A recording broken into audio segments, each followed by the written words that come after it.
Right, we are live. Hey guys, how's it going? Welcome back to the Kiwi Lads channel. We are here for the second match of the warm-ups that we are going to be watching for the Cricket World Cup 2021. This match, it is going to be a very good one. It is going to be the Black Caps taking on Australia in what should be a very exciting trans-Tasman battle out there on the field. These two sides, the next time that they have the possibility of meeting, it will actually be in the semi-final or the final. So if both sides can make it through their pools, which will be very tough to do, they will be able to meet once again. But we have got there who's won the toss and who's batting first. I believe they haven't quite had the toss yet, but as soon as I do know who is going to be batting first or bowling first, I will be sure to let you know as well. New Zealand will roll Australia, says Dragon there. And also we have got there, where are they playing the game? It is going to be in actually Abu Dhabi for this match at the, I'm going to try and pronounce it, Sheikh Zayed Cricket Stadium is the name there. And let's go Black Caps from David as well. And hopefully we do get to see a high scoring one. We did just see Pakistan. They were able to beat West Indies by 7 wickets. Also seeing another game that did take place. It was Ireland who were able to get the win over...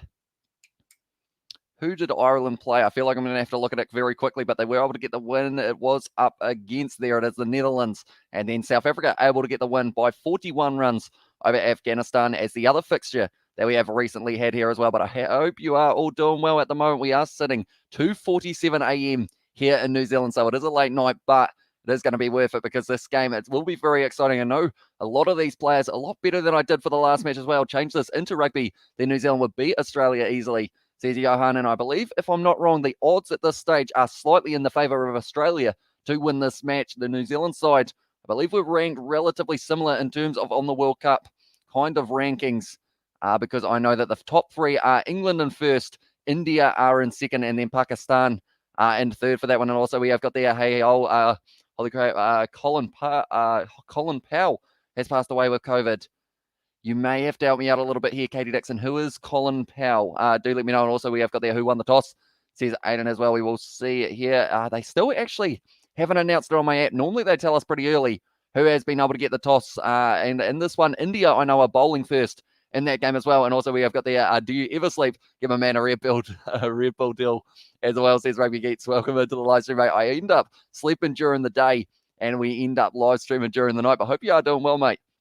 And yeah, do you watch a little bit of cricket? Don't actually know whether or not. Have you got a second channel called the Cricket Geeks, perhaps, as well as a little bit of a plot twist? But at this stage, they still haven't told me whether or not New Zealand or Australia are going to be bowling or batting first. But like I mentioned, India, they have won their toss and they are going to be going for the bowling as well. So we will have to wait and see how they go as well. And Sri Lanka are also bowling first. Yes, I do see that indeed, up against Namibia. So I feel like that should be a relatively easy win for Sri Lanka, but you never know. You know, Scotland were able to pull off the upset up against Bangladesh, and also he's an American politician and Army General, and it was Secretary of State as well. And Hope Conway open, says Dragon. Devin Conway, what a player he has been in the past couple of years for New Zealand, and hopefully he does have a very good game once again. Do you guys feel he will be the top run scorer of this one? No, second channel, played a lot as a kid. Then he went pro, just missed the cut as well. Says the Rugby Geeks, were you a bowler or a batter, mate? Do let me know, or maybe a keeper. Maybe you're a keeper. Who knows? I like your background of the cricket pitch, mate. As I says, Johan, yeah, we have got the green screen up and running. I've had a green screen sitting next to me for about 4 months, and I've used it twice. And I felt like maybe this is the perfect time, since it is currently sitting almost 3 a.m. No one else is going to be awake, so I can stick this here and just have it blocking everything behind me. But yeah, hopefully you guys do enjoy it as well. Go NZ. It's Johan for this one. We are 10 minutes away from the first ball being bowled, but we are still waiting to see who is going to be receiving that first ball. Kane Williamson will be the top run scorer for the Kiwis as well, says Aiden there, because I have a feeling I had a prediction in my head, and I did this prediction without even thinking about who is going to be batting or bowling first. The first team are going to get 147 runs, and then the second team are going to win with 4 wickets in hand. We'll have to see whether or not that is correct. Bowling, mate, outswing. Oh, outswing is a dangerous indeed. And also looked up some cricket rules while I was waiting for the stream, but I have a bit more, I have a bit more knowledge in my brain now as well, says Katie Dixon. And let's go, says I'll Staken. By the way, Kieran isn't watching the cricket with you, says Aiden. He is lying on the couch at the moment from when George threw him over there the other night, but he still seems like he is enjoying himself just sitting there. And also we have got there, did you see the background of Forever Sports videos? I believe he's got well and truly a green screen kind of full-on setup, doesn't he? If I'm not wrong, because I know that Rugby Geeks as well, the fella who we have got in the chat at the moment, me and Mark would open the bowling for our club as well, says Rugby Geeks. I don't know whether or not you're serious or not, but if you are, that is a very awesome fact. Well, yeah, it's pacey as him because he has got some insane pace, that man Mark Wood. But yeah, you also use a green screen, Rugby Geeks, if I'm not wrong there. So yeah, maybe we'll have to use it just a little bit more in the future. But at this stage, it seems like we're not too far away from the toss taking place. I'm not sure whether or not it is just my app that is running a little bit behind in terms of announcing it, or whether it is actually the case of yeah, they haven't actually done it yet. But we will have to wait and see. But the lineups for these two sides, I'm hoping to see Devon Conway get an opportunity. Also, I would love to see, I think I want to see the Maxi Stoinis combo as well. And also, we've got their pal died in the chat. Obi Snack, I believe that is the same person as KG Dixon was saying earlier on. If I'm not wrong, Colin Powell, is it? And also, we have got their genuine fact. Love a green screen hides my shed as well, says Rugby Geeks. I remember one of the first live streams on your channel, mate, when you had moved out into the shed. I believe I was in your chat for that one, which was an interesting one indeed. So has the shed got a few renovations? I have to check out one of them in the near future and see what it looks like. And I also bat at number 3 or 4 as well. Says Aiden, and also Joe Powell or Colin Powell, indeed, and also game abandoned as well. Says Aiden, really? Surely not. Surely not. Surely not. Okay, no, we have got it. Australia have won the toss and have elected to bowl. I thought for a second, tell you what, Aiden, you had me so worried for a second there. But now at this stage, David Warner, it was Aaron Finch actually throwing the ball up, and Kane Williamson not able to win the toss. They are having a bit of a laugh, though, between those two, which is great to see as well. Wouldn't mind seeing how Todd Astle goes as well. Setner is a tidy bowler, tidy bowler, but his batting is overrated in all formats. Astle more of a wicket-taking bowler as well. And also we've got the Made the Best team win from Kevin. But Dragon, I would very much like to see Astle get an opportunity as well, because they always say that Setner is the type of bowler who can kind of keep that economy rate down. But you also need, in a game up against Australia, definitely a warm-up, you might as well risk it. Go for a guy who can take wickets and see whether or not it does work out. But Southee, he's going to be running in at the moment, but it is going to be Australia who will be doing the bowling for the early stages of this game as well. And also we've got the was responsible for a lot of wars. Says Obi Snake there. They are showing the Australia squad. Pat Cummins, $1 million man from the IPL. And also Adam Zampa, Matthew Wade, going to be in there as well for the keeping perhaps. And also they have got their Glenn Maxwell, Marcus Stoiner, Steve Smith, David Warner, Aaron Finch. Who do you go with in the top order for the Australians in this matchup? Also, they've got Josh Hazelwood, Mitchell Stark as their bowling. I feel like they could almost... That's pretty much their test team that I have just read out there, depending on who they go with, because of the fact that the bowlers, Hazelwood, Stark, and Cummins, and then you're only missing Gazza, or Gary, I guess you could call him as well, but Adam Zampa probably takes his place. Adam first drop, second drop as well, says Obi Snake and go New Zealand in the chat from Katie Dixon. I'm very excited for this game. May the Kiwis win, says Johan there. I believe they are just the underdogs heading into this match, but that is what's going to make it so great, because we are going to get to see this fixture take place. They have an interview with Glenn Maxwell. At the moment, he can hit a long ball. He plays for the Melbourne Stars as well. I was only messing with you and joking. I never meant to make you nervous or worried. So I says Aiden. Thought for a second, because they were showing the pitch, and I thought, oh no, is it raining or something along those lines? But I believe it is just a little bit foggy over there, but no worries. Did enjoy it because of the fact that it does keep me on my toes for these live streams as well. I've got an ITM pin, I just realised. I was just seeing whether or not the green screen would pick up on it as well. We also got I was opening batsman for my school, as well, says Kevin. I think I kind of lurked. I ended up in the middle order or lower order. I actually decided that I like bowling better than batting because of the fact that I was kind of, I guess because I was quite a small kid, I was a little bit afraid of the ball at times because of the fact that at one game in a tournament, I actually got bounced and the ball went up into my helmet. So that kind of ended up getting me a little bit on the back foot in terms of being a bit scared to go forward towards the ball as well. Win this one, please, Kiwi, says Johan. Also, Fleming said wicket will get faster as game goes on. So that will mean that the likes of a Lockie Ferguson maybe could be in the cards for the Kiwis to be able to really get some pace going on this wicket. But we will have to wait and see as well. It depends on if the guy that bats is at 2 isn't playing, or the scenario as well, says Aiden there as well. So I will ask the question, ladies and gentlemen. We always ask it, who's going to score the first try of the match for the rugby? We're going to ask this question here for ourselves. Who is going to get the first wicket for Australia? Although that's a tough one because of the fact that they haven't actually announced who their side is going to be yet. But who knows? I'm going to say that the first wicket is going to go the way of, I'm going to say it's Mitchell Stark. he's going to be able to knock someone over. Although Zampa's probably a very decent. Oh, actually, can I change my answer? No, but tell you what, we'll go with Stark, but Zampa's in the back of our mind at the moment as well. We have. It's got there. How the heck do they catch that kind of ball with no gloves or catching mitts seems a bit dicey as well, says Katie Dixon. It does hurt your hands depending on the day. Sometimes if it's like half by cold, fingers feel like they're going off. But that's why when they're catching up here, you got to kind of cup like that rather than going like that. If you do it with the crocodile, then you end up with the ball hitting on there and you can break your fingers. So you got to either catch it like that and cushion it downwards or catch it like that and kind of bring it down as well. And also we've got there, did you hear the sad news of Gareth Mason's mum who passed away due to brain cancer? No wonder Gareth hasn't posted any videos recently, says Johan. Yeah, I did hear that news. It was very recent as well for him. So yeah, condolences to him as well. And hopefully, yeah, I do enjoy watching Gareth Mason's videos. So hopefully we'll be able to make a few in the future as well. We have also got there, won't it? Well, it won't be Maxwell who takes the first wicket as well, says Dragon. Also, we have got there in the chat, yes, that was heartbreaking. Sean Wainui too, as well, says Katie Dixon. And also we have got there, Katie will never use padding in New Zealand as well. Oh, we never use batting in New Zealand, says Obi Snake. And also Colin Powell, former US Secretary of State for George Bush. No wonder no wonder you didn't recognise the name as well, says Rugby Geeks. Yeah, I don't know too much about my kind of US history in terms of, I feel like if I had to name presidents, I could name 5 to 10, maybe. I feel like that would be a decent shout. Hazelwood as well, says Rugby Geeks. And Pat Cummins to get the first wicket as well, says Aiden. I feel like it's very hard to pick for Australia, isn't it? Because of how many talented players they've got. They've got Ashton Agar standing next to Adam Zampa here.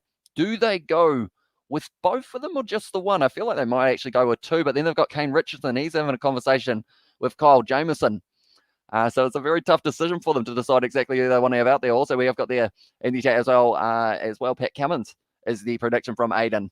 And also we have got there, depends, or I assume that is it depends on the guy that bats. The two isn't playing or the scenario as well. Also, we have got there in the chat a little bit later on, we have got there, Yol had the courage. That is truly inspiring as well, says Katie Dixon. But nonetheless, we must be getting very close to getting to find out exactly who is going to be batting and opening the batting for the Black Caps as well. Stark's record in the UAE is pretty ordinary in Test cricket, so we will see as well, says Dragon.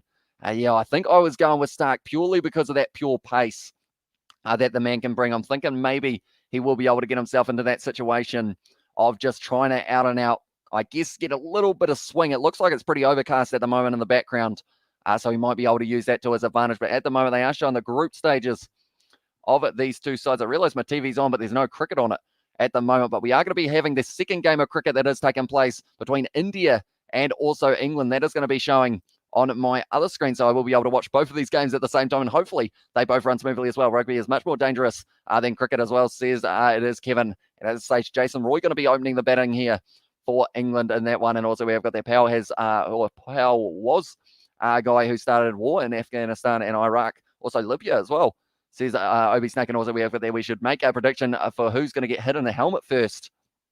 Oh, hit in the helmet first. I'm going to say, do we predict that? I guess we could. I think it's going to be a bouncer, probably from, to be fair, Mitchell Stark. Now the India versus England game is going to be underway, but I'm going to say it's going to be whoever bats 5 for New Zealand as well. And also we've got the Kevin Guy died in Australia from cricket ball as well, says Obi Snake. And yeah, it was actually, was it Philip Hughes? I believe, if I'm not wrong, playing 15 or playing 11, sorry, from Online Info. At this stage, they haven't actually shown us the lineups yet, but as soon as they do, I will be telling you guys exactly who it is. Johanna said the Kiwi Lads Squid Rugby, 2 Cents Rugby, Gareth Mason, and Skinny Brew Rugby are the Rugby Kings on YouTube as well, and who will get the first run out, says Dragon. If Ross Taylor was there, he would be well and truly having a little bit of a situation with Kane Williamson. Those two always do, even though they seem to get along very well. Seems to be running between the wickets. They just can't quite get right. Well, it's got their soft hands. You have to imagine that you are catching a bird soft enough to not crush it hard enough that it doesn't fly away, says Rugby Geek. Marnus at this stage. Marnus Labuschagne, he is not in the starting lineup for them or in the squad, I don't believe. So Stark, who have they got here? They have got Mitchell Stark, Steve Smith, Kane Richardson, Aaron Finch, Mitchell Marsh. Also, they have got Stoinis, Matthew Wade, David Warner, Adam Zampa. Also, that is Ashton Agar. And then the last man in the background there, he is putting on some gloves. Who's that? Who's putting on the gloves? I'm not too sure who that was as well. Rugby Geek has not seen Big Car Sport as well before that, as I said. And also we have got there, no worries, says that Rugby Geeks. And also good luck New Zealand club of those Aussies, says a wise one. And also we have got there as well. Fair enough, most more likely hurt in rugby, then says Kevin there, but is Marnus playing? He is not, but they have got Marcus Stoinis opening the batting here. It is going to be Daryl Mitchell and also Martin Guptill as the opening combo that they are going with. And David Warner, is he getting the ball in hand? He is indeed. Tell you what, we're getting it through, getting a few surprises here for this very start of the match. So Guptill and Daryl Mitchell opening the batting, and then it is going to be David Warner. Glenn Maxwell not on the squad as well, says it was Aiden. So yeah, that is a bit of a shame that we're not going to get to see Maxi out there in this matchup, but at this stage they've still got a very solid side as well. Yeah, Gym Music, let's get dark as well. Yeah, Philip Hughes says it was a Rugby Geeks, and also we have got there Guppy says Obi Snake for who maybe will be able to get the most runs at this stage. He's almost ticked over 361 in this game. Would give him that as best as 105, and tell you what, if he got that, would be able to do very decently as well. And also Johan Woods, bro, as well, says Rugby Geeks. At the other stage, Daryl Mitchell opening the batting. He's going to be at the non-strikers and got a nice Gray Nichols bat. I think I've almost got that same bat, but it is not in the room at the moment. Wait, David Warner bowls part-time David Warner. He does all right. I don't think he's got a terrible bowling record. He's probably more of the factor of trying to use a spinner, but they've got Ashton Agar, and they've also, oh no, now it's in the hands of Mitchell Starc. Okay, never mind. They were showing David Warner as if he was going to be bowling, but instead, no, Starc. Oh, beautiful delivery there from Mitchell Starc, just missing the stumps. And now it is going to be Martin Guptill missing that ball. So it is a dot ball for the opening bowl of this match. But yeah, actually, it is going to be Mitchell Starc. David Warner looked like he was winding up and having a practice as if he was going to be the one who was throwing it. But instead, Mitchell Starc, beautiful bit of swing there, almost took Martin Guptill's off stump out of the ground. Also, I think cricket balls are nicer looking than baseballs, so there's that as well. Says it was there, Katie Dixon. And also, we have got there watching a video from Nepal as well, says AB. So welcome in to the live stream. What time is it in Nepal? Do let me know. Starc will get the first wicket. Turn then as well, says Aiden. At this stage, running in once again. Mitchell Starc, oh, beautiful in swing and delivery, getting plenty of swing with the overcast conditions, but Martin Guptill just blocks it there. Bit of an overthrow, I believe it was from Mitch Marsh there. At this stage, they are saying there's plenty of swing on offer, which does mean he's going to be a very dangerous player, but that also means later on Trent Bolt, if he is playing for the Black Caps, he will get an opportunity as well. I think Jameson will be a star at this World Cup. His height on dead wicket will make him have an edge on most other fast bowlers, and he can bat and hit big as well, says Dragon. Yeah, I remember the game he was playing. It was in the domestic New Zealand competition, and he hit the ball across the road. It was absolutely just a phenomenal hit. And I believe he did it about 2 or 3 times in a row. Guptill, that's a little bit wide from Mitch Starc, and it is going to be the wide out to the left-hand side. Guptill tries to extend the arms, but not quite able to get there in the end. Sorry, I mean, Johan has not seen Big House Sport if he does not include him with a rugby YouTube as well, says Jazzaby. And also, we have got there in there that Starc will get the first wicket. He was my prediction. But at this stage, Mitchell Starc, I think maybe the pace factor will be something that helps him out a lot in this fixture. We'll have to make sure that my scoreboard does update itself as well, because by the looks of it, it hasn't actually done it yet. But what we can do is hopefully we can go like this. But Starc now going to be bowling. That was a little wedge, and that's going to be Guptill on his way, is it? They're appealing. No, it's not going to be out. He's done all right there, Guptill, I guess you could say, because of the fact that he has survived. It was very close to an edge, and it looks like they wanted to go upstairs if upstairs was an option, but because it is a warm-up match, we do not actually have that. There we go. We have got the scoreboard up there as well. Love the mental game, kicking in early doors as well, says Rugby Eats. Says Rugby Geeks. Yeah, a few appeals so far from the Australians, but I guess there's the big question. Is my thingy broken? It's kind of got a weird bar down the bottom of my screen that has Daryl Mitchell's name there. But I'm not too sure what's going on there. But we have also got the game between the English side and India, 1 and 2 in the world, taking on each other. Most of Nepali, hopefully I pronounced that correctly. Oh, beautiful in swing and delivery there from Starc. Just too much swing, though. And it is going to be going down off the toe of Guptill. And it is going to be now. Actually, he might have gotten just a little bit of bat to that Guptill there. He did it indeed. So he has been able to get off the mark with the 4th ball, and we have got the I'm going to sleep as well, says also Obi Snake. And warm-up, it is pretty much because of the fact that there are other games taking place, such as Namibia versus Sri Lanka, so that they can decide who's going to be in the Super 12. So because of that, it does mean that it is going to be kind of a couple warm-up games. We have also got a warm-up game up against England, which means that we won't get to see we won't get to see ourselves versing anyone along the lines of Pakistan or India yet. but we get to verse them as well. Stark bowl wide. Say it isn't so. He bowls down leg a lot as well. He can be great, or it's going to be straight down the ground there. Nice shot from Daryl Mitchell, and that's going to be 4 runs straight away to get himself under the way, under off the mark is the word that I was trying to say. That didn't quite want to come off, but New Zealand, support New Zealand in major tournaments as well, says AB. So hopefully they can have a good performance in this competition as well. I see Jasprit Bumrah at the moment going to be bowling for India in their game up against England as well. We have got there. What's your performance? What's your preference to watch? Damn, you want my brain? It's not letting me use sentences. Kookaburra or Duke? I think I actually prefer the Duke ball in England because of the fact that you know that it's going to be one of those big battles of the bowlers are really kind of the favour. All Stark getting that ball fired straight back at him. He's been able to take it 6 runs off the first over here, 6 without loss in the early stages. And now we have got an ad here in New Zealand already, but we have also got there. I remember New Zealand beating us, South Africa, in semi-final 2015 Cricket World Cup in New Zealand. That hurt so bad, as well, says Kevin there. But yeah, it is one of those ones that England could be possibly moving through to that semi-final. They have also got to compete with a lot of talented players. So we've got David in the chat said howdy all as well. Welcome in to the live stream, mate. Yeah, in that pool A, it is Australia, England, Australia, England, South Africa, West Indies, maybe Sri Lanka as well. And then it is also going to be maybe along the lines of a Bangladesh or someone like that. So that's going to be a very tough pool to try and get out of, with the fact that only 2 of the sides can make it out. Kane Richardson now going to be the man who is bowling. Guptill hits it out to short cover, and it is just going to be the dot ball at the moment for the opening ball of its spell. But Kane Richardson plays very well normally for the Melbourne Renegades, was one of their standouts in a lackluster season of the BBO, I guess you could say, in Australia. He was doing very decently. I believe he was almost the leading wicket taker in the competition as well. And I believe he is signed for them once again. So hopefully it does mean that he is going to get the chance to do a little bit more. England will do well to exit the pool as well, says Rugby Geek, although they are actually rated number 1 in the world for T20. Has got them down as India in second, and then in third it is Pakistan at the moment. Also, we have got the broadcast says Sports Buff. What country are you in at the moment, mate? I will try my best to help you out. I believe, if you are in New Zealand, it is on Sky Sport 1. Or also on Sky Sports Select, we have got the game between England and India. But then other than that, Australia, I want to say it could be on something like a Stan Sports or Fox or somewhere similar to that. But then I'm not too sure about other countries there, sorry. Although I believe actually it's on the TAB in New Zealand as well, possibly, that you can watch along with it if you have got a VPN to access it in New Zealand. It's going to be a quick single run by Martin Guptill there, and they are going to be getting underway here once again for this over. Kane Richardson at the moment, he is a very talented bowler, and I feel he will be able to get himself maybe 1 or 2 wickets in this game, so he might be not a terrible shout. So they haven't gone with Josh Hazlewood by the looks of it here.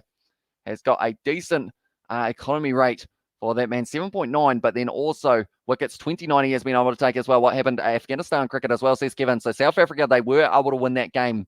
In the end, they won it by 41 runs. So Afghanistan, after their 20 overs, were 104 for 8. So they weren't quite able to get the job done there for Afghanistan, but it was still a very good fixture to be able to watch, I believe. And we will get to see highlights here in New Zealand in a very short moment. Richardson once again now. It's going to be Daryl Mitchell hits it straight up into the sky. Is there anyone out there? No, it's fallen safely. Ashton Agar does the fielding out at point. He has thrown it back in. It's just going to be the single there, but a little bit risky from Daryl Mitchell. He did hit a 4 for his very first ball that he faced. He's actually been improving his batting a lot in the last little while. Daryl Mitchell getting some decent totals. Will be open to continue to do so. At the moment, England, after the 2.2 overs, they are actually sitting on 21 runs. So they are well and truly ramping into their innings up against India as well. And there's a no ball as well for that one. But now Richardson going to be running in for his 5th ball of his first over. Guptill just kind of nudging it down to third man. And it does mean that it is going to be once again another single for the Black Caps. And the big question is, do we have super overs in this fixture if it does go to a complete draw? Because we know that the history behind New Zealand and super overs, it's not the best, unfortunately, for us. We do know that. So yeah, hopefully if it was going to be going to a super over, we wouldn't do too badly overall. But we will have to wait and see. And if they do get a super over, it will be very exciting for the end of this game. But Richardson, final delivery on the stump as well. It's hit the leg of Mitchell, and they are not going to be running for that one as well.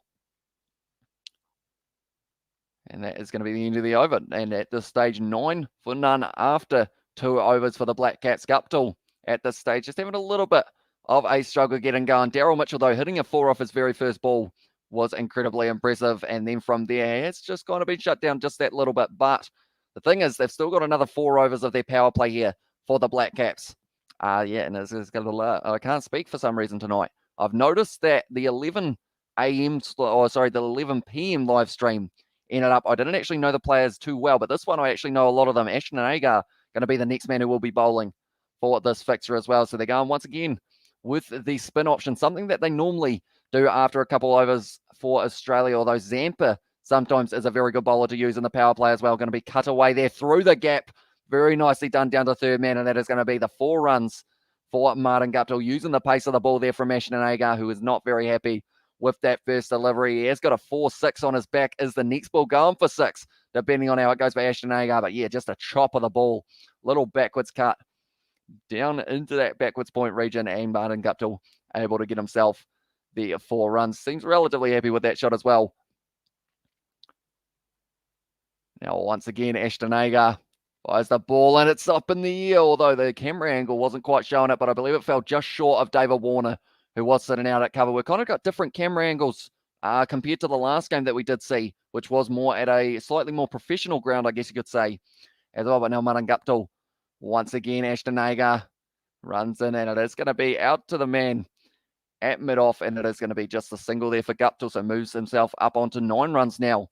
And the big question is, who is going to be the top run scorer for the Black Caps? Do let me know in the chat who you think it will be. I am going to say, I don't know who they're going to have at 3, but I'm actually going to say it's going to be Martin Guptill. I feel like he's going to get a big score here and then probably have a low score up against England and then hopefully build it back up for that first match where we do have to play up against. That was a good ball from Ashton Agar going out to cover once again. Great anticipation, baby, is what Matthew Wade just said behind the stumps as well, which is a very nice statement. You know, he's given the praise to David Warner, who is in the field at the moment, working hard because he's had about 3 balls so far that have gone to him this over. Agar, once again, it's going to be a little bit of an advance down the ground from Daryl Mitchell, trying to look for the 2, do they? Steve Smith now throws it in, and it's just going to be the single. So nicely done in the outfield by Steve Smith, who is actually going to be, it's going to be interesting. Steve Smith, he's a little bit of a 50-50 when it comes to T20 cricket. He can strike a ball very well. It is just whether or not he can get underway as quick as he will need to in this format. But now Ashton Agar, once again, it's going to be hit down to Steve Smith, and that's going to be the end of the over. 7 off it, and the score now will be 16 for none after the 3 overs. So halfway through the power play at the moment, and the Black Caps, they are sitting on 16. They won't be too disappointed with that amount so far. They haven't lost a wicket yet. And looking at it at the moment, 31 for England after the 3.1, though. So they are well and truly ramping it up. It's going to be Shami running in after a boundary was hit off his first ball. And then in the other game, Namibia at the moment, after the 2 overs, are sitting on 9 for none for their match up against Sri Lanka. 10 for none now. So yeah, it's going to be interesting to see how they go in their fixture also, because it's probably at this stage with the amount of games that those guys get to play for Group A and also Group B for trying to qualify for the Super 12, you don't have a lot of time to be able to make mistakes. So Namibia, if they want to cause an upset here, they need to beat Sri Lanka, but it will be very tough to do. Mitch Marsh now being handed the ball. He's going to be bowling just on the legs of Guptill, and it is hit out to mid-wicket. So once again, another dot ball. Tell you what, that was almost ahead of the umpire getting taken off by Josh Butler there in the game at the moment that is going on. They are going at a frantic rate. I'm not too sure how different the pitches are, but it seems like England at the moment are just off to a rapid start. But when you've got Jason Roy and Josh Butler at the crease, you know that you're going to get quite a few runs in a hurry. At the moment, Guptill and Mitch Marsh having a little bit of a battle here. It's well bowled, and it's going to be whipped off the legs for Martin Guptill. That one is going to be finding the boundary out mid-wicket way, and now it is going to be Guptill with his first boundary of the game as well. No, sorry, his second boundary already in the early stages, where that helps New Zealand out. 20 runs now off the 3.2 overs that we have had. So 20 runs off 20 balls at the moment. Also, we have got there. Good to see you here, mate. As well says the Big V8 Show. Welcome in to the live stream, mate. Who do you think is going to be winning this match, the Black Caps or Australia? I believe Australia came in as a 53% chance of being able to win this match. But it will be interesting to see how it goes. Once again, whipped off the legs by Guptill, and that one's going to be going fine, and that is going all the way to 4. Once again, there's a Mitch Marsh. Unfortunately, 2 balls in a row that he hasn't quite found the radar for, and it has been costing them. Guptill up to 17 now. Oh, it's bowled him in the other game. I need to mention that it is the other game, though, but it is Josh Butler who has been bowled by Shammy there. Got all excited. And Virat Kohli very happy with his man, but that is going to be the 4 for Martin Guptill in this one. So now the Black Cap's going to be moving up on to a total of 24 for none. I got a bit excited about the one that was going on as well. We also got there, man, it's been too long since I followed the cricket, to be honest. Oh, that's another big shot from Guptill. It's not quite going all the way, and it's going to be well fielded, or is it? Oh, it's very well done. Out on the boundary rope there.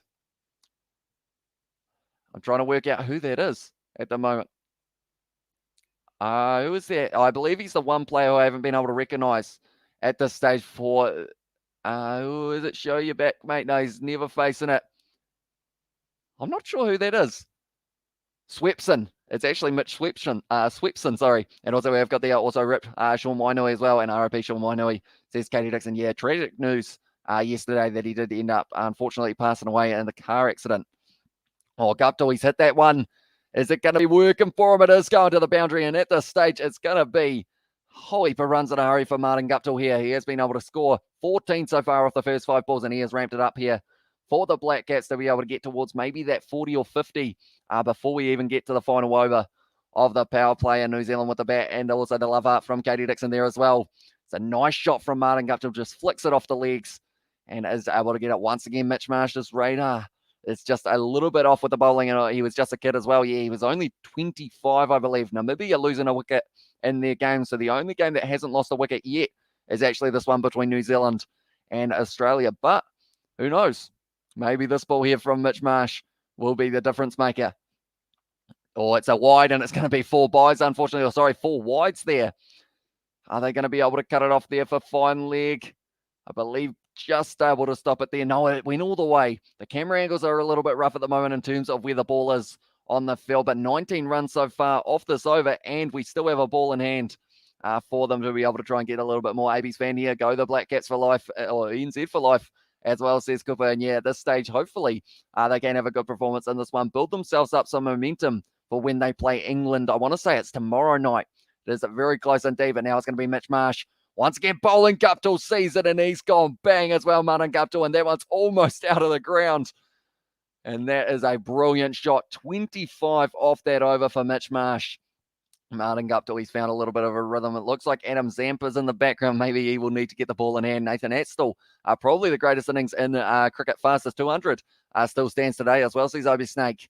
Yeah, very talented batter, Nathan Atstall there, because I believe Todd Atstall is actually in the squad at the moment for the Black Caps. So whether or not he does get the opportunity in this game, we will have to wait and see. I haven't actually seen what the starting kind of batting lineup is, but I will quickly see if it has got it on my app for myself. It has got there. Actually, it does to bat. Devon Conway, Tim Seifert, Kane Williamson, Jimmy Neesham, Mark Chapman, Mitchell Satner, Todd Atstall. He is there. So he's going to get the opportunity. Ish Sodhi and Tim Southey. So no Trent Bolt and no Kyle Jamieson for this match either that they have gone with. So that's an interesting choice for the Black Caps, and not actually have Kyle Jamieson or any of those kind of guys in here. But what we will do, it is going to be Adam Zampa now who will get the opportunity. We will actually end up writing that list out so you guys know exactly who it is going to be coming out in a little moment. So Devon Conway is going to be coming at 3. Adam Zampa now it's going to be almost a catching opportunity. It was almost going to be right out there right then. But Daryl Mitchell hitting it just short enough that it didn't carry to the man as well. Yeah, so it's going to be Daryl Mitchell. Sorry, not Daryl Mitchell. Well, he is starting at this one. Tim Seifert as well is going to be coming in at 4. So I assume he will be possibly the keeper for this one. Kane Williamson at 5. Or Daryl Mitchell advancing. And now kicking it down. Or not kicking it down. I keep on saying rugby terms at this stage, which will take a little bit of time to kind of adapt back into non-rugby terms, I guess you'd say. Now at the moment, it looks like a nice night there. At the moment, I believe it was kickoff at 6 p.m. For the Abu Dhabi time. Mitchell at the moment sitting on 7 from 8, and Guptill sitting on 29 off 18 so far. It's almost a fault off from Zampa, but it did drop nicely.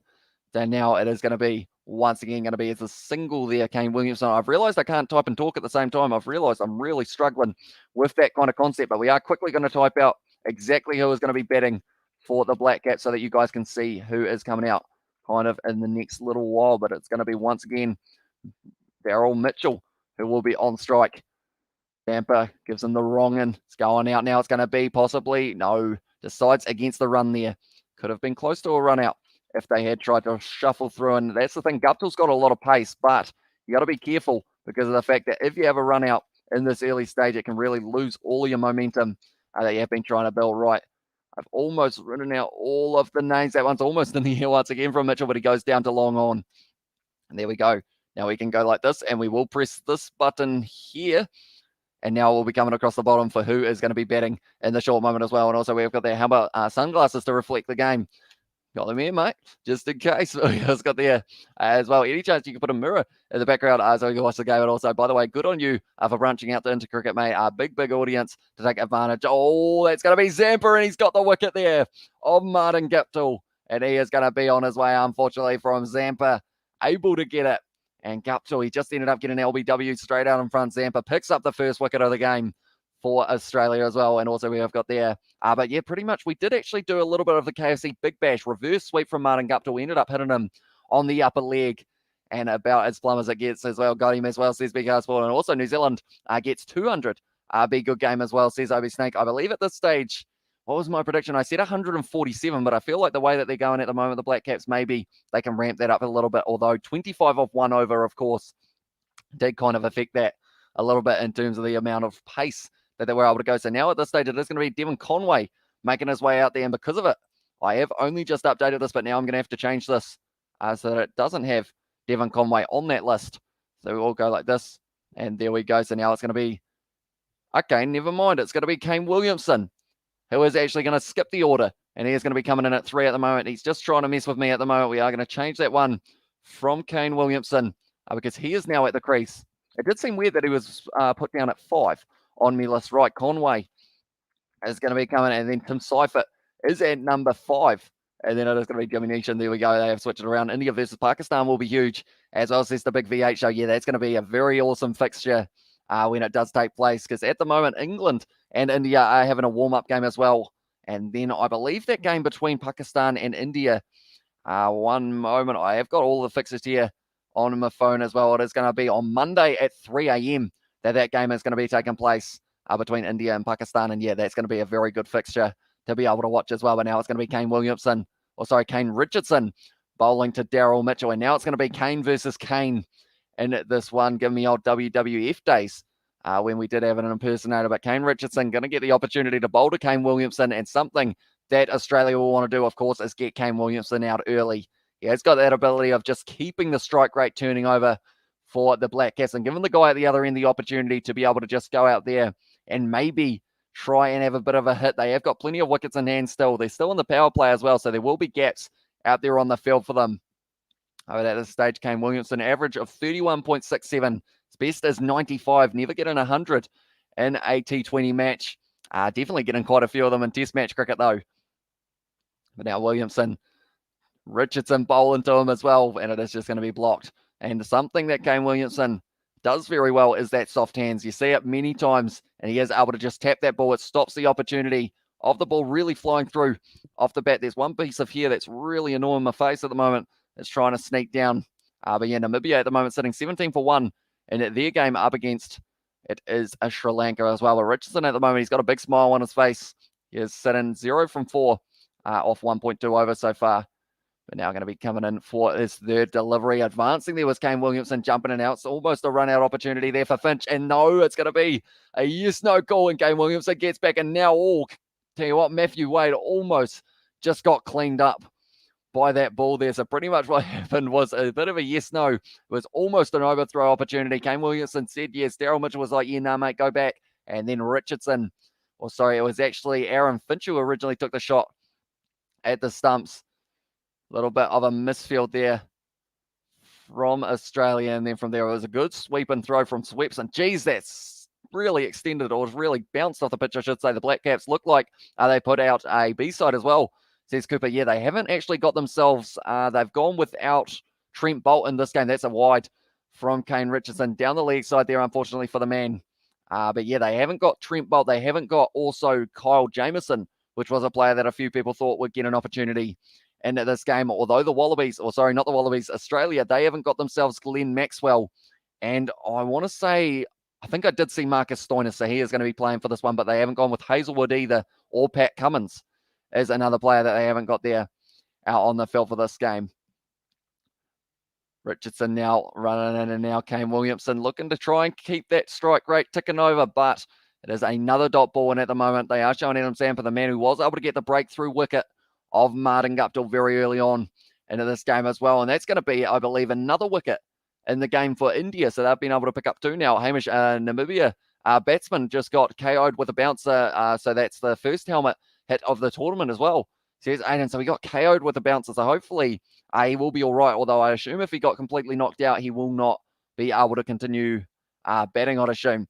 Richardson, once again with a good ball, just getting a little bit of extra bounce on that one. And Kane Williamson, once again with another dot ball. So at this stage, 0 from 4 for the start of this match for that man. But he's got the ability, I should say, to be able to take over the strike rate when he does need to. Daryl Mitchell hasn't really had too much strike. I realise now that my scoreboard does not like updating itself today. But hopefully it won't be too bad throughout the later stages of this one as well. But Kane Richardson, once again, is going to be bowling the final delivery of this over. What I might do, if I can, this might work, this might not work. We're going to switch it over. Kane Richardson now goes that now to Kane Williamson. We will extend this one. Bear with me just one moment. We're going to put the right screen. We're going to switch them pretty much because of the fact that for some reason, the only way that it lets me put the scoreboard up as well is if I end up holding it down in a weird way. So because of it, I have got it now that it should be working, and I've got the game over here instead for a little bit, and hopefully it does go smoothly. But at this stage, after the overs that we have had, 6 overs, that is 47 for 1. So that is the end of the power play. Just the wicket of Martin Guptill with Adam Zampa, the man who was able to get it for them. And yeah, this stage, do let me know. I haven't asked this yet. How many runs are the Black Caps getting after their 20 overs? I predicted 147. If they got 147 from here, they'll probably be relatively disappointed, I would think. So I think I should have gone 177 for that mark. But now it's going to be Adam Zampa once again who will have the opportunity to bowl to. It will be Kane Richardson. I keep on saying him, but he's not bowling. Well, he's not batting at the moment, I should say. But it is going to be Kane Williamson who is going to be on strike. And Chris Gale is another player that normally gets away to a very fast start. Wasn't really able to in the game up against, full toss there from Zampa. And it is going to be just the single there. I think they will get 167 as well, says Aiden. So we're all going with the 7s at this stage by the sounds of it. But yeah, Adam Zampa, very good bowler for the Melbourne Stars. In fact, quite a few of the Melbourne Stars players are actually in this team for Australia. They have got Marcus Stoinis, Glenn Maxwell. He's not playing this match, but he is still very talented indeed. And then also we saw Harris Ralph for Pakistan a little bit earlier on, was playing there last year. Now Zampa, reverse sweep there from Dylan Mitchell, and that's worked out, Daryl Mitchell worked out very nicely there, and it is going to be the 4 runs for Mitchell there once again. I'm going to adjust the headset once again. Hopefully that one piece of hair that's decided that it wants to get on my face will leave me alone. But now at this stage, once again, New Zealand have been able to bring up the 50 with a strike rate, or a run rate, of 8.21. They're doing very nicely indeed in the early stages of this match. Up against Australia, 185 plus, I reckon, says Dragon as well for the prediction. That one's going to be going to the leg side. Just the one down to deep, backward square leg.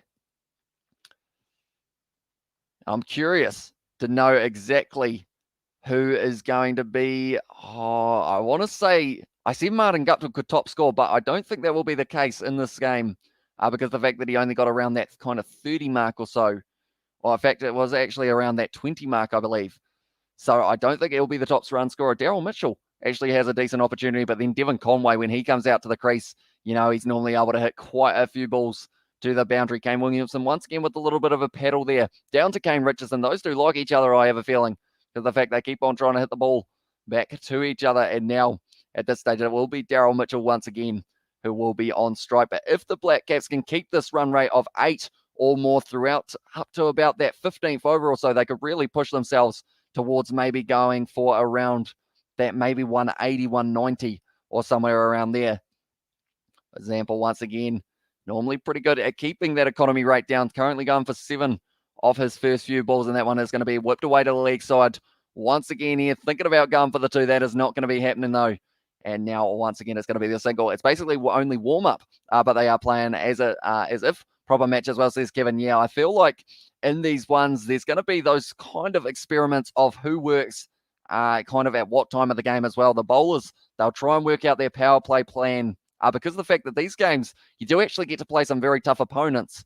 The likes of Australia, they're going to be playing India tomorrow night, I believe it is, and then New Zealand, they're going to be playing England. So it's going to be 2 tough games in a row, but it will help them out big time. Or actually, sorry, that's going to be in 2 days' time. 1 day, 19 hours till that one does take place. That's actually kind of good. That means that I do get a little bit more of a rest tomorrow for a little bit of a sleep in maybe up until the middle of the night, as we are sitting 3:30 a.m.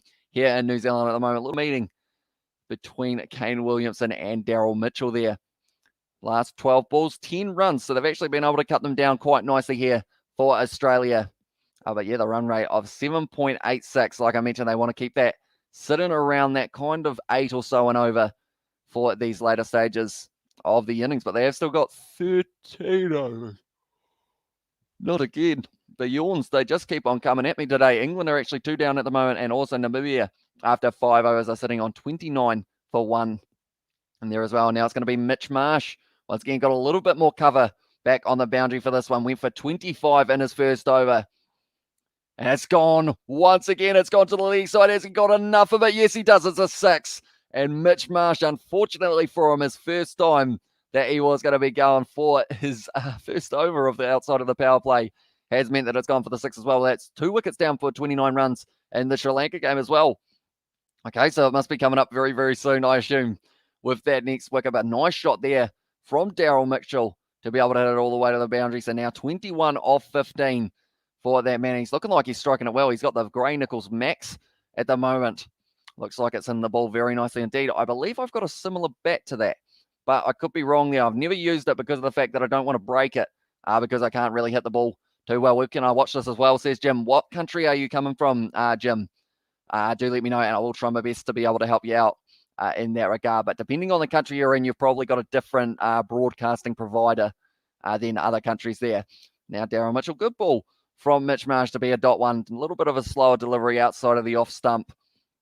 And it did lead to the ball. Ken VPN, Osbro Ken VPN says, Jim, tell you what, I might actually, one moment, Jim, I might actually have an idea for yourself, because whether or not, have you got nine now, or is it 7 now, or something along those lines? If it's not on there, which might be a decent chance, or might be a decent idea, having a quick look at that one as well.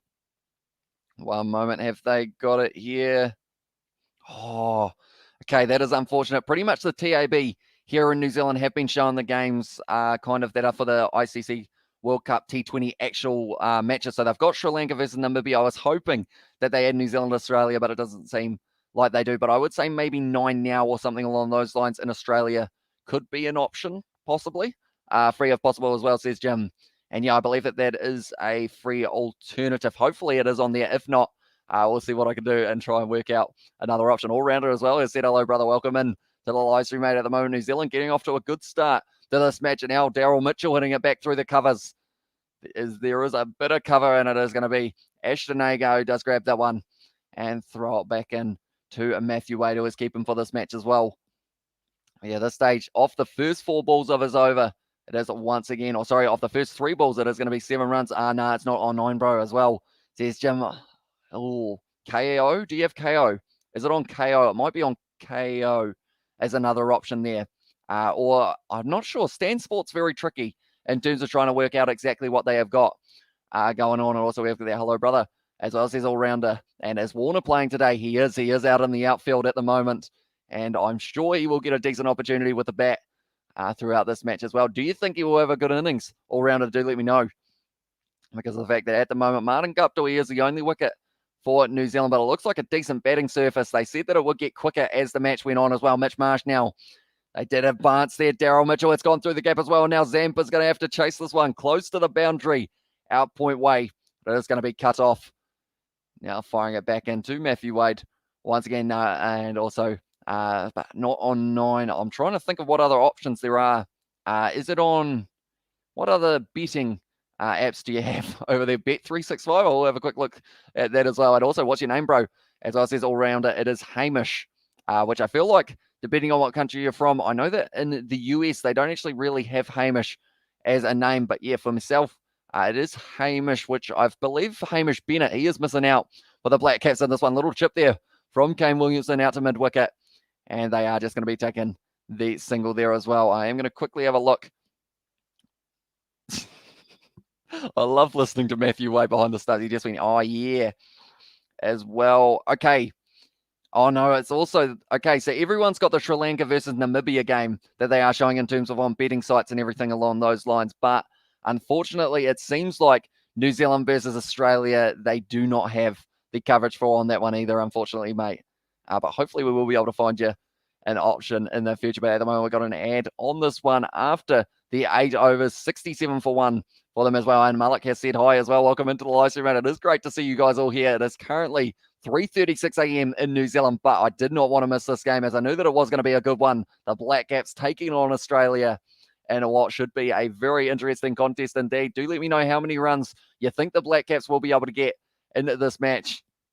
And yeah, hopefully it will be a high-scoring one as well. The highest score that we have seen so far in the T20s, whether it is a match for in the kind of actual fixtures, which is the likes of the one that has taken place at the moment, Namibia and Sri Lanka, the highest amount of runs that we have seen is 135, I believe, if I'm not wrong. Yes, it was. Oh, beautiful shot there from Kane Williamson. And once again, Ashton Agar for the first ball of his over is going to be going to the boundary. But yeah, the highest score that we've seen so far is South Africa with 145.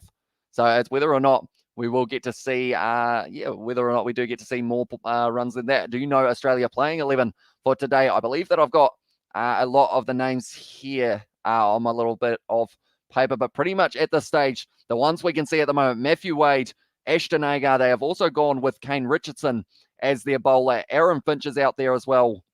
Marcus Stoinis, and I will get a few of the other names. Adam Zampa also getting the opportunity. No Pat Cummins, and also no Josh Hazlewood for this one. But what I can do is I can go scorecard. Mitch Marsh also playing. Ashton Agar, like I mentioned, Mitchell Stark as well. And then they've also got their, they have got their, this is a different lineup, I believe. Have not bowled. They have actually got Josh Hazlewood, Pat Cummins, Matthew Wade, Marcus Stoinis, Glenn Max. Okay, no, they've got all the names added on there as well who aren't actually playing. Right, that makes more sense as well. What is the Australia playing 11? Says Ashfatan. Hopefully I pronounced that correctly. So at this stage, they have gone Mitchell Stark, Kane Richardson, Ashton Agar, Mitch Marsh, Adam Zampa. Also, it is out in the outfield, Swepson, Mitchell Swepson, who did just get that ball.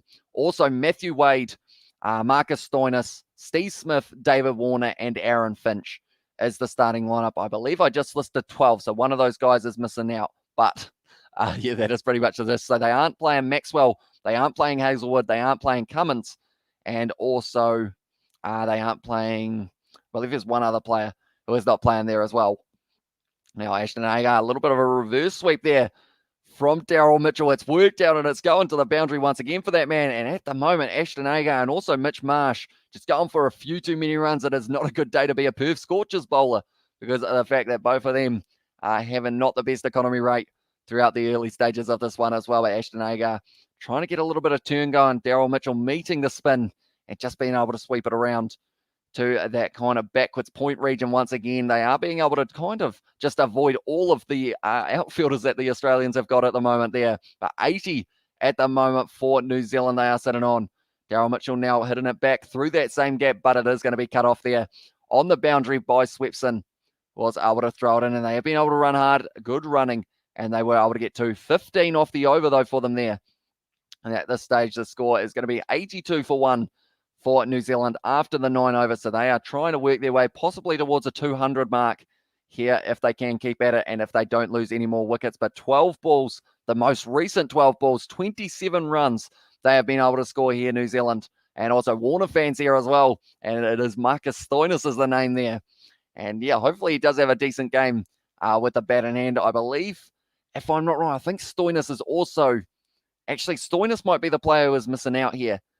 for them as well. And also we have got there, we might have the lowest score so far, 45 runs in 10 overs as well. I believe that would be, unfortunately for Namibia, they are just getting shut down big time by Sri Lanka. Also in the game between India and England at the moment, they are sitting at 74 for 2 after 8.2 overs. So both of these games are very high scoring at the moment.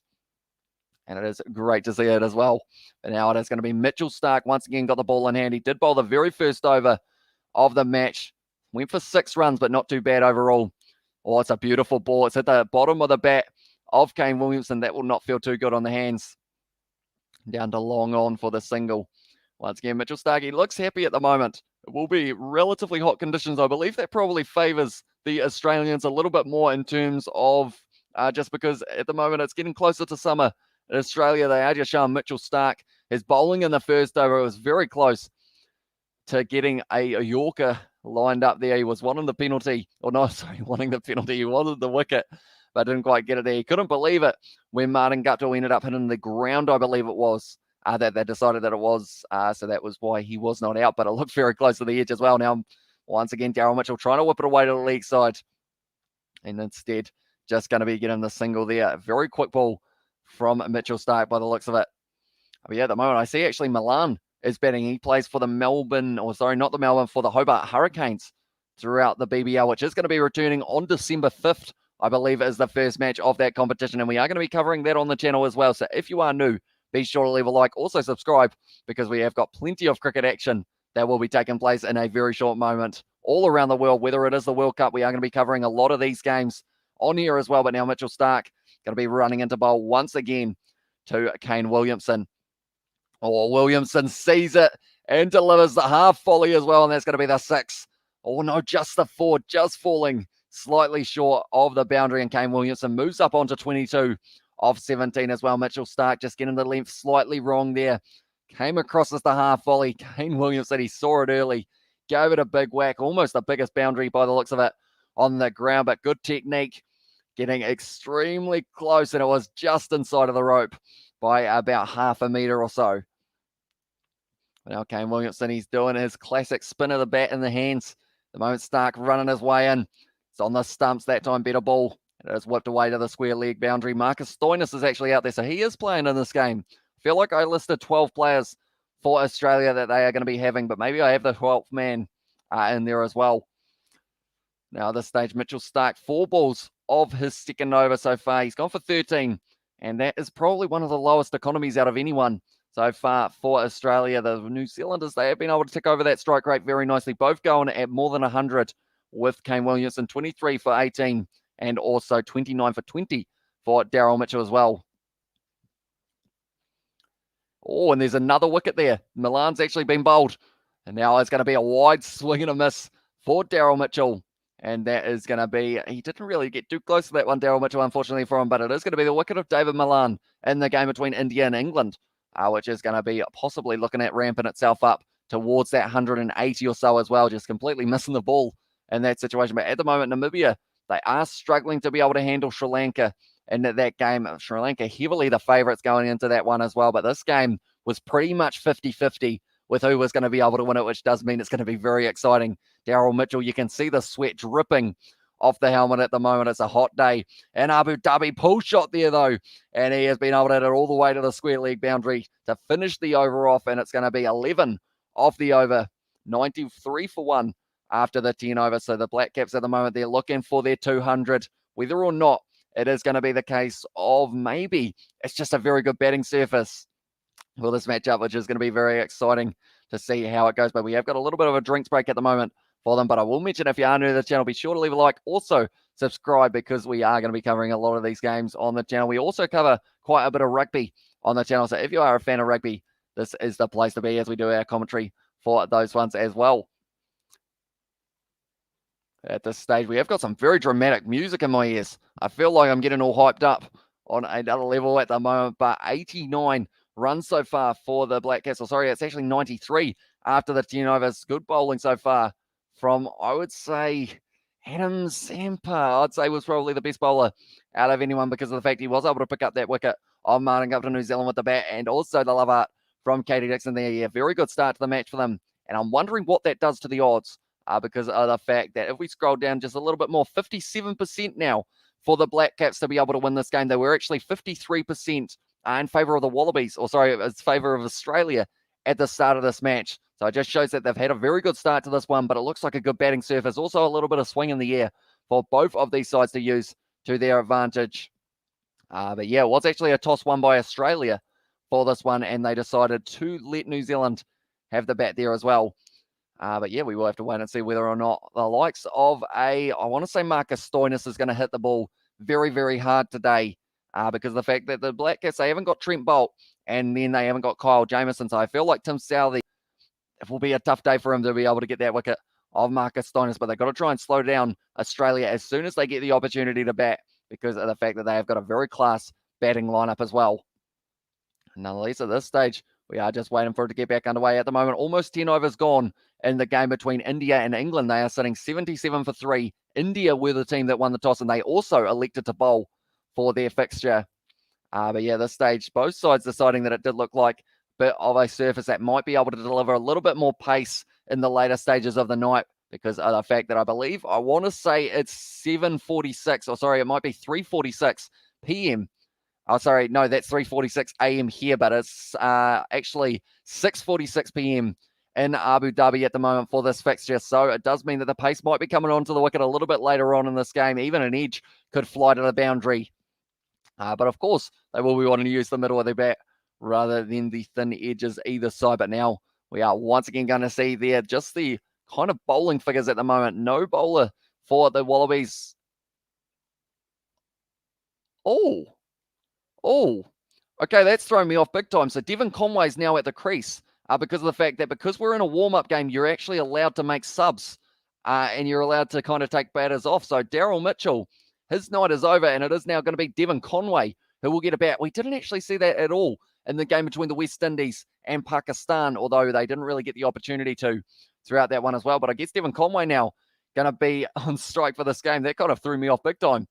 Because, of course, you're not allowed to do that in the actual matches, I assume. But because of this one, they are able to as well. I think Warner and Stoinis will open for the Australians. And again, you call the Wallabies, the Aussies the Wallabies. Yeah, I'm still in rugby mode, unfortunately, for my brain. It's like how I said a little bit earlier on that kickoff was going to be at a certain hour. But yeah, hopefully I will slowly be able to transition back into cricket mode because we have got plenty of cricket and rugby simultaneously going at the stage. But we're going to be covering both of them on the channel as well. It's going to be very exciting stuff. But 94 for 1 at the moment for the Black Caps. Devon Conway about to face his first ball. He had a phenomenal season for the Black Caps. It's kind of really shown up in the last couple of years and doesn't look like he's going anywhere anytime soon. But Zampa, he's open to knock him over here with the pegs. But now out through cover. And it is going to be just the one here for Devon Conway. And it is going to be Kane Williamson also at the crease. He is not going to be retiring by the looks of it in terms of going off the field. I believe the next option is Tim Seifert if they decide to do it again. So I guess it's quite good to see that the Black Caps are going to keep on trying out all of these new players. Daryl Mitchell, he'll probably feel a little bit disappointed that he did get taken off the field, but it does mean that you get a little bit more of an opportunity to get your eye in because we have still got one more game, which is happening in 2 days' time between the Black Caps and also it will be, nice shot there. Hit to the leg side by Kane Williamson. But yeah, they've also got the game up against England in a couple days, which is going to be a tough one. Will you cover NRL in 2022, mate? I'm a Panthers fan, says Earn 3 Yellow as well. I actually would really like to. I did watch a few of the games this year, and I feel like if I start learning the squads just a little bit more, it would be a lot of fun because it's very similar to the rugby union in terms of being able to do that commentary and everything along those lines. So we are looking at more sports that we can kind of add in to our sporting arsenal. But now it's going to be Zampa. Absolutely tried to whack that one. Devon Conway straight down to Mitchell Starc. Little bit of a juggle there. And it is still just going to be the single as well. We have got there. Hamish, what's your prediction for the ABs versus the USA? Says Aiden. I'm going to say, what was my score prediction? I think I said something along the lines of 70-5 or somewhere around that mark. I think it's going to be a relatively one-sided, but I hope it's not. I hope USA actually score themselves maybe about 3 or 4 tries. Would be actually pretty awesome to see, or able to stop the All Blacks from scoring too many in that game as well. Zampa now hit straight back to win by Kane Williamson, and Kane Williamson is going to be the dot ball. Shane Bond, one of New Zealand best, is involved with coaching stuffy as well, says Kevin. Yeah, at this stage, Shane Bond. Also, I believe Stephen Fleming was Stephen Fleming. Tell you what, sentences have disappeared as well. But I believe Stephen Fleming, if I'm not wrong, was in charge of one of the IPL sides. He did actually sign one of the other Kiwis. Now, almost an overthrow available for Kane Williamson. Is Sever Reese playing this weekend? Says Aiden. Not too sure yet. We haven't actually heard the announcement, but as soon as it is announced, I will be showing it on the channel. I believe it's going to be Thursday or somewhere around there. Although if the game's on Sunday, it could be a Friday announcement of that squad that is going to be taking on the US. But we will do our lineup prediction as well, like we normally do each week. So that will be coming up in a very short moment as well. Freedom Birds are going to do a bit better than that, or going to do a little bit, or going to do a bit better than that as well, says Katie Dixon. I hope they do. I hope they end up getting themselves kind of a few tries. And also, it's weird. As an All Black supporter, I guess you could say, because I am from New Zealand, I actually want to see the USA put up a good fight in this game and keep the All Blacks only around maybe that like 40 or 50 mark and have themselves get a few tries as well, just to try and challenge the All Blacks and not give them too much confidence going into those games in the Northern Hemisphere. And I want to see USA do well in their game that will be taking place a little bit later on, where they do have to take on Chile. But once again, hit straight down the ground from Devon Conway. Or sorry, it was actually Kane Williamson who did it that one straight down the field for the single. Once again, David Warner in squad or not, says Cricket World. He is indeed. He is going to be possibly opening the batting alongside the likes of a Marcus Stoinis or someone like that, which is going to be pretty awesome to see.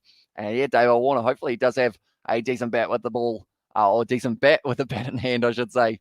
I think they will surprise everyone. I can't wait to see what happens as well, says Katie Dixon. It is going to be very exciting to see how it goes. You know what? Will be funny if the USA beat the ABs, says Aiden. It would be very, very impressive, although I fear for the All Blacks on social media after that happens, if it was to happen, because of the fact that people were angry enough when the Springboks were able to beat the All Blacks. But yeah, we'll have to wait and see what is going to happen for this one, because South Africa, they've got a couple good fixtures just to leave there from Devon Conway after Mitch Marsh puts it slightly wide outside the off stump. Conway decides that he doesn't want any piece of that one. And now it is going to be the first, almost one of the first dot balls of Mitch Marsh's spell. Unfortunately for the man, he has gone for 38 runs already from 2.2. 25 of those coming from the first over inside of the power play. Guptill was teeing off on him. But now at this stage, David today is fire as well, says Cricket World. What is your prediction for how many tries, or sorry, not how many tries, how many runs he will get, mate? Do let me know your prediction. I'm going to say 42 for David Warner in this matchup. Now, Devon Conway hitting it out through the covers just for the single. So slowly starting to kind of get that run rate going down a little bit here. The Australians are working hard to try and keep New Zealand. I'd say if they can keep them to 180 at this stage, that would actually be pretty impressive because of the fact that they are well and truly ramping up. I said 147 as my first prediction. I changed it to 177 for my second as well. But yeah, it's going to be a very hard pitch to predict for the second half of this match, definitely because of the fact that they are saying that it's speeding up for this one as well. But Williamson, once again, is going to be on strike to Mitch Marsh. Advancing as well, hitting it out through cover, striking it well, but it's going straight out to Ashton Agar, who was deep cover for that one as well. We have got that Warner will make 50, says Aiden for the prediction. And is anyone else also going to get a 50 in this match? Aiden, do let me know. I feel like Marcus Stoinis could actually be a decent shout as well for possibly being able to get the Australians underway in a quick fashion. I feel like they'll really use those 6 overs. They're actually showing David Warner at the moment. He's grown an impressive mustache, that man, compared to myself. Mine's just a little bit thin, unfortunately. He's taken notes from Nick White from the rugby as well. Depends on if Australia retire batsmen as well, says Dragon. That is a good point. Will they try and use as many of their players as they can, or will they go out and try and win this match as well if there was in that situation? Because I assume if they retire, they are allowed to come back, if I'm not wrong, in this one, Dragon. Possibly, I'm not too sure. We will have to wait and see whether or not that is the case. But England at the moment, 3 down after 12 overs, 93 for 3. And then at this stage, Namibia, I believe they are still sitting at 54 for 2, but I could be wrong there as well. And also, Kane Williamson will make approximately 70 runs as well, says Cricket World for the prediction. And yeah, at the moment, he's sitting on 28, so he is well and truly working his way towards that. And Stoinis will make 100, says Aiden. That innings for the Melbourne Stars last year was just phenomenal from Marcus Stoinis. He was just able to keep on in the ball for miles. I believe he almost got himself, it was either 150 or 200 that he was almost able to get as well. And Darryl out as well Says Ramjan, I am just about to see that ball. Perhaps he's tried to go for the ramp. He has missed that one. And because of it, Daryl Mitchell was actually retired a little bit earlier on because of the fact that they decided that they would end up switching him out for Devon Conway. So they actually, in this game, because it is a preseason type friendly match, they are able to retire their batsman. So he didn't actually get out. He is not out at the moment. But he was able to get himself a few runs before he did retire. In that one, he was able to get himself a total of, it was 33 off 22, 4 fours, 1 6, and a strike rate of 150 as well. But at this stage, we are already 12 overs through this game, 102 for 1 at the moment. The first 50 balls, they were able to get 41. The second 50 balls, they were able to get themselves 31. And we have still got a few more balls left at this stage. 50 balls, the first 41 second as well. And we had 100 balls already in this game. I believe they have done the maths slightly wrong there because of the fact that that is not quite 100 balls that we have had ourselves here. But now it's going to be Ashton Agar once again who will be bowling now. Whipping it away to the leg whipping it away to the leg side here. And Swepson was the sweeper for that one and was able to stop it to just a single. But Ashton Agar at the moment, after only bowling a couple overs, he is sitting on 23 runs after 2 overs, 112 for 2. As well, says Cricket World. So that is a bold prediction. Who are you saying will be out? Cricket World, do let me know. Also, do you know what I think they might get to 200 as well? Says Aiden for the 200 mark as well. It'll be interesting to see whether or not they can do it. If they can, would be a tough total to chase, but it seems like overall it looks like a good batting surface. So it will be Australia who will have all of the opportunity in the later stages of this one as well. But scoreboard pressure can do weird things. But Kane Williamson once again hitting it out cover way, and that is going to be just a single there. Ringo, I believe, is the nickname of Ashton Agar. I think I have just heard from Matthew Way, but I will mention, if you guys are new to the channel, be sure to leave a like. Also subscribe to the channel as well, because we are going to be covering more of the Cricket World Cup. These games are just the warm-up matches, but when we get into the swing of things of the actual World Cup, we are going to be covering them on the channel for the live commentary. And also, we do a few other sports around the world as well, including the rugby, which is coming up with the All Blacks taking on the USA. And also, we have got their weekend win, says Carlos as well. Who are you going for this match, mate? Do let me know. Ashton Agar now. Australia will win, as well, says Cricket World. Sweeping away to the leg side. Once again, Conway hasn't quite been able to find the boundary yet, but is trying to set himself for possibly a little bit of a late dash. But Williamson at the moment just ticking over at just over a ball, or run a ball, I should say, sorry. At this moment, Matthew Wade, he is always talking, and I feel like that is why it's so entertaining seeing that man behind the stumps, because you know that he's going to have a good chat with Kane Williamson, who is out there at the moment. But we do see at the moment India are bowling to England after 13 overs, 101 for 3 at the moment in that game. So very close in terms of the amount of balls that we have had. Kane Williamson hits it over cover way, and that is going to be the penalty as well. Ken Williamson as well, says Mabasha. Hopefully I pronounced that correctly. And also we have got there, I'm going for New Zealand all day, every day as well, says Carlos. And my favorite is Kane Williamson as well, says Mabasha. Yeah, he is a very talented player. Very good shot out through cover there. Was able to pick himself up for more runs like they are mentioning. He isn't trying to hit it for 6 as well. Do you stream English Premier League to my team Liverpool as well, says Kevin. I am actually hoping to slowly keep on adding more and more sports. And that's another sweep shot. Very nice shot from Williamson. And it's going to be back-to-back boundaries for Kane Williamson there. And now 11 off that over, 33 for 3 after the 3 overs of Ashton Agar. Whether or not he does get a fourth, we will have to wait and see. But 113 for 1 for New Zealand after 13. Wallabies versus Japan. What's your score prediction there, says Aiden? I think it's going to be, I'm going to say 32-15 for them. But I am going to say that the Wallabies are going to win that one as well. Also, we have got there, what about Trent Bolt, says Carlos. He isn't actually playing in this match. I do see they have left him out. Instead, it is going to be these fellas who are coming across the bottom of the screen. Tim Seifert, Jimmy Neesham, Mark Chapman, Mitch Satner, Todd Astle getting the opportunity. Also Ish Sodhi and then Tim Southey as well. So we're going with quite a spinning bowling lineup, I guess you could say, because Chapman spins, Satner spins, Astle spins, Sodhi spins, Tim Southey's pace, Jimmy Neesham bit of pace as well. So I believe it's going to be interesting because they said that the pitch would speed up in the later stages of this game. So perhaps that's why they have decided to go with the slightly slower, kind of take the ball, kind of keep the speed off the ball.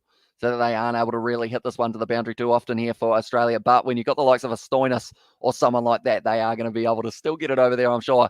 Now Zampa bowling once again. It's going to be a dot ball. Last 12 balls, 15 runs, so they have been able to slow them down at times in this one as well. Marsh's early form is a worry for Australia, as he is a confidence player as well, says Dragon. Yeah, it is very worrying. Going for 25 off your first over of the power play. And then even so, in his next couple overs, I believe he's still gone for an extra few for this one so far, Mitch Marsh. But hopefully he does have a decent finish to this one as well. He is a masterclass Kane as well, says Mabashi. He is indeed very talented player. Devon Conway also very good with the bat. Reverse sweep there is once again going to be a scrambled single there for the Black, as we have got there. Where is Lockie Ferguson? I believe he is with the side. It is just a case of they have decided not to play him in this game. They haven't got either Trent Bolt, Kyle Jamieson, or Lockie Ferguson.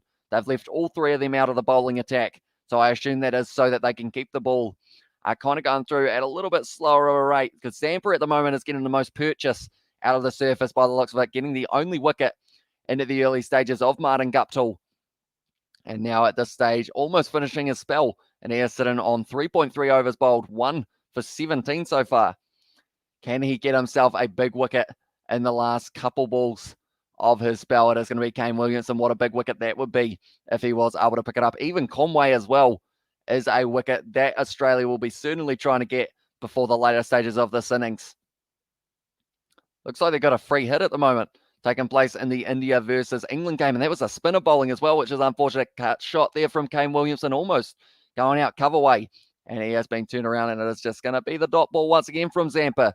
So he is a very phenomenal bowler, plays for the Melbourne Stars in the KFC Big Bash, and he will be one to watch out for this season as well. December 5th is when that one is going to be starting. Zampa now. Oh, he's bowled him as well. He's got the man he wanted, and he has got Kane Williamson out for 37 off 29. A little bit of a wrong in there from Adam Zampa. A little bit of a cross-bat swing there from Kane Williamson, I should say, knocks the bails off, and that is going to be him on his way, unfortunately for him. So Seifert now will be making his way to this crease. He had a little bit of a giggle there, Kane Williamson. He knows that that was a mistake, but it is a wicket, and Adam Zampa able to pick him up as well in the later stages of the innings, and also the later stages of his spell as well. So we are going to get rid of Tim Seifert, because he's going to be making his way out onto the field more than likely. I assume that is the sub that they will, or the change that they will decide to make here. But Williamson off the field there. Unfortunately for him, that is going to be the end of his innings. 37 off 30, and Tim Seifert now makes his way to the crease. Can hit a very long ball, this man as well. Him and Conway have known to be quite good with their partnerships over the last little while. I think they want to get their spinners some game time and see who bowls the best in these conditions, which is not exactly subcontinent, and some form as well, says Dragon. Yeah, I know that at this stage, Mitch Satner, they always go with kind of that situation of he's very good at keeping that strike rate, also his economy rate down when he does go up against them. Sodi's a little bit 50-50 at times, depending on how he goes with the leg spin. But if he is putting it in the right place, he could be quite a dangerous bowler on this field, because we have seen here, or on this pitch, sorry, because Adam Zampa, he's going all right so far, getting the 2 wickets so far in this fixture as well. David Vittori, is he still playing? No, he is not, although he will be playing more than likely in the cricket versus rugby game that they will be having in January. That is when that is taking place.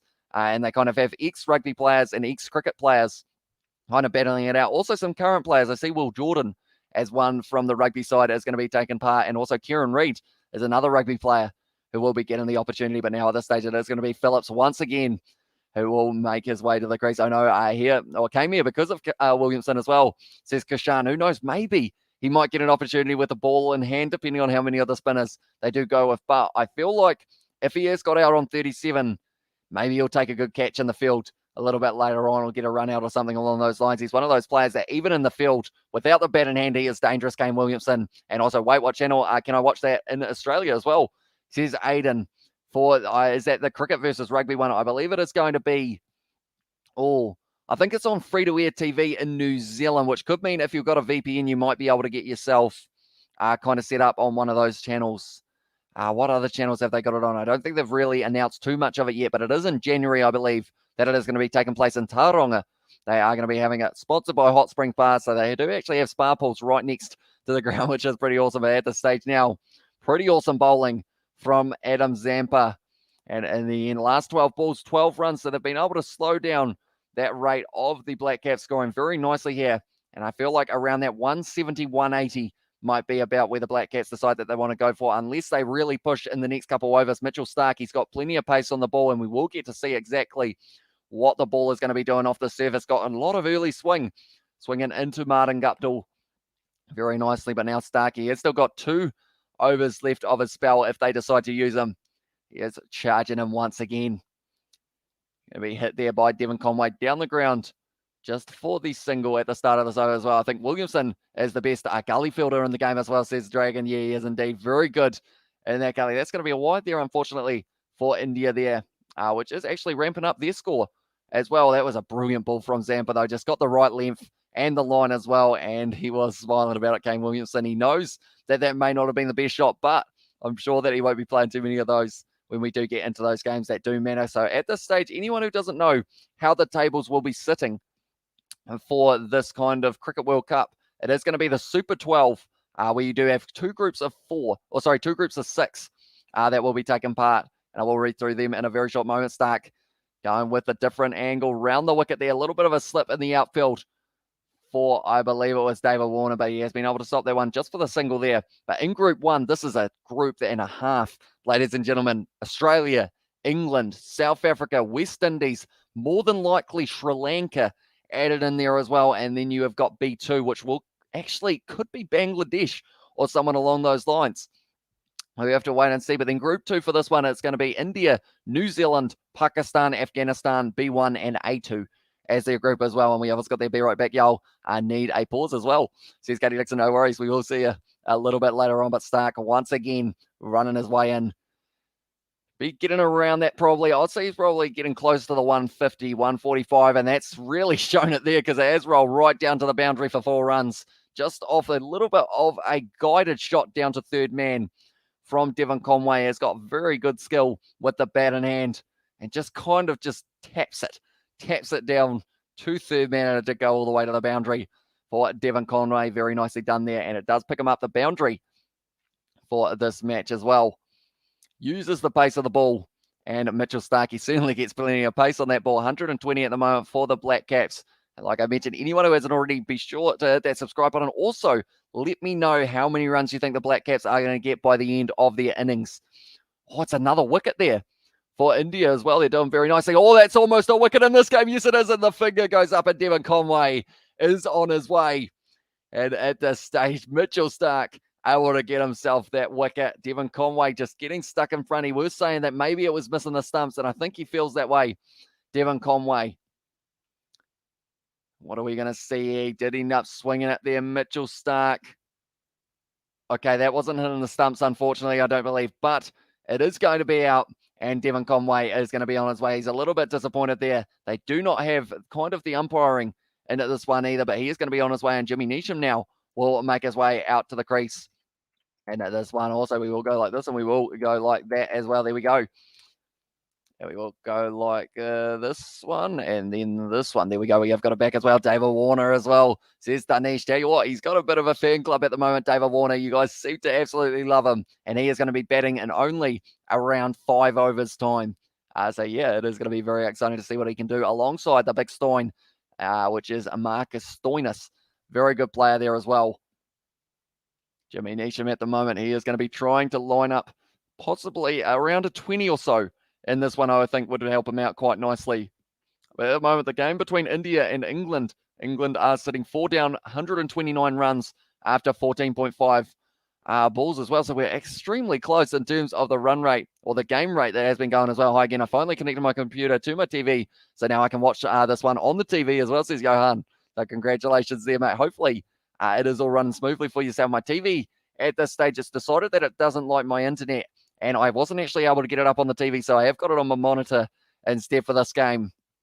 But yeah, hopefully it does continue to run smoothly. A little bit of a good length from Mitchell Starc. Knocked down to third man once again, and it is just going to be that single for the Black Caps. At the stage, Jimmy Neesham getting off the mark, but we've got 2 batsmen who have only faced 3 balls combined at this stage here. 8.16, still the run rate. They've been going at around their 8/ almost 9 throughout their whole innings here for New Zealand. They've got to make sure that they continue doing that. I feel like this Australian lineup they will be able to chase down around that probably 150, 160 mark. So they need to keep on pushing here for New Zealand to be able to get themselves a win here. But Australia at this stage, both Australia and New Zealand actually had series up against Bangladesh and both struggled, although they were different conditions compared to what we have got here. It looks like a very nice batting surface so far. A little bit of spin, a little bit of purchase, and beautiful Yorker there from Mitchell Starc to close out his spell, or close out the over, sorry.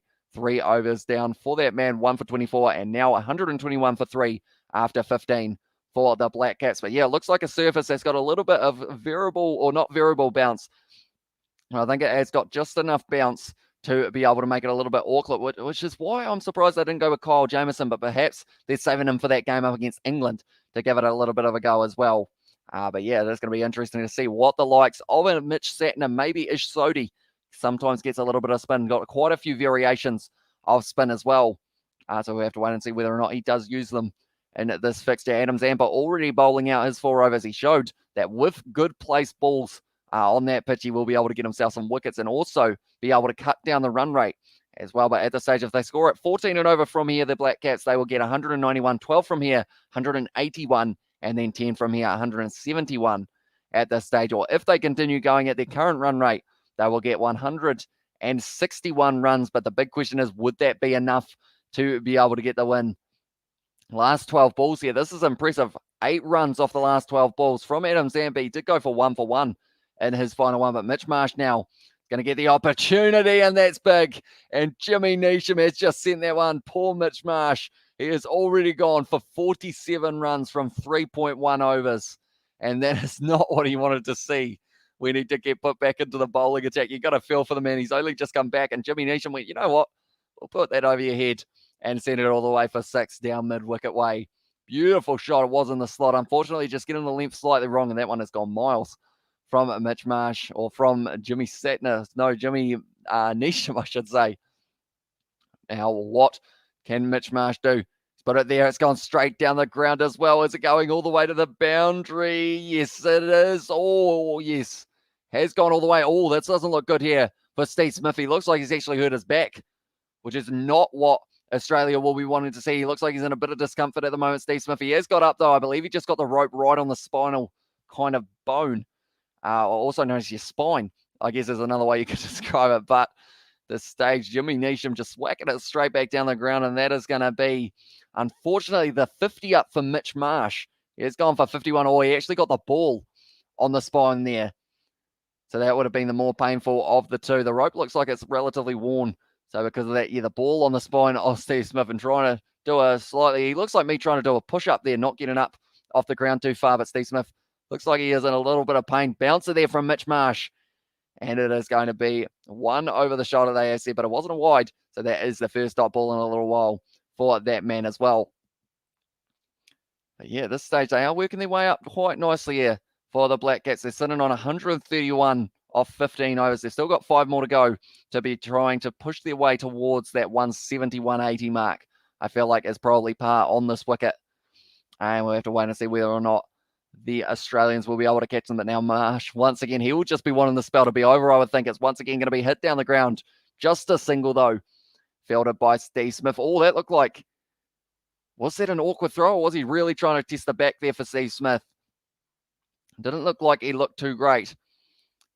I'm not sure what Jimmy Neesham is talking to the umpire about at the moment, but yeah, it didn't look like Steve Smith looked that comfortable throwing that one. So hopefully it is just a little bit of a stinger on the spine and he'll be all good to go. Johnny Bairstow at the moment, he's sitting on 44 not out, so he's getting very close to being able to bring up the 50 in that game up against India as well, which looks like at the moment they're going to be about the same par score as the Black Caps for this side. It would be quite funny if both sides ended up with the exact same score.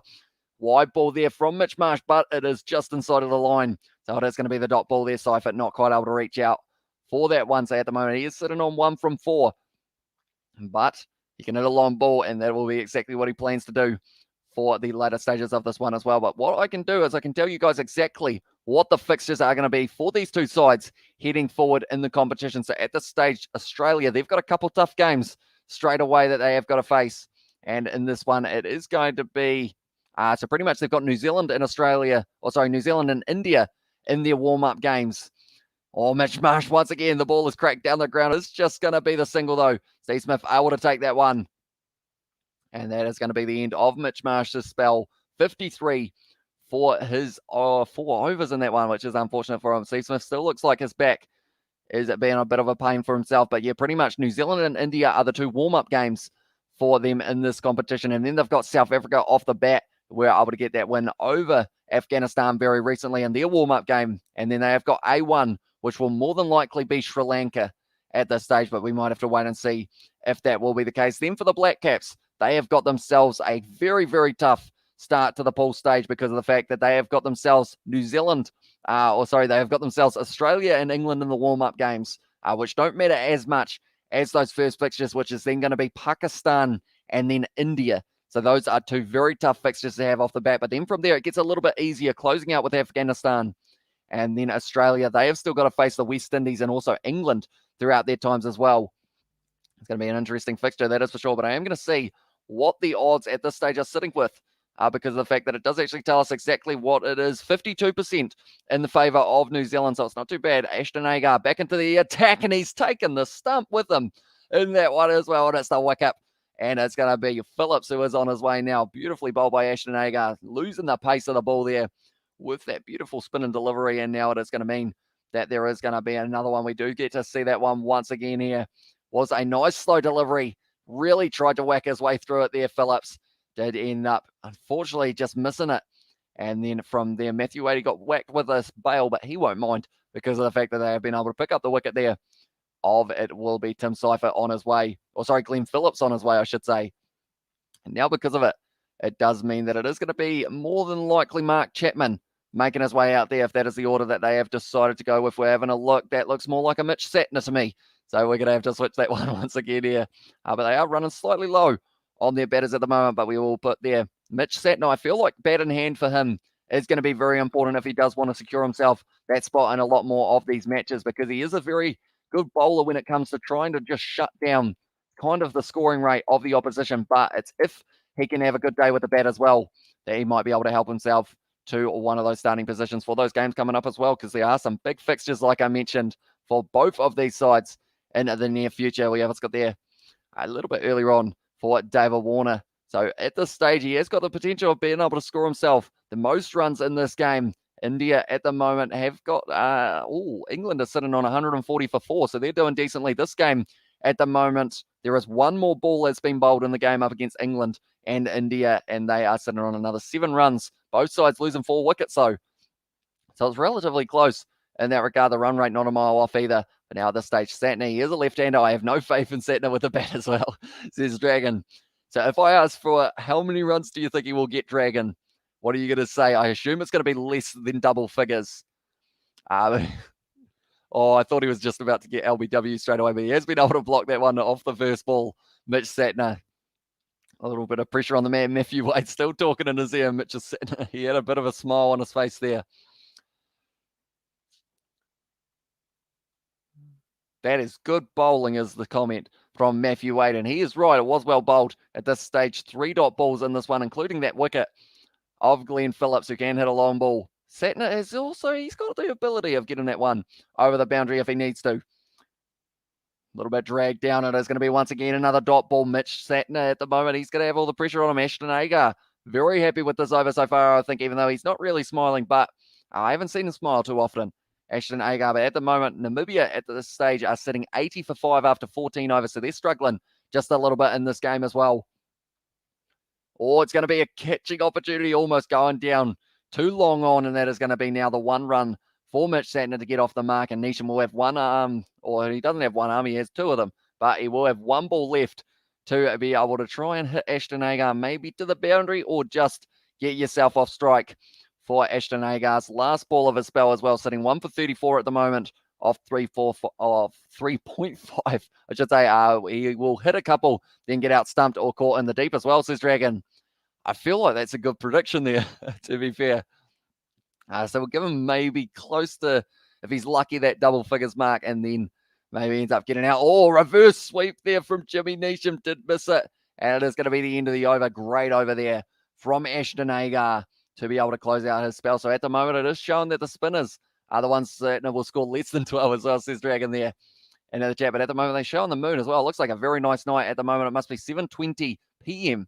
over there. But at this stage, 3 for his economy was Richardson for his first 2 overs, 6 runs off them. And then Zampa, 4 overs bowled, 10 dot balls, 17 runs, 2 wickets as well. Mitch Marsh at the moment way above everyone else with the economy of 13.25, going for 53 off his 4.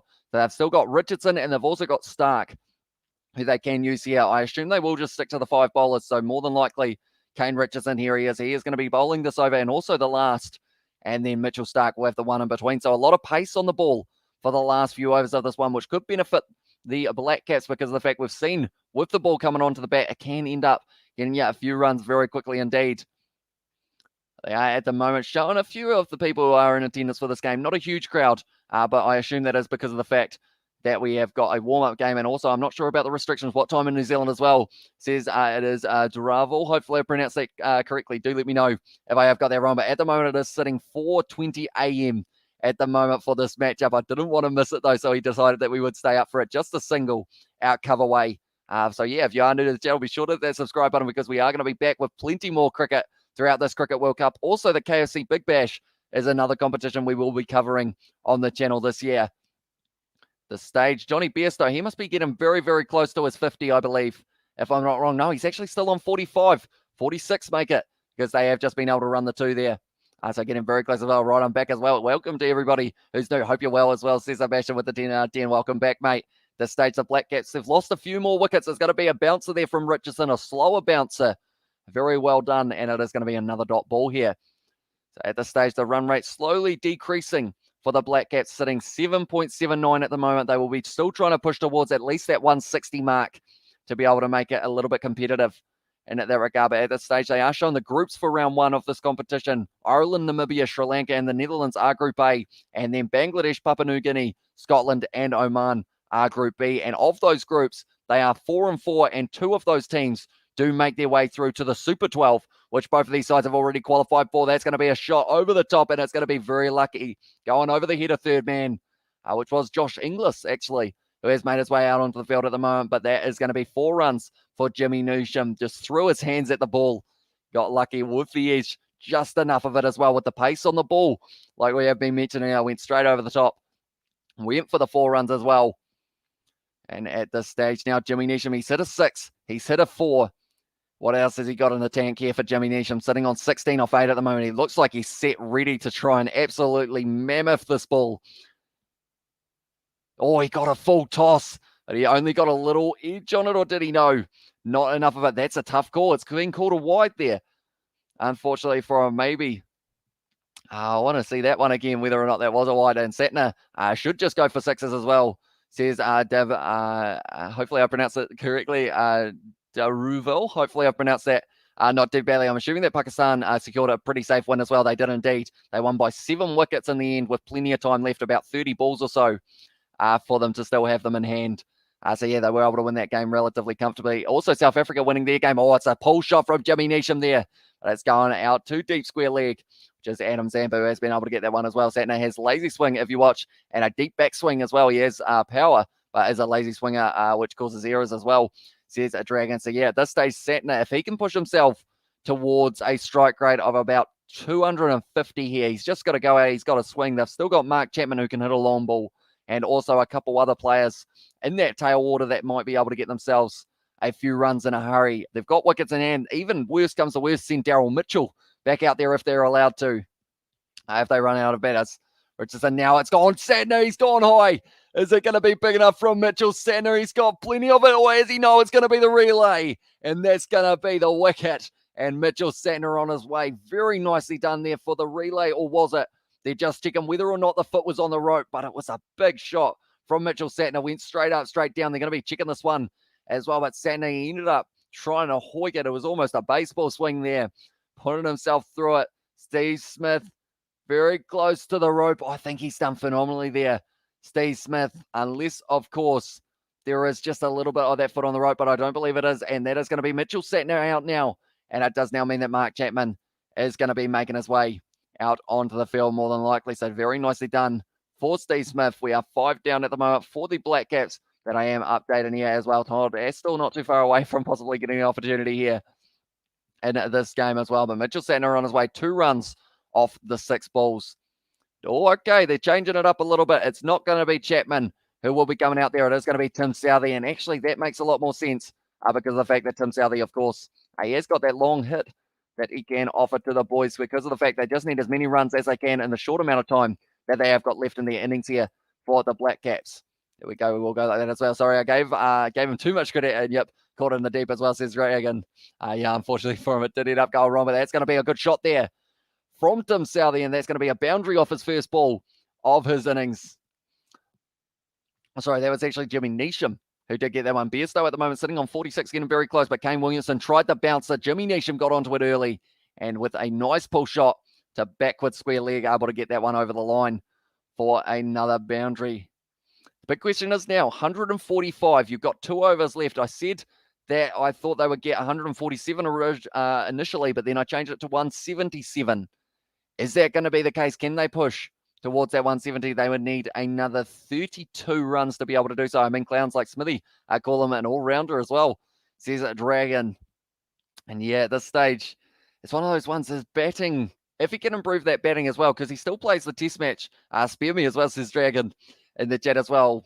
Yeah, because for the test matches as well, I feel like they need, I'm not sure whether or not this is the same for you, Dragon, but he doesn't almost have, he's very good at keeping, I've started about 15 sentences in a row. He's very good at keeping that economy rate down, but in a test match, that doesn't matter. You know, you need to have a spinner who can take wickets in those test matches to be able to really put the pressure on those other sides. But yeah, duly we know. But now Southee going to be on strike to Mitchell Starc. He's got plenty of pace, but Southee has got plenty of power if he does get to use it as well. It's going to be a beautiful Yorker there. Oh, almost a collision there. Got my tea, plus got my pumpkin scones as well. I got my sweet cones as well. Says Katie Dixon there. Pumpkin scones, or scones, sorry, we call them in New Zealand. I believe I forgot how to speak. What did I miss as well? Says Katie Dixon. You missed a few wickets, but also the Black Cats, they're going all right at the moment. They've got a run rate of 8, which is actually pretty decent as well. Sweet cone as well, says Sebastian. But yeah, pumpkin scones, or scones, sorry, haven't really heard of. Raw, I know that. Does it have pumpkin spice in it, or is that just the completely wrong thing there? Do let me know. But now Starc about to bowl his second ball of his over as well. Jimmy Neesham at this stage at the non-strikers end. I feel like having him on strike would be very good for the Black Caps in the later stages of this one as well. Or actually, sorry, he's on strike is what I was trying to say, which is why I felt like having him on strike was such a good idea for the later stages of this one. As many balls as he can face, the better. But now it will be Mitchell Starc who will be bowling to him. Okay, so they got a few men in the outfield at the moment. They're saying either it's a bouncer or it's full and straight, and he has been able to hoik that one around to the midfield or around to leg side. And it's just a single for the pull shot of Jimmy Neesham. Yeah, pumpkin spice scones, or scones. Got a slice of pumpkin cake too as well, says Katie Dixon. How many pumpkins have you got, Katie, at the moment? Are pumpkins in season here in New Zealand? I know that we're getting closer to avocados? No, I think we're already at avocados. Johnny Bairstow actually has just been bowled by Jasprit Bumrah, and he was on 49 as well, so that is a harsh time to get a man out. He was very close to the half-century Bairstow, but now Starc down forward. Beautiful Yorker once again there, finding the length perfectly, and also we have got there, Sports Buffet said, could you show us the win probabilities? I sure can for this one as well. So at the moment, it's quite an interesting situation that we have got at the moment. The win probability has gone back in the favour of Australia, 58% for Australia here, whereas the last time that I did check it, I believe it was actually sitting around 52% for the Black Caps.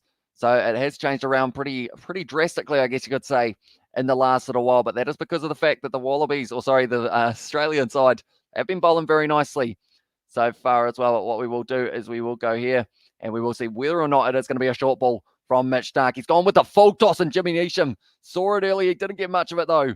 And it is going to be straight down the ground to Steve Smith, who has been able to keep it to just this single. At the moment, Mitch Starc going for 4 singles. They will not be minding this one bit. At the moment, pumpkins for days, Irish as well, says Katie Dixon. Also, we have got the Know It brother skipping the glass of blood this morning as well, says Katie Dixon there in the chat as well. But yeah, it was a full toss from Mitch Starc, but wasn't quite able to put it out of the ground. Like they are saying, Glenn Phillips has a pumpkin look about him as well, says Dragon there. But now at this stage, Mitch Starc once again, 5th ball of his over, and it's going to be once again a single here. Unless they can get back for the 2, do they run it hard? They have not made it back. So now at this stage, 5 singles for the second last over of the game. It's looking pretty good. Who said 157? Was that you, Aiden? Who did end up calling the 157? Because it could be somewhere around there, or maybe 167 if they can really push for this final over. It's going to be Kane Richardson, who's very good at changing up the pace of the delivery, which could be crucial for them in the latter stages. But I think if they can keep them down to less than 165 from here, even less than 160 maybe, they would be well and truly happy with it here for Australia. This stage now, it is going to be Starc running in. Final ball of the spell, and it's just going to be another single down the ground. Steve Smith does get it at long off, and a very good over. 6 singles off the second last over of the match. I hope the All Blacks get to all try a pumpkin pie with whipped cream before they leave the States as well. Pumpkin pie does look very nice, but I've never known what the pumpkin pie part is. Katie, is a pumpkin pie, is it closer to like a cheesecake or closer to like a, like, is it sweet or savory? I believe it's sweet, but I haven't actually really worked out what it is, kind of thing, if that makes sense. I feel like that didn't really, it was I've got the lull from Katie Dixon there, but at the moment they are showing throughout this match the partnerships that worked well for the Black Caps early on with 44 between the 2 top men, Guptill and Mitchell, and also it's pumpkin custard pie, very, very sweet as well, says Katie Dixon. It sounds quite nice. Whipped cream on top of that would be quite a treat, I would think. Maybe, have we got, I'm not even sure if we've got pumpkin pie here in New Zealand, but if we do not, maybe have to try and find myself some as well. But 90 for 6 at the moment for Namibia after 17.2 overs. Oh, sight screen at the moment. Richardson almost running in. Yeah, pretty much that ball had been thrown and the sight screen was still moving at that stage. So because of it, it did mean that Jimmy Neesham pulled out right at the last second. I have no idea what pumpkin tastes like. I only carved and chucked them at people while I was drunk as well. Never had a bite. Says Sebastian there. And also we've got there. Love your work, bro. Just curious, what percentages would you say New Zealand are to win and Australia to win out of 100 as well? Says Thomas, the perfect thing that I have been able to find myself is with the scoreboard, I can actually scroll down and we have got the live win probability that it has got for both of these sides. So at the moment, it is saying 60% chance for Australia to win this one. A little bit, oh, it was almost cleaning up Kane Richardson. I almost flinched there for the man. Just another single. Very well done here by Australia at the end of this innings. 160 will be the goal. Kane Richardson and also Jimmy Neesham just having a bit of a chat. But yes, 60% at this stage seems to be what they feel is going to be the kind of chances of either of these sides being able to get it as well. But yeah, at this stage, I would say the favourites have slowly crept into the favour of Australia because of the fact that pretty much they have been able to shut down the Black Caps in the last few overs, and it has been working very nicely for them as well. But Richardson once again going to be running in 5 balls left in this one. Oh, it's wide, and tell you what, Southie's thrown their hands at it. It could be out, and it is indeed Ashton Agar taking it right out on the boundary. It is a very short boundary out that side, but Southie on his way. And now it does mean that the Black Caps going to be 6 down. They haven't been able to tick over too many more runs of this one. I know it's a long shot, but I'm guessing a pie with pumpkin in it. I know I'm a dead set genius as well, says Dragon there. Also, we have got there, you can cook them in so many ways, but they are excellent in desserts as well. And sometimes I'll just go buy a pumpkin pie and eat it in the dark as well, says Katie Dixon. But now at this stage, it's dark at the moment in Abu Dhabi. It is dark here in New Zealand as well. 4:30 a.m. we are sitting at, but Southie on his way. 3 off 4 balls.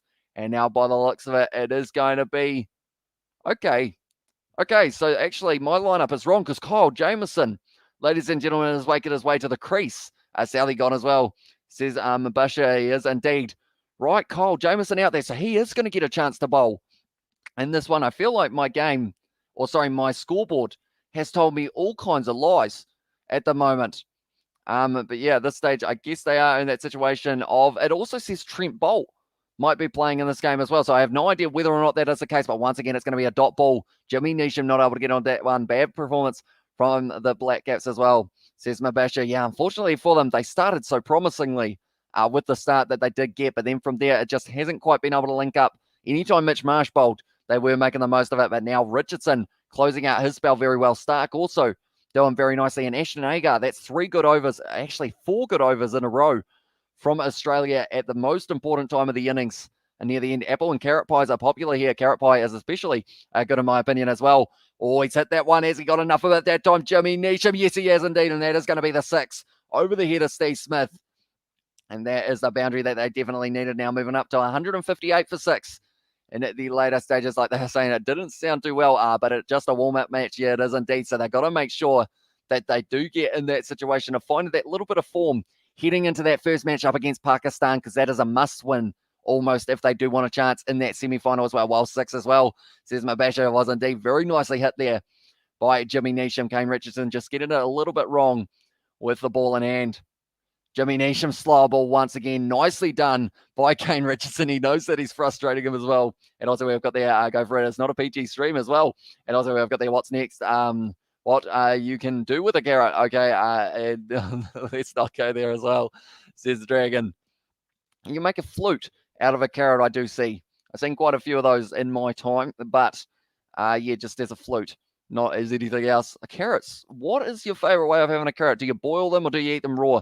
Do let me know, ladies and gentlemen. Apple pie with a huge chunk of farm-style cheddar cheese on top, as well as a huge popular food. That one's been struck well once again by Nation, but it's going to be caught. Instead, it's Steve Smith takes it nicely, and that's going to be another wicket down for the Black Cats. And also we have got there as well in the US. It sounds weird. I know, but it's really good as well. Carrot pie sounds good too as well, says Cody Dixon. Also, bro, are you from New Zealand? I am indeed, Mabasha. So at this stage, we are sitting 4:36 a.m.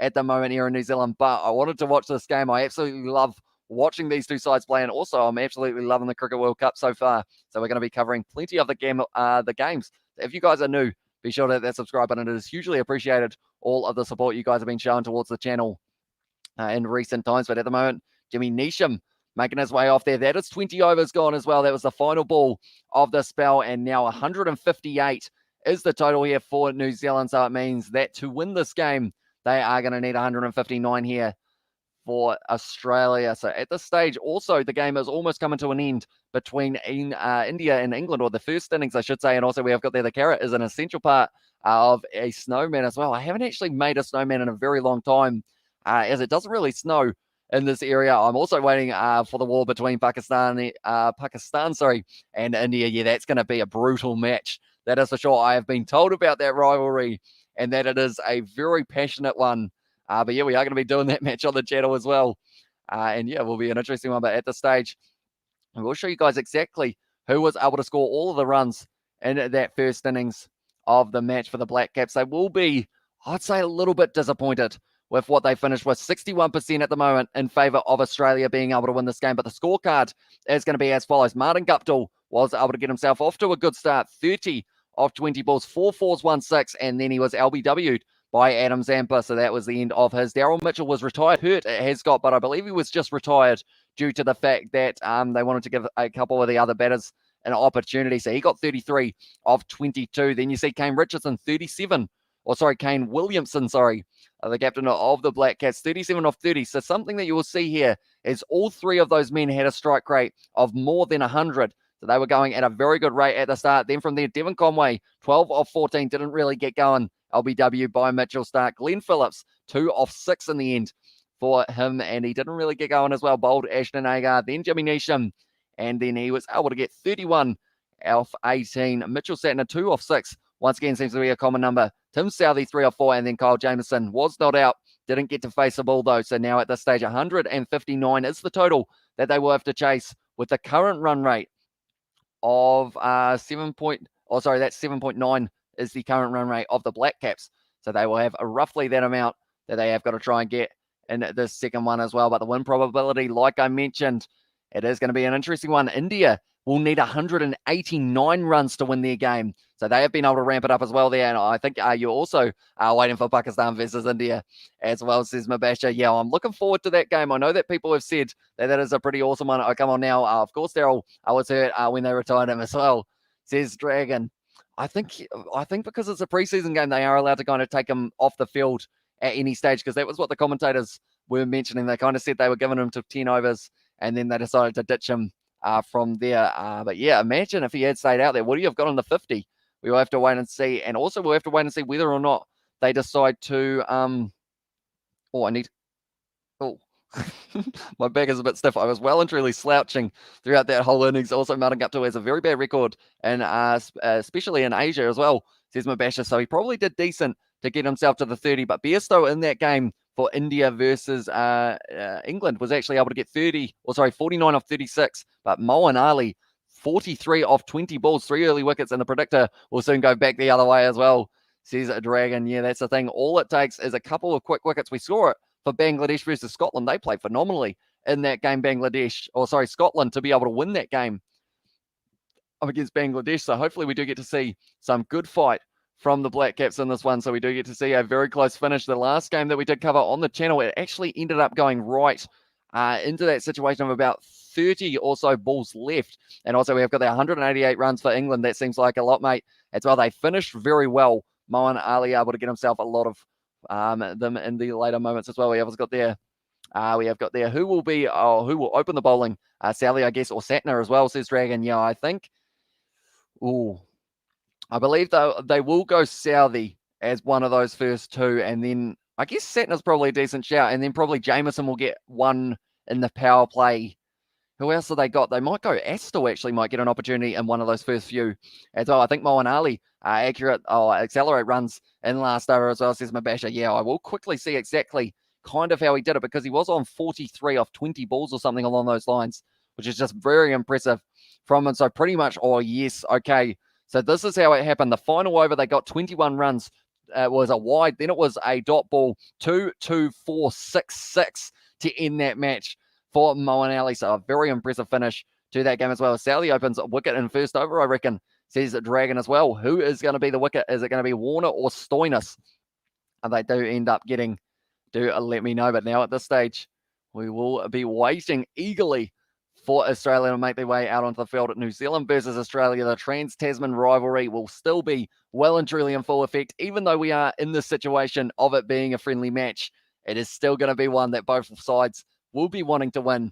We will have to wait and see whether or not that will be the case. Beautiful in-swing and delivery from Mitchell Starc there in the end. But now, at this stage, OMG, very impressive. Moeen Ali as well, says Mabasha. Yeah, finished that game very well for his side. And because of it, I mean, looking at that, 21 runs in the last over, you're probably looking at maybe around that 175 if he hadn't absolutely smacked that ball. So now India are going to have to chase hard in that one as well for them to have any chance in that game. But yeah, I will quickly read through who was able to score all of the who was able to score all of the runs in that first innings for the Black Caps once again. So in this one, at this stage, actually, Namibia are struggling. They're almost able to bring up the 100, but they might be bowled out before they get there. Martin Guptill, 30 runs off 20 balls. Daryl Mitchell, 33 off 22. Kane Williamson, 37 off 30. And then the next highest was Jimmy Neesham, 31 off 18. Then for the bowling, the stats were pretty interesting. Adam Zampa, once again, having a phenomenal day with the ball in hand. 4 overs bowled, 17 runs, 2 wickets, and economy rate of only 4.3. Kane Richardson also bowling very well. 4 overs, 24 runs for the 3 wickets as well, with an economy of 6. Mitchell Marsh, he will want to forget that bowling performance, because he did end up going for 53 runs off his 4 overs, but they did stick with him. I believe that is because of the fact that they really went maybe with a strong batting lineup for this one. Sorry about the stupid question, but the Aussies win if they reach 159 runs with less than 7 wickets in it as well, says Sebastian. So pretty much at this stage, they can actually lose more wickets than the 7. For this one, is David Warner playing today? He is indeed, Mabasha, and he will be out there very soon for an opportunity. But pretty much they need 159. They have still got their 10 wickets in hand, Sebastian. So if they lose all 10 wickets, then they lose the game in that regard. But if they get the 159 before losing the 10 wickets, then they will get themselves the win as well. So it is pretty much, even if in the second innings you lose a few more wickets than your opposition, as long as you get more runs than them, then that is how you do win yourself the game. Hopefully that did make sense. But yeah, this stage, almost there for the second innings. I will mention once again, if you are new to this channel, be sure to hit that subscribe button, because we are going to be back with more of the matches of this Cricket World Cup. There are some very exciting fixtures coming up, including games in the middle of the night. We are currently sitting 4:44 a.m. We've got one more innings to go in this match. We've already covered the West Indies versus Pakistan as well. And Sandeep has said there, although Sebastian is actually from Romania, where they do not play a lot of cricket. So I feel like it's pretty awesome that he is here learning about the game as well as we go, because we have got people from all around the world watching these ones as well. But at this stage, the games that are on tomorrow night, it is going to be Scotland versus Papua New Guinea and also Oman versus Bangladesh. Then we've got a little bit of a break from these friendlies until Wednesday, and it is going to be England taking on New Zealand. And then also the game that will be taking place a little bit later on that day will be India versus Australia at the same time, and then South Africa versus Pakistan at 3 a.m. on the Thursday. Then we are right into those actual fixtures that are going to be kicking off on Saturday for the group stages, and we are going to be doing all of those ones as well. And also we've got the I'm missing Colin Munro and Ross Taylor as well, says Mubasha. Yeah, it is a shame that we haven't got Ross Taylor there because of the fact he's just a very good player. He scored a lot of runs for the side as well. But yeah, he is a little bit of a hit. I believe they've got someone returning from injury who I can't quite think of off the top of my head. I think it was Lockie Ferguson, or was it someone else? I believe it was a pace bowler anyway. Indian run chase incoming, Kishan, and also Shia Kumar. Also, yeah, Dev Pandya, and a masterclass incoming as well, says Zandip. I'm very much looking forward to seeing, yeah, that's a very good side. That's a very good side for India as well. And I feel like if anyone can chase it down at the moment, well, it'd be pretty awesome. And we have got the sport is pretty non-existent here. It's a nice learning experience, though, says Sebastian. And yeah, I mean, it's pretty awesome that like we can try and hopefully describe the game not too badly, Sebastian, although those highlights on YouTube that we were talking about a little bit earlier on will certainly be a lot of fun to watch, depending on how this result goes, of course, and depending on who you're going for in this one. But we must be getting very close to the second innings of this game getting underway between New Zealand and Australia. Anyone who is wondering at the moment as well for who they are going to be having, I'm actually going to hide that one down the bottom because of the fact that they changed it a little bit compared to my lineup that I did have. They actually had it a little bit different. But Josh Butler, they are showing at the moment. He did end up getting bowled in the early stages of the innings for that game up against India. He ended up yawning there once again. And also we have got there, he's the master of cutting the ball through the square, Ross Taylor as well, says Mabasha. Yeah, although I do remember one, unfortunately, for him. I remember it was the first ball back in a test match after a break, and he ended up going for the cut shot first time and got a massive edge on it and got caught. But he's a very talented player, Ross Taylor, that is for sure. And also Steiners will get LBW, says the Dragon. Could be a decent shout. What are you saying in terms of David Warner? How many runs do you think he will be able to get? And also, in that regard, who do you think will be able to get the first wicket of the match? I'm not 100% certain that Trent Bolt isn't playing in this game because of the fact that they didn't say that Kyle Jamieson was being in there, but he actually did end up playing that one or played on as well, says Dragon, for that prediction of what could end up taking place for this one. Is uh-oh. 2 yawns in a row is never a good start, but I'm still trying to be wide awake at the moment for this game. My eyes are trying to water. They look a little bit bloodshot at the moment, I'll be honest. But we haven't got any games tomorrow night, which is why I will be able to chill out and sleep in a little bit later for this one as well. We have got the you are only cricket live streamer from New Zealand, or there are many as well, says Sandeep. I don't believe we've got too many here in New Zealand at the moment. I'm not sure whether or not anyone else in New Zealand is actually up at this hour of the day. Definitely not for a friendly match. I believe maybe for the actual matches that are taking place of the Cricket World Cup, there may be a few more, but I believe other than myself, for these 3 a.m. games, there's not too many people up at the moment. So yeah, I do absolutely love doing these live streams to talk to you guys in the chat throughout these ones as well. When the start of the second innings, bro, as well, says Mabasha, I believe we are probably around 3 minutes or so away from it getting underway, and Sally first wicket, says Dragon there for the prediction there as well. But at this stage now, I believe we must be getting very close. We've just got a couple more ads, and then it is going to be getting back underway for this matchup. I'm excited for the second innings, and hopefully it is going to be a very good one. I'm not sure whether or not Glenn Maxwell is actually playing in this game. We'll have to wait and see, because of the fact that I feel like because it is a friendly match, they're actually allowed to rotate people probably a little bit more often than they would in those other games. So there's actually a chance that Glenn Maxwell could actually be here for this match, but we will have to wait and see. He wasn't in the outfield throughout that whole one, so maybe it won't be the case, but we will have to wait and see for the second innings. But we are getting very close, and I see there at the moment India making their way out onto the field as well. They are going to be trying to chase down a monumental total set by the English, but if anyone can do it, it is the number 2 side in the world for T20. Aaron Finch making his way out there. He is going to be opening the batting here, and Sodhi will get 3 and go for 35 as well, says Dragon. And that is a decent prediction I see here. They're going to be opening here with Aaron Finch and David Warner as a combo and a half. Aaron Finch, he has actually got one of those max bats as well. Tell you what, Kyle Jamieson, when you see him next to David Warner is not a short individual, I don't believe. And Kyle Jamieson just absolutely towered over him, which is why the bounce from that man will be so crucial throughout this match as well. But the average for David Warner, 31.46, very impressive batsman at the top of the order. And he will be looking forward possibly to the Ashes that is coming up in only around 50 days' time. That's going to be taking place in Australia for that one. Should be a very awesome fixture. And Aaron Finch has got the average of 37.47 at the non-strikers end, the best of 172. What game did he get that in? Because that is a huge fixture, or huge number at this stage. Now, Tim Southee will be opening the bowling here. And friendly games, any player can come or can play no matter who is selected in the 11 as well, says Dragon. So they may actually end up. Does that mean you could go with like a completely all-out batting lineup, Dragon? So could they go with someone who didn't, or like if you bowl, does that mean that you have to be in the batting lineup, or are you allowed to switch it once again?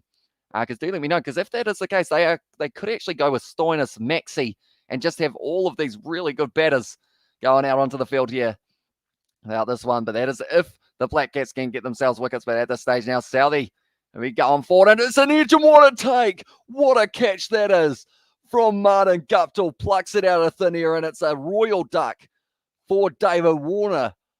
What a take! What a catch from Martin Guptill. He reacted like a cat there, mate. And he has just gone up in the sky and been able to take it. And now we're going to get to find out who is number 3 for them. Unfortunately, David Warner ends up going on his way here in the very early stages of this one as well. We've got to see the replay once again. What a take from Martin Guptill. Full outstretched dive. And he is able to take the opening wicket of this one. And David Warner is on his way. It looked like he was having a little bit of a chuckle and lol as well. Says Wise One here. Not the start to this one that David Warner would have wanted. Was a royal duck for this one. But now Southee able to take the first wicket. You were well and truly correct there, Dragon, in that regard. And now it's going to be actually Mitch Marsh making his way out onto the field here for Australia. So now he will have to make sure. Well, tell you what, he went for 53 in the field or for his bowling. So if he can get 53 with the bat, surely that kind of cancels each other out there. And also we have got there Guptill as a good fielder. And also I know you can switch at any point, but you still have to honour the game and make sure the opposition are facing a genuine attack as well, says the Dragon. Also, Warner has gone first ball OMG as well, says Mabasha. Yeah, it was a surprise with the fact that he did end up getting a massive edge. It took me back almost to the Ashes from a couple of years ago when Stuart Broad was bowling to him and just ended up with a few edges throughout that series. But now Tim Southee, very good ball to get the wicket of David Warner for the very first one of the innings. And now he has got a second ball here to Mitch Marsh. Oh, and Mitch Marsh straight away. He's hit that one hard. He's hit that one long, and it's gone for 6. That is one end to the other right there. You've gone from a wicket to 6 runs, and Mitch Marsh has decided that he got hit for a few in his first innings. He's going to do a few in this one as well. And the Black Caps actually going to 48 now in terms of their win percentage, just with that one change in the wicket as well. And in the first over, as said as well, says that Dragon. Oh, sorry, says Dragon, just Dragon, one Dragon. And that one, Mitch Marsh getting underway with a strike rate of 600 now for that man. What can he do now with Southee bowling to him? It was a bit of a half volley there. Southee possibly getting a little bit too confident after that big wicket of Warner. And now he has to make sure that he gets the line and length right for this delivery now. It's down the leg side, and it is a wide. So it's going to be a free run for Australia. The target is 159 that they will be needing for this one. India having to chase down 189 if they do want to win it. There, Warner actually advanced for that first one, but beautifully taken by Martin Guptill with the one hand extending out to the left-hand side, and Conway almost couldn't believe it, the way that he was able to take that one. He's just got very good reflexes, Martin Guptill, and maybe that won't be the last catch that he can take in this innings as well. But now Southee running him for the third ball.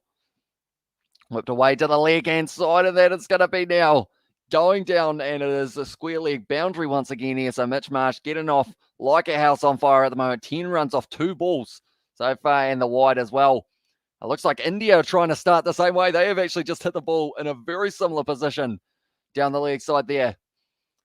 In fact, it was almost an identical shot, other than the fact that it was a little bit more crossbat from Rahul to be able to hit that one to the boundary.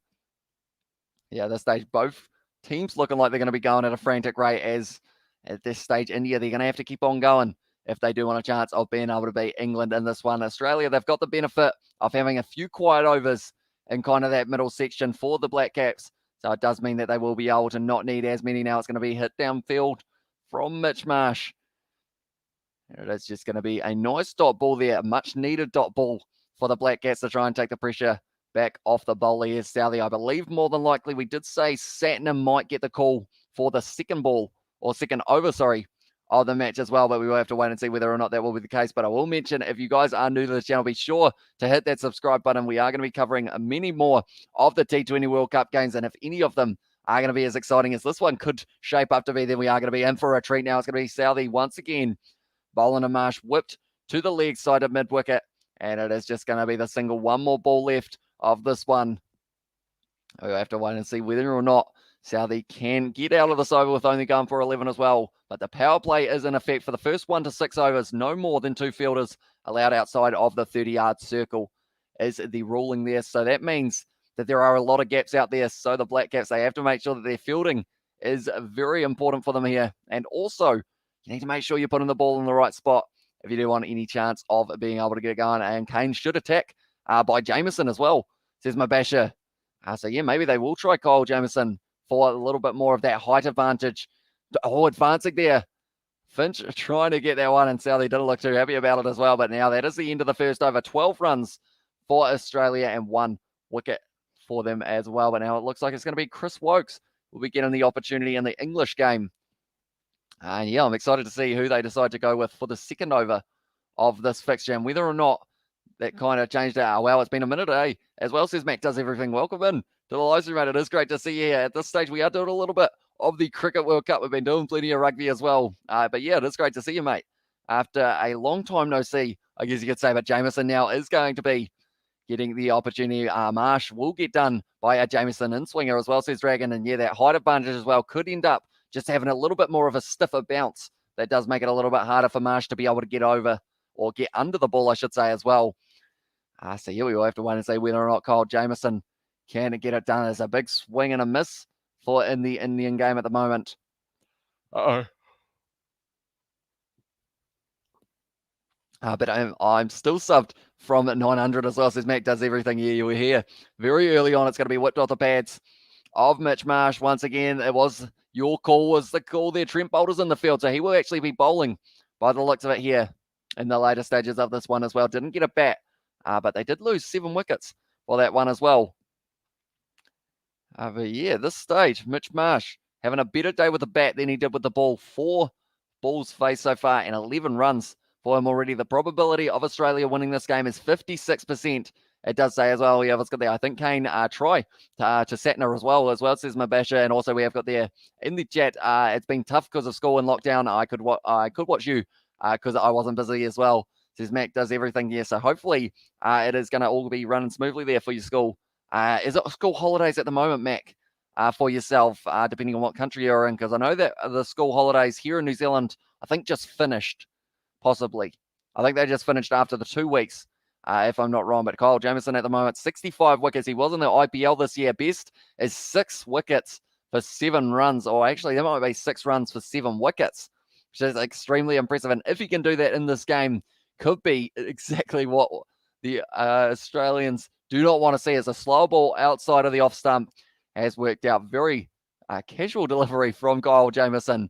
Aaron Finch missing that one. 3 runs off his first 3 balls of this one for Jameson. So I would say at this stage, if Australia can get themselves towards that 55 or so mark after the power play, I feel like they will be well and truly comfortable winning this game. But if they can keep them down to around 45, maybe take 1 or 2 more wickets in the power play, the Black Cats could be a very close one. I played cricket today at school and I did a diving catch as well. Says Mac, so congratulations. Oh, what a shot that is from Aaron Finch. That's gone straight over the head of the bowler. And Kyle Jameson, his head is pretty high off the ground, but that one also traveled a distance, and that's going to be the 6th straight back over the bowler's head Beautiful shot there from Aaron Finch. Oh, it's just good technique as well. He just ended up on it beautifully with it. Used the pace of the ball. Ended up advancing and getting it going as well. So well done with your diving catch though, Mac, as well. Our school holidays ended about 2 weeks ago as well, says Mac. So yeah, I believe you must be on last term of the year until you get to the Christmas holidays, which are always a little bit longer. But Jameson once again putting it on the hip, and Finch turns it to the leg side out to mid-wicket just for the single once again. So Jameson at the moment under pressure once again for the Black Caps. They are starting to have a little bit of that pressure that the Wallabies, or sorry, I keep on saying the Wallabies, that the Australians were able to kind of create in the early stages or around that kind of just after the power play, actually. Adam Zampa is one to watch out for. It's whether or not Zampa's performance can be kind of mirrored by Satner or someone who is spinning at the moment for the Black Caps, because if they cannot kind of keep them condensed for a few of those spinning overs, they will be in a little bit of trouble. Which channel are you seeing, sir? As well, says Prathiba. Hopefully I pronounced that correctly. In New Zealand, we have got it on Sky Sport 1 here, and also Sky Sport Select is another option for the India versus England game that is on at the exact same time.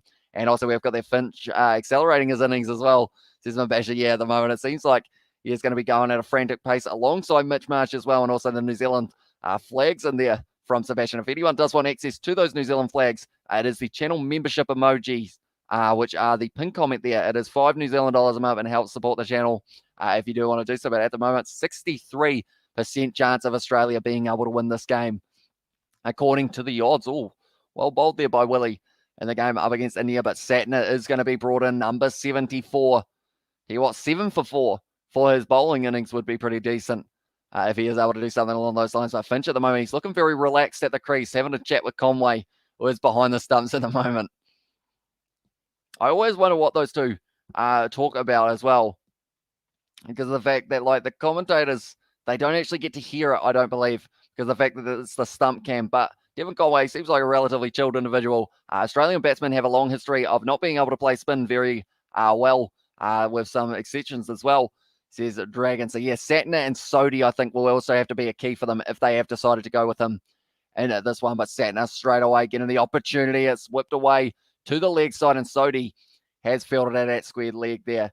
So just the single, and now it's going to be Mitch Marsh. Now, actually, Mitch Marsh is a player who doesn't have the best record up against spin, I don't believe. Sometimes he can get hold of the ball, which is something that Satner will have to be very careful with.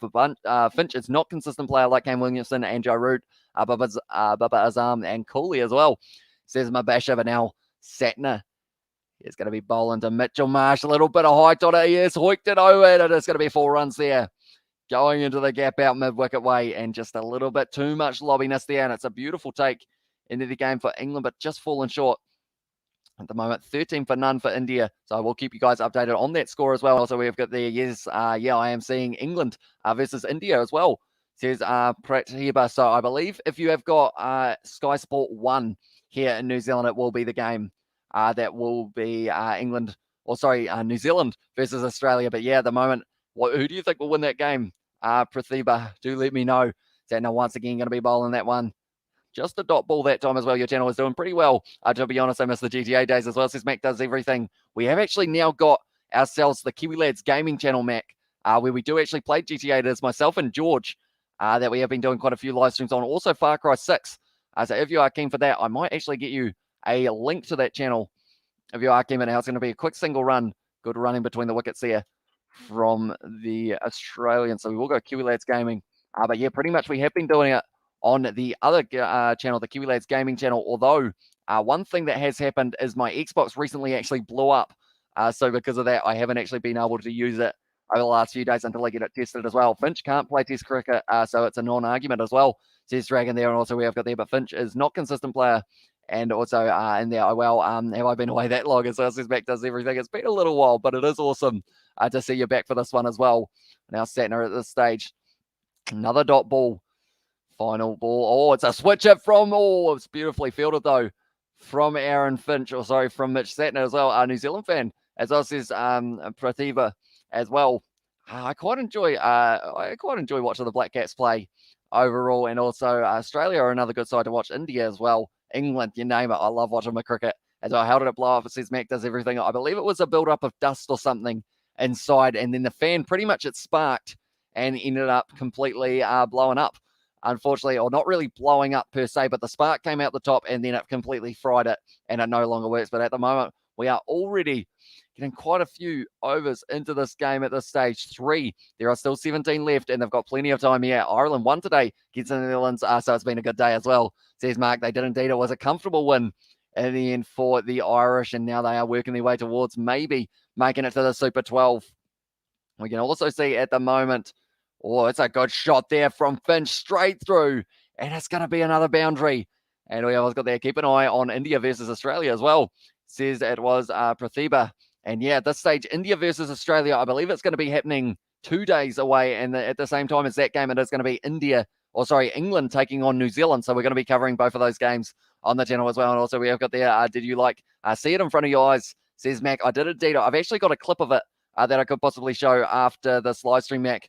Boundary as well, says Mabasha. Yeah, at this stage, it's looking very good for Australia in the early stages. Their target is 159, and they are cutting it down relatively quickly at the moment. They need 125 more runs of 16.5 overs. With the current run rate, they are going at more than 10 and over. They only need 7.3 as well to be able to get there. It was a very nice shot. Just almost swatted away there out to mid-wicket boundary.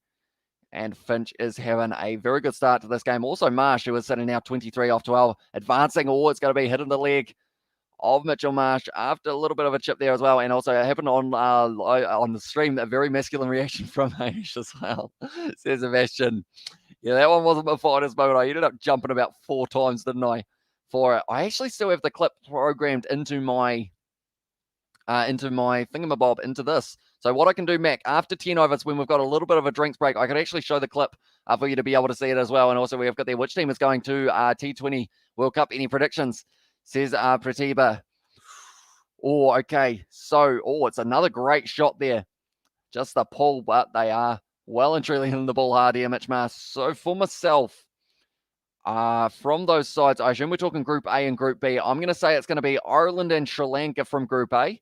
And then in the Group B, I'm going to say, I think it's going to be Bangladesh and Scotland. But Oman at the moment are sitting actually very comfortably because of that massive win that they got themselves for their net run rate. So maybe they might be able to go all the way and get there as well. But I feel like Scotland and Oman will be the deciding match to see where it goes as well. There is an inquiry. Ireland are being tested by the performance-enhancing drug Guinness as well. Says that Dragon. Also, we've got there. Who's your favourite for T20, India or Australia? Says Mark. Oh, it's a good question, Pratibha. As said, Aussies as well there. It's a tough one because India are ranked second in the T20 rankings, and I believe Australia are about 7th or somewhere along there. But if they have the lineup that they've got in this game, and they've still got, that's the thing, Glenn Maxwell, I don't believe is playing in this game. They've also got the talent of Josh Hazlewood, Pat Cummins as well. They've got a lot of talent, so that will be a very good fixture to watch, and I am very much looking forward to it as well. In this inning, accelerating like this, as of the match end before the 12th over as well. Says Mabasha, it could do, because Finch has just whacked it to the leg side once again, and that is going to be another boundary for Australia. And at this stage, 39 for 1 after only 4 overs here. And thoughts on South Africa beating New Zealand in rugby as well. Says Mac, I thought it was an absolutely incredible game of rugby. The fact that it went right down to the wire, so many lead changes in the final moments. I'm probably not the best to be able to ask in terms of that, because of the fact that I just love the game no matter who won it, kind of thing. But we have got there, by the way, South Africa number 1 on the world rankings. They are indeed just overtaken New Zealand, who were there for about a week, I believe it was, or something along those lines. New Zealand are pretty good too, says Mark. And also we have got there like this from Finch as well, says Mabasha. And also Sri Lanka's target is only 97 runs against Namibia, says Sebastian. Yeah, so at this stage, I believe their net run rate, they will be able to really increase it in that game. And then Bangladesh, they will need a big win over both Oman and Papua New Guinea if they want any chance at qualifying. And that's the thing. I mentioned it on the live stream a little bit earlier on. The Group A on the Cricket World Cup pool, it could be absolutely just insane. It would have Australia, England, West Indies, South Africa, maybe Sri Lanka, and then it could be Bangladesh in there as well, which is just an absolutely insane grouping of teams. And only 2 of them would be able to go through to the next round as well, which would be pretty insane. But at this stage now, it's going to be Trent Boult getting his first over of the match. He's gone with a bouncer, and it's gone way down the leg side for the wide. So not the best start for the speller, Trent Boult, but very talented player. Gets a lot of swing as well. Why are Sri Lanka in qualifying? They are former winners of 50 over World Cup as well, says Mark. I believe it is done off the world rankings kind of thing. So I believe Sri Lanka, if I'm not wrong, we're ranked 9th. So because of it, it is the top 8 teams do get straight in, and then anyone 9th to about 18th or something along those lines, you do actually get yourself. Oh, actually, no, that might be wrong, but that's going to be Mitch Marsh, and he's going to be out there. And it is going to be Trent Boult picking up the wicket as well. Could be Bang. You are not sure about Bang as well, says Mabashin. Also, we have got there the Scots have threatened to lift their kilts in downtown Dubai if they don't go through as well. Says Dragon. Also, if you watch soccer, what team do you support? Says Mac does everything. I'm hoping to watch a little bit more of the A-League this year, and I might go for the Wellington Phoenix. I am from New Zealand, so I feel like I should be back in them as well. So who knows? Maybe we'll get a little bit more of other sports rather than just cricket and rugby. We're slowly evolving into all of these commentary live streams. But Mitchell Marsh on his way now, 24 runs off 15 balls. Good start to the match for him, though. He supports Arsenal as well. Says a passion, and now it's going to be Steve Smith. And also we have got there a good guy who supports Arsenal, not myself. In that regard, I don't actually have a Premier League team. I'm talking about Bangladesh, bro, as well, says Mabashin. And yeah, I feel like Bangladesh could make it into that kind of Group B. It is just the fact that they did lose to Scotland that has got them on 0 points at the moment rather than 2. But I believe if they win their next 2 games, they will qualify because of the fact that they will be able to hopefully get the win over Oman. But yeah, at the moment, Oman, they were able to win that game without losing a wicket, which was very impressive. I think second wicket is down as well, says Mabashin. It is indeed 66% still in the favour of Australia being able to win that one, and Arsenal as well. Says Mac does everything with the laughing emojis. People don't like Arsenal, do they? It's a beautiful shot down the ground from India. And at the moment, they are still trying to work their way towards chasing down 190 as well. Yahoo as well from Mabashin. He is a happy man at the moment. Going for the Black Cats in this one. The target is 159, so they need another wicket, and they need it very soon if they do want any chance of being able to win this one. But Steve Smith, Trent Boult to bowl to him as well. It's going to be a dot ball. Oh, I do, and I'm sad, broken, depressed, angry, frustrated, but I still love the Masters as well, says Sebastian. But yeah, at this stage, that's the thing. I'd love to be able to follow the Premier League a little bit more. And now that I'm up at random hours of the night, I feel like I can start to really watch a few more of those games as well once the, I guess, international rugby season is over, because that is going to be taken up a lot of the time as well. So what happened to that blowed up rugby player you used to record with behind you as well? Believe it or not, he is still thriving. That's going to be down to the leg side. Fine leg. Fielded in the deep by Sodi and keeps it to 1 for Steve Smith. But yeah, he is actually sitting on the couch at the moment in the lounge. He is still going, even though George has tried to stab him a few times with a screwdriver. But no, he's still going. He's still pretty awesome at this stage, Kieran. And he is actually an emoji now, Mac, as well. You will be able to see it. Sebastian, would you like to do the honors of showing him the Kieran emoji that we haven't all got as well? I just checked the Oman team, 88% are qualified on residency rules as well, says Mark Dunphy. That is a lot. 88%. That would be about 13 out of 15 or somewhere around there, perhaps. Oh, it's going to be hit out to the point region, and it's going to be stopped as well. There's the Kieran emoji, Mac, that we have got on the channel as well, which I absolutely love, that emoji. And one day, hopefully, we will be able to get it into some sort of merchandise type thing as well. You guys seem very keen on that idea. But at the moment, Trent Boult having a very good first over here. 4 balls bowled, 1 wicket, and 2 runs off it. Just the one off the bat, and also the wide for the very first one as well. I'm a Spurs fan, so I hope that makes your day as well, says Mark. Then also we've got there. I love it. As well, says Mac does everything. It's going to be a short ball cut shot from Finch. Going for the run out opportunity. Not quite able to get it as well. T20 is not Steve Smith's best form, and weaker than the other 3 of the big 4 as well, says Dragon. I would agree. Unfortunately for him, it's kind of similar. Although, actually, no. I was going to say it's similar for Kane Williamson in terms of the fact that they're both very good at test matches. But the good thing is, luckily for Kane Williamson, he's been able to evolve it so that he can get that strike rate rarely turning over. Another player similar to Steve Smith in T20 is Marnus Labuschagne. They're both kind of programmed to be very good at just being able to put the ball where they need to pretty much throughout that whole test match. Being able to bring up a century as well. Why did George try to stab him as well? Says Mac does everything. Oh, it was more he just ends up getting excited and ends up like slapping him or something like that as well. But now that is going to be the end of Trent Boult's over. Only going for the 2 runs, so that is exactly what they needed there. And also we have got there, bro, you speaking continuously still. You are not feel pain in your mouth as well, says Mabasha. Yeah, I've slowly, I guess, gotten used to talking so much. Like on this channel, we have been doing rugby live streams, and sometimes we do about 7 in 24 hours. So my voice is probably going to be gone tomorrow, but for these live streams, I just absolutely love them because of the fact that I get to talk to you guys throughout these whole matches, even if it's a random hour in the morning. It's 5:15 a.m. at the moment here in New Zealand, but we are still up for this game, and hopefully it is going to be a very good finish to it as well. But I will mention anyone who is new, be sure to hit that subscribe button. We are going to be back more and more with the Cricket World Cup, so hopefully you guys have been enjoying it as well. And it's hugely appreciated that you guys are all here for it. Yeah, what's good there, bro? I'm enjoying your commentary right now.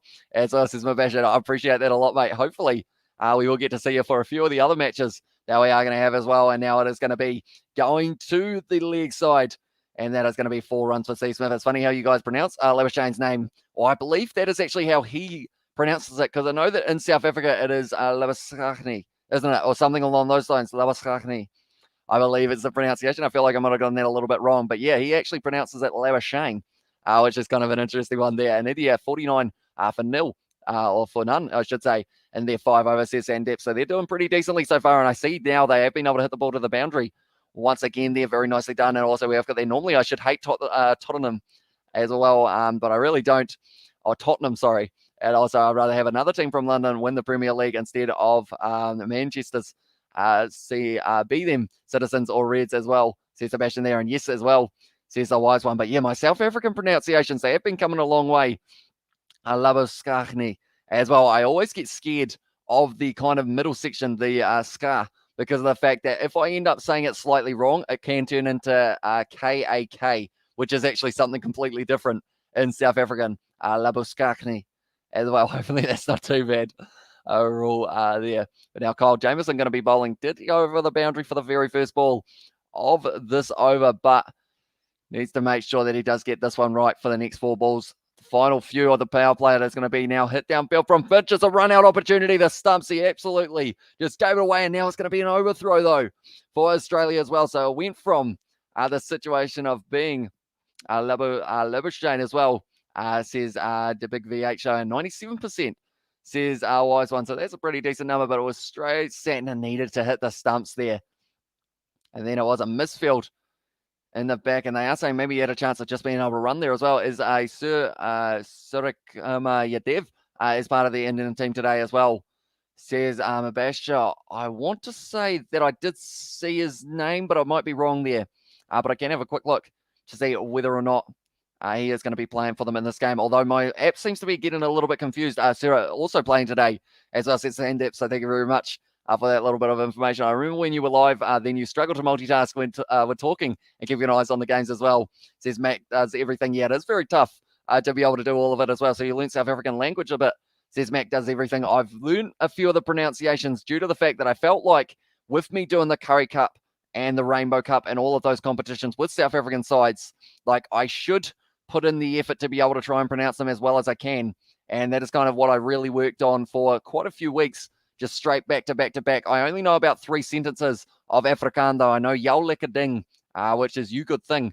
And then also by a donkey is another one that I have learned. But other than that, I haven't really got too many other sentences that I have learned in South African or in Afrikaans. But I'm looking forward to kind of the journey of doing so. And now it is going to be Steve Smith once again is going to be on strike here, sitting on 6 off 5 at the moment. And at the moment, India sitting on a very similar amount, although they haven't lost their wickets yet. Jamieson now bowls to Steve Smith. It's going to be, wait, no, is the call. Williamson fielding that one. Now at this stage, 8 runs from that over, and the power play is over. 49 for 2 at this stage for Australia. Now, thinking back, I cannot remember what they were sitting on after the power play for New Zealand. I'm sure they will show it relatively soon here. But I believe they were on kind of a similar amount for this one as well. Very good as well, says Wise One also. That's very good. Says it was a Mac does everything as well. So yeah, I've been working on it a little bit so that I can try and pronounce those names as well as I can. Because there are some quite tough ones to be able to pronounce as well. You can say "oh" as well. It means hello in our slang as well. So it's is it "oh" pronounced like that? "Oh." Hopefully that isn't too bad. But yeah, we'll wait and see. But now they're going to give the opportunity to Ish Sodhi here. And actually, Sri Lanka are 2 down at the moment for 24. So they might have to be slightly careful. 72 required from 91 balls. They need to make sure they don't get bowled out as well. And also we have got there, how about some Gaelic words as well? Adawantas. Hopefully that is not too bad. I'm trying to think of like a accent. Adawantas. It is pronounced like away. Away. Is it away? Says, yeah, hopefully that is pronounced not too bad as well. And also we have got there, Adhakali. I feel like I'm a mile off as well. Just watch India versus England. You are missing KL Rahul's innings. He is towing England's pace as well, says Sandeep. I can see it just over here. He's just hit them for a 6 once again here. And Chris Jordan just getting the length wrong. Plays for the Perth Scorchers, I believe, or actually might be Sydney Thunder now. But that is a massive shot back down the ground from Rahul, who is just taking it to them at the moment. Sodhi now, it's going to be the dill scoop there from Steve Smith. Seen the space over the top, and now it is going to be going all the way to the boundary, or is it? No, it is just going to be pulling up short. And Steve Smith might be able to get into that situation of getting there. Adwantes. Imagine if Namibia beat Sri Lanka as well. It would be pretty awesome. What's good, Cisco? Welcome in, mate. It is currently 5:21 here in New Zealand, but you're awake, so morning. It is good to see you. Yeah, that's perfect. Nothing wrong as well. Says, so it is Mac does everything. So that is aware as well. And also, Adwantes. Hopefully I pronounced that not too bad there, or Adwantes maybe, if it is hopefully a little bit closer there. But at the moment, are they going to be able to get themselves a boundary? Yeah, Finch hits it over the top, but it is going to be going out to the man in the deep. He has had a little bit of a fumble there, but it is still just going to be kept to the one. So Sodhi at the moment, 5 runs off his first 3 balls of his spell. Are not bad, Hamish, as well, says Mark Dunley. So yeah, hopefully I can work on that pronunciation a little bit more. But Aaron Finch sitting on 17 runs off 16 balls, 1-4-1-6 as well. And it's just been keeping that strike rate ticking over. The target is 159 for them at the moment. They need 105 from 81 balls with the current run rate of 8.31, required run rate of 7.78. So if they can have a couple good overs in a row here for the Black Caps, that is exactly what they will need to be able to really put the pressure back on the Australians. If they can get that run rate somehow up to 9.5 or 10, that's when the momentum starts to shift a little bit more, but they're doing it comfortably at the moment. 65% chance of Australia being able to win this game at this stage. Steve Smith looking like he needs some new gloves. He's got about 15 pairs of it. Is this a T20 group game or nah, says Kyle? It is a warm-up matchup. So because of it, it does mean that it is going to be pretty much, it doesn't matter who wins this game in terms of points or anything. They don't actually receive any of them. But it will be, at the moment, there is actually a game taking place between Namibia and Sri Lanka, and they're 3 down now. Sri Lanka as well. They're going to have to be very careful not to lose to Namibia here. But yeah, it is pretty much that situation of these games are the warm-ups. They have one more warm-up game in 2 days' time. And then after that, it is going to be into the Cricket World Cup. We will know exactly who the 12 teams are as well. English Pacers. English Pacers getting expensive. 58 for none as well at this stage. Yeah, they're having to work hard. The comparison, England were 2 down and 51 runs. They did have their Sodhi now giving Steve Smith a little bit of width. And it's going to be a single to finish the over. 8 runs off it. And 57 for 2 is where they are sitting at the moment for this one. So it's still a little bit of a 50-50, even though Australia are the favourites. I believe 1 wicket could easily start to swing the momentum depending on who they decide to bring out for the rest of their innings. They have still got the options of pretty much any of their players. Do you go for Maxi? Maxi might be a good one. Tired, your name is, you must be wrecked as well, says Mark. We are slowly starting to get a little bit more tired. I did end up staying up till around 10:30 yesterday because I did want to watch that game between Toulon and Toulouse, and then ended up getting up for this one. And also there was one just a little bit prior. I'm telling you, Namibia is going to beat Sri Lanka, mark my word as well, says it was Duravel. Yeah, at this stage you might be right. 71 runs needed by Sri Lanka, so they don't need a huge amount of runs at all, but they need to be careful because or else they might get into that situation of, they might end up in a little bit of trouble. And if they lose 1 or 2 more wickets, they're into their middle order, which is still a decent side for them overall. But I'm just going to have a quick look. Namibia at the moment to beat Sri Lanka are paying $16 to the 1 and 0001 for Sri Lanka in that game as well. So they have pretty much closed it out. Steve Smith, little lobby shot over the way of cover. He wants to for it, and Jimmy Neesham going to be grabbing that one out on the boundary. What's your name in GTA Online? As I says, Mac does everything, I believe, if I'm not wrong, Mac. I think we're actually friends on Xbox, but it is that one, I believe. Brother, it was Lion versus Toulon. You keep on saying Toulon. Sorry. I've said that many times, haven't I, accidentally?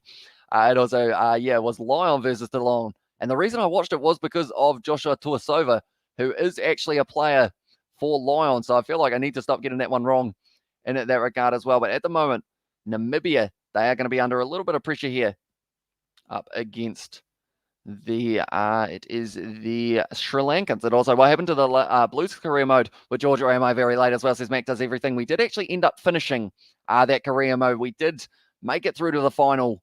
But yeah, it is in a playlist on the channel. If you do want to check out that full series, that's gone almost straight up, or has it gone long from Finch? I think he's got all of that one, and that's going to be the 6 for Australia there as well. Yes, we are friends on Xbox as well. Says Mac does everything in Xbox rules. Says Mark Dunphy. It does indeed, other than the fact that at the moment, unfortunately for myself, it doesn't actually work anymore for my Xbox. Sadly, I have got myself into the position of, pretty much my Xbox ended up blowing up the other day, but we are almost at 10 overs, 10 runs. So there's no PS5 in Mongolia as well. Says Mark, I think that it's the same here. We haven't actually got the Series X or the also other one, which is the PS5. I have a Series X. Says Mark, is it any good? Because I am considering getting myself one due to the fact that mine did end up kind of just exploding, I guess is the easiest way of describing it. 7.3 through this one at the moment. Rahul is up to 44. He's got him there.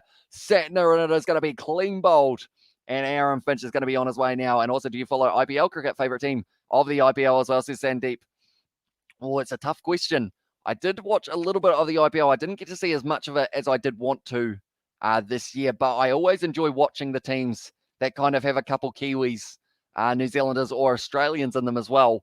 But yeah, it's very tough to pick a favourite. But I see the Chennai Super Kings were the team who were able to get the win over the Kolkata Knight Riders, I believe, in the final as well. Yeah, it is fabulous. No load times as well.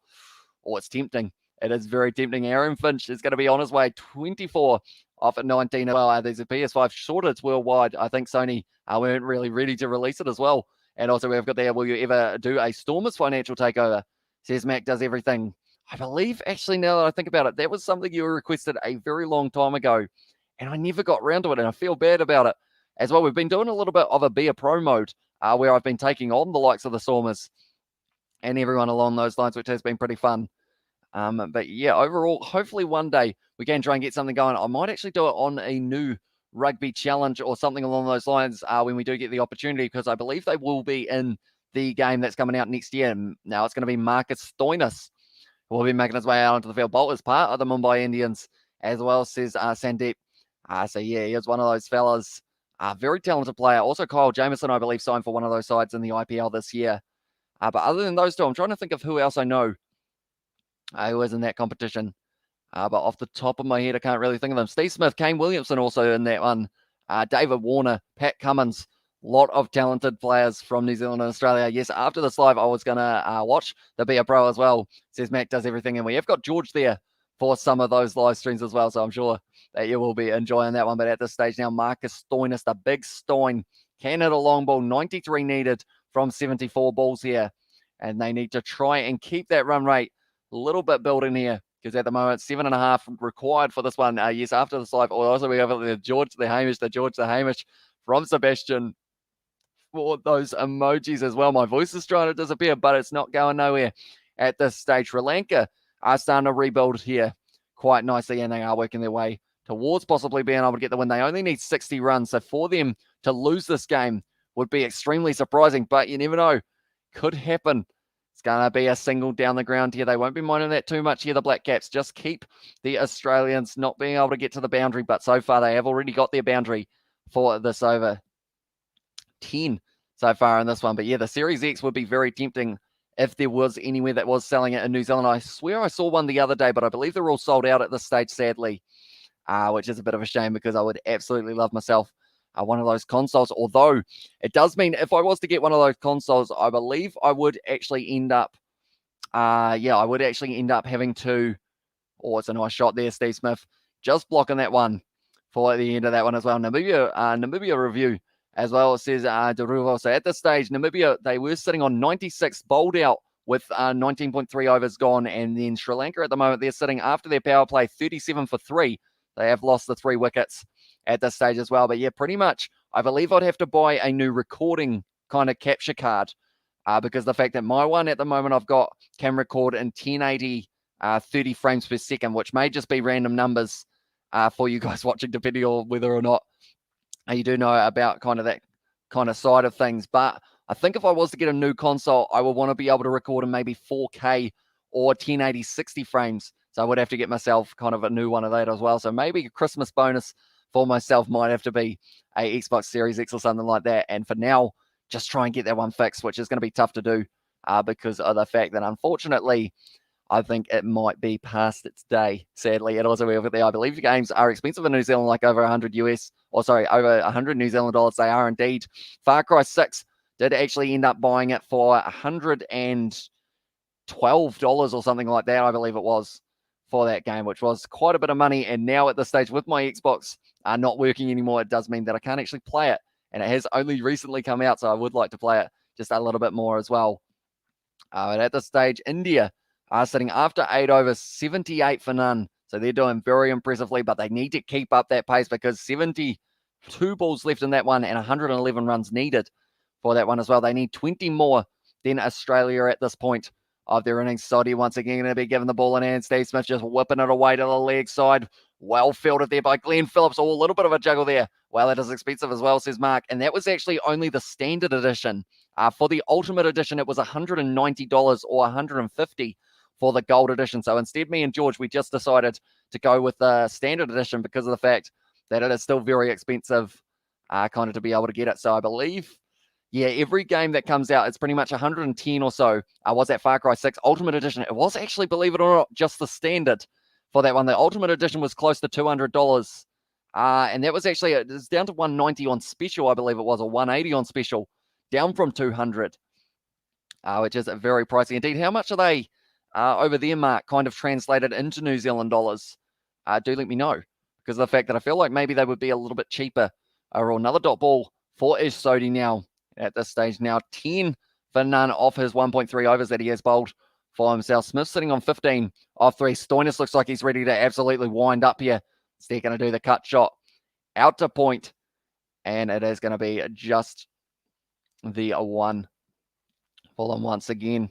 At this stage now, Australia run rate required of 7.83 for this one, 50 euro, as well as his Mark.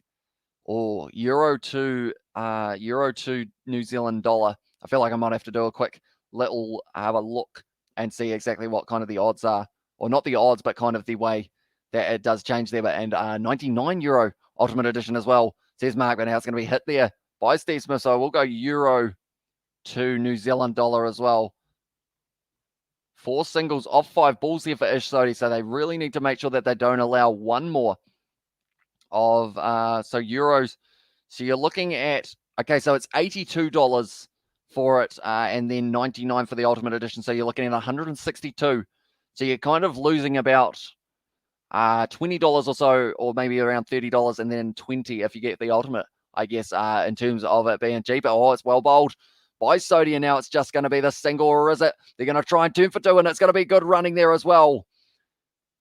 Brilliant running from Steve Smith there. And also we have got the, we'll see if Far Cry 6 Season Pass will be worth it at the moment. It's just, I'll just get the standard edition as well, says Sebastian, which is probably a very good call at this stage. I haven't actually seen any reviews of anything along those lines. And also we have got there, when will you do something with the Rugby Guru again? And if you chat to him again, say aware as well, says Mac. I believe we've got a few things in the works at the moment, me and the Rugby Guru. We haven't filmed together for a pretty long time, but I am still keen to be able to get something going in the near future, perhaps. Whether or not that is a rugby challenge for bingo, or maybe a new game bingo or something along those lines, or a different one. But yeah, this day Virat Kohli making his way to the crease. And unfortunately, Rahul has ended up losing his wicket there. KL Rahul gone. Was he able to get himself his 50 in the end? I am going to have a quick look to see whether or not he was. I believe he would have been very close. In the end, he did end up getting 51, so he was just able to get there in the end. But then Bairstow, he was on 49 when he did get out. sadly for him. But Nisham now going to be given the ball. 9 overs down at the moment here. It's well bowled by Nisham, but it's gone straight through the gap. And is there going to be the space? 2 for Steve Smith straight away. Trent Bolt throwing it in as well. And they were able to get back comfortably for that one as well. And also Rugby Challenge 4 or URC collaboration as well, says Sebastian. And also we have got the, he got his 50 as well, says Duravo. Yeah, he was just able to get there. 51, which is pretty awesome. Well, I just woke up to hear that Sean, that really sad as well, says Kyle. It is indeed. And it's kind of like, I read it and I couldn't really believe it when I did hear it, kind of thing, because you just don't expect it to kind of happen, kind of thing. I said kind of about 7 times there, but he was only 25. So it is very sad news indeed. But Steve Smith now off the edge once again, going to be going for that 2 runs out to Trent Bolt. Oh no, they just took the 1 for that one. So now at this stage, Nisham needs to make sure that he can cut down Marcus Stoinis here and not let him get too many of the, not get too many of the boundaries throughout this one, because he's a very talented player. Marcus Stoinis got a long hit on him as well. We've seen that for the Melbourne Stars throughout the BBL, which we are going to be covering on this channel as well. Anyone who is keen, be sure to hit that subscribe button. And Mark Wood at the moment going to be bowling to India, and their target is 189 required for them. Jimmy Nisham now running into bowl once again. He's going to be whipped off the pads by Marcus Stoinis, just down to Ish Sodhi for the single at fine leg. At this stage, they need to make sure they don't allow, they don't allow any consoles. I just said consoles. I'm not sure why I said consoles. They don't allow any boundaries in the next little while here, and maybe even an odd one X collab. As Aussies Mac does everything, I believe, if I'm not wrong, he's on PS4. But depending on what game it is, I guess we could still do it, because Rugby Guru is on PS4 and we were able to get that bingo one going. So who knows, maybe we will be able to get something like that going in the future as well. But yeah, there are still quite a few collabs that I will be keen on trying to get and kind of take part in. No, it's a big call of no, and now it's a misfield there from Phillips. And now have they been able to get just the 1 there? Yes, they have. So now at this stage, 5 for none off the first 4 balls of Jimmy Nisham's over. Women's beach volleyball collaboration as well, says Sebastian. I feel like that would be quite a funny video, seeing me, George, Daniel, and Isaac trying to play beach volleyball. It could be, who knows, maybe one day we can try and get something like that going. I feel like even though it would be a slightly I guess ironic video, it would still be very funny to be able to film as well. But now Sri Lanka really starting to crank it up. They're up to 50 runs for 3, and they are at the stage of needing 47 off 72. So now they've really set themselves up for a win here. And also we have got their Hosh Dot as well. Says Mac, what is Hosh Dot? Do let me know. But now at this stage, Nisham, can he get out of this over with once again no runs, or sorry, no boundaries? That's exactly what they need for this stage, because of the fact that the run rate slowly going up, 7.87. It's not exactly going to be in that situation of being absolutely huge. But now Steve Smith whipping it off the pads, and then it's going to be another over with no boundaries, just the 1 for that last ball. And now 7 off Jimmy Nisham's first over, 79 needed off 60 balls. This one's going to go relatively close down to the wire, and it seems like at this stage, India, they are sitting on 85 for 1 at the moment. After their 9 overs, they're going to have to make sure that they can keep on ramping it up. But at this stage, 10 overs down for Australia. So for you, Mac, because I'm feeling generous, I will allow it. What I will do is, if I press this button, it will show you the very short, about 20-second clip of my Xbox breaking. For everyone who is watching, who does want to enjoy that, I will be back in about 20 seconds time, and then we will be back talking about what has happened in the first 10 overs of this game as well. But hopefully you do enjoy seeing me absolutely just jump out of my skin, seeing my Xbox explode. Will you get the remastered series? Yeah, if it comes out on the Xbox, then it's all good. Yeah, I will. Yeah. Yeah. I was a big fan of GTA Vice City. Something just happened. There we go. That is how it happened. It ended up just blowing up, unfortunately, as Daryl Mitchell, a part of New Zealand, as non-strikers end with Gupta and Seifert will play, as well, says Mabasha. I believe he did actually start the match off. He got retired hurt for this one. So, yeah, it's going to be interesting whether or not they decide to open him for other matches as well. I mean, like, WhatsApp, my bro, as well, says Mac, and also, well, and then New Zealand wins, says Ankit as well. And yeah, at this stage, it's going to be a very close finish in this game. The odds are in Australia's favour, well and truly 71%. This says is the chance of Australia being able to win this game. But New Zealand, they have got some very good players So we have to wait and see whether or not they can perform with the ball in hand. You look really scared as well, says Mac. Yeah, well, I hadn't had anything like that happen. I've never had a console break on me or anything along those lines. And pretty much, I wish I had a console or kind of like a console camera, I guess you could say, because it pretty much ended up with a massive spark, almost like a firework coming out of the top of the Xbox. So my first thought was, right, got to unplug this or else something's going boom, which we do not want. Even though we are on live stream. And I mean, I'm kind of glad in a way I was on live stream when it happened, because I feel like it wouldn't be as good of a story if you guys didn't get to see it at the same time as well. But yeah, I am excited to see whether or not New Zealand can fight back in this one. 71%. But we will have to wait and see whether or not they will be losing themselves another wicket as well. But yeah, we will have to wait and see. Hopefully, we do get to see some decent cricket from both of these sides in the later stages of this game. Stoinis can hit a long ball, so we will have to wait and see whether or not that will be the case. I feel like being caught here might be how the next wicket falls for them. Imagine a run out. Run out would be absolutely huge for the Black Caps at this stage if they were able to get something along those lines going.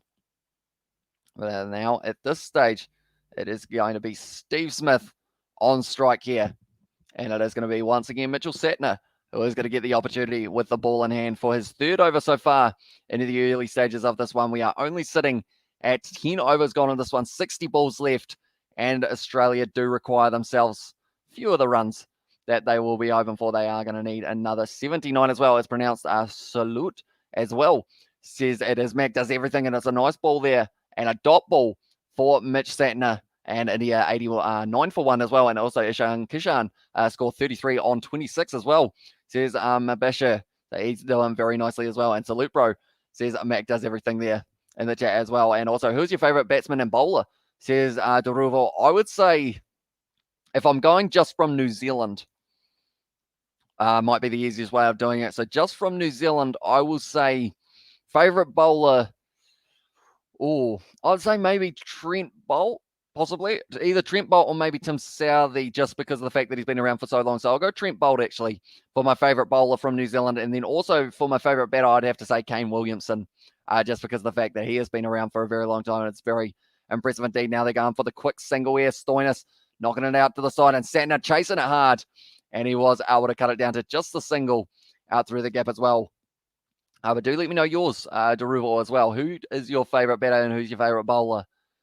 From either New Zealand or just anywhere. It means goodbye as well. I need to go now, bro. Bye. I enjoy chatting to you again, says Mac. It was great to see you once again, mate. And hopefully we do see you in the near future as well. But yeah, this stage could be a very close finish to this game as well between these ones. I'm hoping it goes down to the final over, just because I absolutely love a match that goes right to the very end. Oh, Steve Smith almost had his off stump cleaned up there. Australia going to win, I think, their Shark Gaming. Yeah, that would be a decent shout at this stage, just the way that it is going for Australia. My favourite face breaker, Lockie Ferguson and Shane Bond as well, says Mabasha for his favourite there. Yeah, Lockie Ferguson, huge amount of pace for that man when he does have the ball in hand. It's going to be Steve Smith now trying to pierce the gap, and he has been able to do so. And once again, it is just going to be the single. What's the win percentage at this stage? It is sitting at 68% at the moment for Australia to be able to win this one. So it's dropped just a little tiny bit, and that is because of those couple overs without too many Steve Smith and Bumrah as well. Yeah, Bumrah, he's a phenomenal bowler, and Steve Smith, phenomenal batter. Test match cricket, and even just, I was going to say, any format of cricket for Jasprit Bumrah, he does extremely well, and that's going to be another just a single. Well, then that's going to be a good end to the over. Satner only going for the 4 runs here, and now because of it, it is once again going to be, it will be Marcus Stoinis, I believe, who will be on strike, and Kyle Jamieson will be the man who has got the ball in hand now for this one as well. But I'm excited to see how this match finishes at the moment. Sri Lanka only need 33 runs off 63 balls. They have only lost their 3 wickets. So more than likely they will be able to win that game. Also, India at the moment sitting 92 for 1 after the 10 overs as well. Bro, please tell Sri Lanka versus Namibia score, says Shark Gaming. So yeah, at this stage, Namibia, after 19.3 overs, they did get bowled out for 96. And Sri Lanka now sitting on 68 for 3 after 9.4 overs, with only 29 required off 62 balls. So they should win that game relatively comfortably, but they had a couple early wickets, which made it a little bit worrying for the Sri Lankans. But I believe at this stage they will be able to power through for that last 29 runs and get themselves a decent net run rate at the same time as well. Australia requires 75 from 54 balls in this match. And then India require 96 from 50 balls as well. Jamieson now bowling down the leg side a little bit, whipped off the pads by Stoinis, and it is going to be once again just a single. So we haven't had a boundary in a little while. I'm hoping they will put it up on the screen in a very short moment to tell us exactly how long it has been since seeing it. And also we have got there Virat Kohli and Ishan Kishan, says a Shark Bro Gaming. And at this stage, it was Bairstow who was able to get himself 49 runs for England, and then Moeen Ali 43 off 20. Then for Rahul, he was able to get himself to 51 off 24, and then Kishan was sitting on 33 off 29 at the moment, and he is still at the crease as well. Now it's going to be Steve Smith. It's a beautiful shot there, and that one has found the boundary there at backward point, and now Steve Smith being able to pick up the first boundary in a very long time for Australia. And with that boundary, they have actually jumped straight back up to 72% chance of being able to win this game as well. So it does just show how much one boundary can change it. And I believe, actually, has it updated it? I assume it has, but it might not have. Because if it has not, it does mean, it actually hasn't updated it yet. It is just that little bit behind. But because of that, it does mean that they will have their percentage go up even more when they do end up with that boundary for Steve Smith. But once again, hit out through the covers for just a single in the deep niche, able to field it as well. At this stage now, Steve Smith moving up to 28 of 24 for him. I'm just waiting for that run to kind of get added in because it still has 11 overs in at this stage, I believe, if I'm not wrong. There we go. It has updated now. And yeah, it's going to be interesting to see exactly how it goes. 73% for Australia to be able to win this match by the looks of it still at this stage. And also OMG Bro, a short difference between bowls and runs as well, says Bashan. And yeah, at this stage, it is closing the gap very quickly. It is 69 runs needed from 51 balls at this stage. And I'm excited to see whether or not it does go down. In Australia, who is your favorite bowler? Oh, can I pick two, Shark Gaming? Because of the fact that I'm going to say, I want to say Nathan Lyon for the spin, just because he is a very good spinner. And also, I guess I would go also Pat Cummins if I did have to pick a pace bowler because of that aggression that he does have. And also the fact that you could pretty much draw a circle on the pitch and that man can land it in that circle 9 times out of 10 just consistently. He's almost like a bowling machine, and he just keeps on landing it exactly where you need him to as well. At this stage now, Jamieson having a dot ball, only the 7 runs off this over. So if he can get out with this only being a single or maybe a dot ball, he'd be very happy as well. Is Baba Azam your favourite as well, says Mabasha. I believe he would be my favourite Pakistani player. I also quite like watching Shian Afridi, or Rizwan is actually another player who I quite enjoy watching bat. And I saw him bat up against, it's going to be hit to the leg side by Steve Smith. Is it going to be going to the boundary? He's going to have to chase it. It's not quite there, unfortunately, for Daryl Mitchell, and it has gone to the boundary for Steve Smith there out mid-wicket way. And also Mitchell Starc as well is also a very phenomenal player and a huge amount of pace as well, swinging the ball beautifully through the sky. And tell you what, that ball's going through the sky at the moment for India, and they have hit themselves a 6 there. And I believe it was Ishan Kishan who was able to hit that one all the way to the boundary as well. And also, mate, India are just going as well, says Sebastian. They are indeed. And also, who is the Yorker King? Malinga or Starc? I'm going to say Malinga only because of the fact that Starc, he's very good at his Yorker, but Malinga, because of how he does it as well from such a wide angle, I feel like that's still very deceptive, and it's kind of very hard to be able to mark or kind of counter it. But Mitchell Starc, he's still phenomenal. He got himself the LBW in this game for his Yorker as well, so it's very tough. I feel like I want to give it to both of them as well. Gary Miller has said, morning, Hamish. How do we like what you're seeing so far as well? Or how do you like what you're seeing so far, says Gary Miller. This stage, I've been enjoying the cricket so far. It hasn't been going quite New Zealand's way at this stage, unfortunately for them. They had a decent start to their innings, but then kind of got closed down just a little bit more near the end. But they've been doing decently to try and isolate the Australians from getting too many runs in this middle section, but they need to make sure that they don't give it up. Nathan Astle now is being brought into the bowling attack. He's got a little bit of an awkward bowling style there, Nathan Astle. And now at this stage, last 12 balls, 15 runs. So that over was a little bit more costly with 11 runs coming off it. Other than that, though, they've had some very good overs back to back to back. And they need to make sure that Nathan Astle can deliver here as well. It's a little bit of a googly there. Kishan is hitting 4 and 6 as well, Says Shark Gaming, yeah, he is winding up at the moment in the game up against England. Beautiful shot down the ground there. And he has brought up the 50 by the looks of it as well, which is pretty awesome to see. But Steve Smith, he was able to hit it all the way to the boundary. And unfortunately, Daryl Mitchell just not quite able to cut it off. Now it's going to be sliced away by Steiners down to the man at long on. Or sorry, long off it was actually.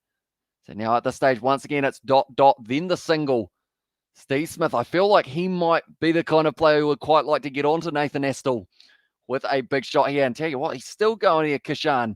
He's hit it again. He's gone 6-6-4, I believe, at the stage. Or 6-2-6-4 at the moment, which is just absolutely phenomenal. Kishan now sitting on 56 runs. And also, morning, Sebastian.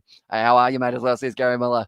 And yeah, hopefully you are doing very well as well, Gary, at the moment in the afternoonish. Are you around lunchtime at the moment, Gary? Do let me know. At this stage, Astle once again running in. Good start to his over so far. Steiner sees the space and he opens up the arms, and that was too lobby, and it's gone all the way for 6 as well. The first 6 in a little while. Stoinis has been able to nail it there. That's going to be a wide from England as well, so they are feeling the pressure at the moment by the looks of it. But yeah, unfortunately for Astle, ended up just in the slot, and as soon as you give Marcus Stoinis the space to be able to swing his hands, he is going to be making you pay as well. 84% now for Australia to win this match from here. It is saying as well, I'm doing well, brother. How are you, mate? Says Sebastian there as well. And also we have got the Ishan Kishan, nice shots. And I believe he's just hit another 4 as well. So that over has gone for a huge amount in that game. I believe it's gone for about 24 or somewhere around there as well. Now at the stage, 66 in 48 for India. I told you Ishan Kishan, masterclass incoming. Ishan Kishan's place still not confirmed in the team, says Sandip. And that's the thing. When you've got a player of that caliber and he's still having to fight for his position in the side, it just tells you how much depth India have got as well. How is it possible to put 3 matches in live, as I see Shark Gaming? So pretty much at the moment what I am doing is I've got 2 monitors. So I've got this monitor here is the Australia versus New Zealand game with the chat kind of located right next to it. Then on this screen I have got India versus England as the game that I am watching, and then on my phone I've got a app that is showing me the scoreboard. Rather than the actual game, it is just showing the scoreboard of Namibia versus Sri Lanka. Even though I could actually get that up as well if I did decide to, which I might actually consider now because of the fact that I have just thought of it off the top of my head, because of the fact they are actually showing the games on the TAB, I believe, are actually having it as well. We will see what is happening in that one, and we will get to see the closing moments of that Sri Lanka game, which at this stage is looking like it is relatively secure by Sri Lanka, that's that secure at this stage that they have actually taken away the betting option for that game as well. We have got there. Awesome. The T20 is starting. Just got into cricket. Really a lot to learn. I love the game for Rat King as well, says Gary Miller. Yeah, there is certainly so much cricket going on in the next little while. And if you do enjoy the Cricket World Cup, you will probably end up enjoying the KFC Big Bash as well, which is the Australian competition. We will be doing those games at almost normal hours here, which actually will be in the middle of the night, I believe, in America. So that might be a little bit rough for yourself there. But yeah, it is very exciting to see how it goes as well. So in the end, 9 runs off that last over, and Southey is going to be bowling once again. He has still got this over and 2 more after it. Steve Smith trying to hit it through the covers. He has been able to get it down to deep cover once again to Jimmy Neesham. And that is going to once again just be the single. Also, we have got there who's close to win in Sri Lanka versus Namibia as well. Sesha Shark Gaming at the moment. Sri Lanka, they are sitting on 73 for 3. So they are extremely close. I believe they only need another 20 runs or so in around 60 balls. So they should be able to do it relatively easy as well. Comparison at this stage, New Zealand actually have more runs at this point, and it was those last few overs from them. Virat Kohli is out. At the moment, he is out 11 off 13 balls. That is a massive wicket for India there. Steiners now hitting it straight through the gap, and that is going into the hands. Sorry. Actually, there is a man out there. Jameson was able to get it.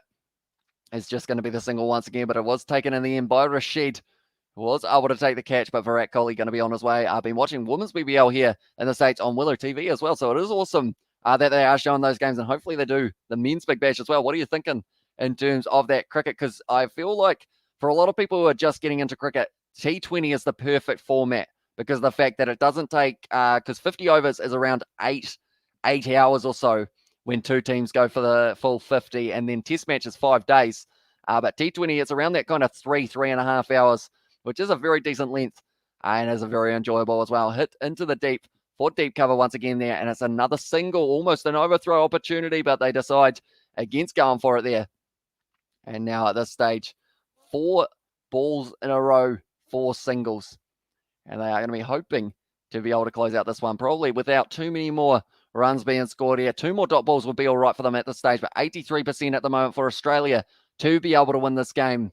And Southee needs to get himself a wicket because at the moment they are sitting on 108 for 3 after 13.4. One more wicket would bring the pressure back into the court of the Australians, and Virat is out for Livingston bowling as well.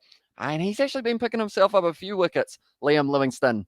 He does play for the Perth Scorchers. That's a full toss, a wide full toss from Southee, and that is going to be 4 runs for Stoinis. He jumped all over it, out through cover, and he was able to get himself that one. But Rishabh Pant now at the crease. He is a phenomenal player. I love watching him play in Test match cricket, and I believe T20 will be almost even just that little bit better because we will get to see all of those unorthodox shots. Doing the men's BBL in December, doing the men's BBL on the Willow TV 2020 T20 has helped me so much as well, says Gary Miller. And yeah, it is an awesome kind of format because of the fact that from that you can kind of end up getting intrigued for the other formats of the game as well, for ODI.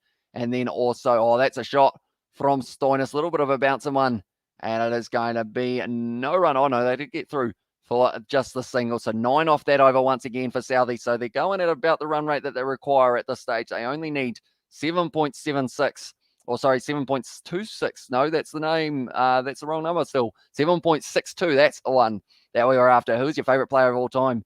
Says Shark Gaming. Oh, that's a tough one. Kiwis wise, I'm going to go with, just because it's more recent, I'll go Kane Williamson, but I feel like there's so many players who could be right up there in terms of that choice as well. It depends on the country you go with as well, because there are so many good players in this, not just this Cricket World Cup, but just in general, past, present, and probably future. We will see a lot more as well. Let's go on Black Caps as well is the one that they have got there. And they are hoping that maybe they'll be able to get the win. I see that kid's got all black shorts as well, which is very cool to see. WBBL is awesome. The Sydney Sixers got quite the team as well, says Gary Miller. And also, it's Don Bradman as well. Yeah, I feel like that is actually a very good shout if you are going Australian. And also, Nathan Estel is my favourite Kiwi player as well, says Sendip. And yeah, I mean, I've played all the Don Bradman games as well on Xbox and everything along those lines. It is a very awesome game to be able to play. But yeah, Virat Kohli just chipping that one into the hands of England's, I believe it was Rashid, who was able to take... Oh! Steve Smith just got bowled. Steve Smith just got bowled by Mitchell Satner. And it did go straight through him. And that one, Steve Smith, he tried to go for the dill scoop. And then in the end, it ended up just cleaning up the stumps, and Satner's got a second. Steve Smith, not a happy man at the moment with that one as well. It was one hand 6 by Rishabh Pant as well. Yeah, he's a phenomenal player, that is for sure. But yeah, we will have to wait and see. I believe I'm just a little bit further behind, so I haven't seen that one quite yet. But Steve Smith out for 35 off 30 as well for him. And that is going to be the 4th wicket for Australia. And also we've got there 2 back-to-back 6s by Rishabh Pant, says Sandeep. So I haven't quite seen that one as well. Well, that woke you up as well, says Sebastian. Yeah, it surprised me big time. But yeah, Rishabh Pant, the one-handed 6. I have just seen it there. Very good shot from that man. And he will probably try and do it once again in a very short moment by this other one as well.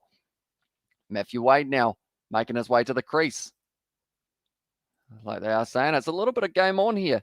At the moment, they've got a very good backline, or very good kind of tail, I guess you could say, for Australia. All of them getting a long ball. Hey, I'm back. Sorry for having a long, involved discussion with my mother about Star Wars as well, says Katie Dixon.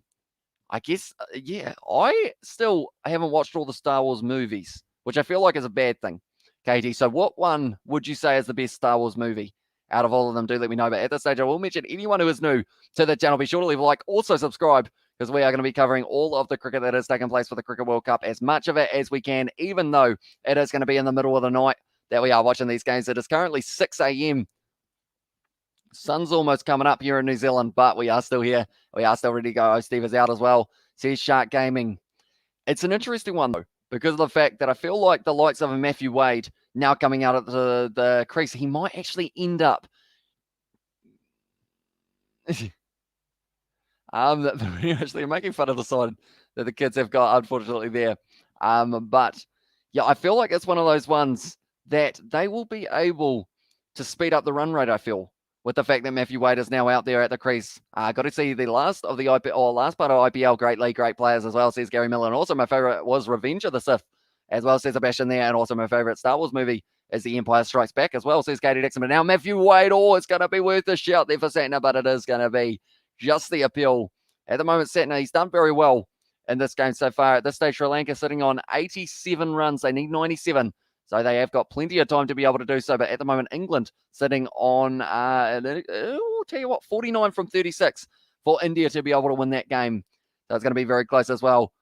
Matthew Wade with the sweep shot. There's someone out there. It's taken. And it's going to be another wicket. Southey able to get it. And I said Matthew Wade might be able to kind of end up speeding up the run rate. But now that one has gone down there where we always got there. We are the family entirely obsessed with Star Wars as well, says Katie Dixon. But in the end, Satner picking up his third wicket of this game now. Great take from Tim Southey, able to keep it off the ground. And now because of it, it is going to be once again another one. And now the odds are forever changing. It was 62% for Australia to win this one before this wicket. And now I'm just waiting to see it update itself to see exactly what it's going to change to.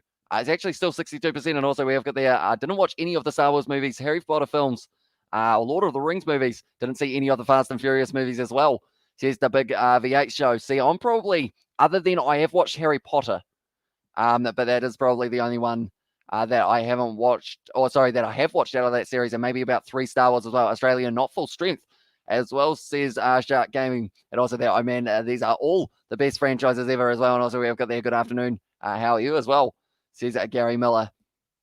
Yeah, this stage will be a very nice time in USA. I believe we're sitting around that lunchtime mark at the stage, if my maths is correct, although I do normally get it wrong as well. Lord of the Rings is my favorite as well, says Katie Dixon there. Australia is still in a very good position to be able to win this game. Other way it is sitting 45 needed from 32 as well. And hey, brother, I'm well. How you do as well? But Satner at the moment, 2 more wickets for that man in this over and only going for the 1 run, which I feel like is also the crucial part of it. But now it's going to be Stoinis, who is on strike. He's going to be working away to the leg side just for the single there.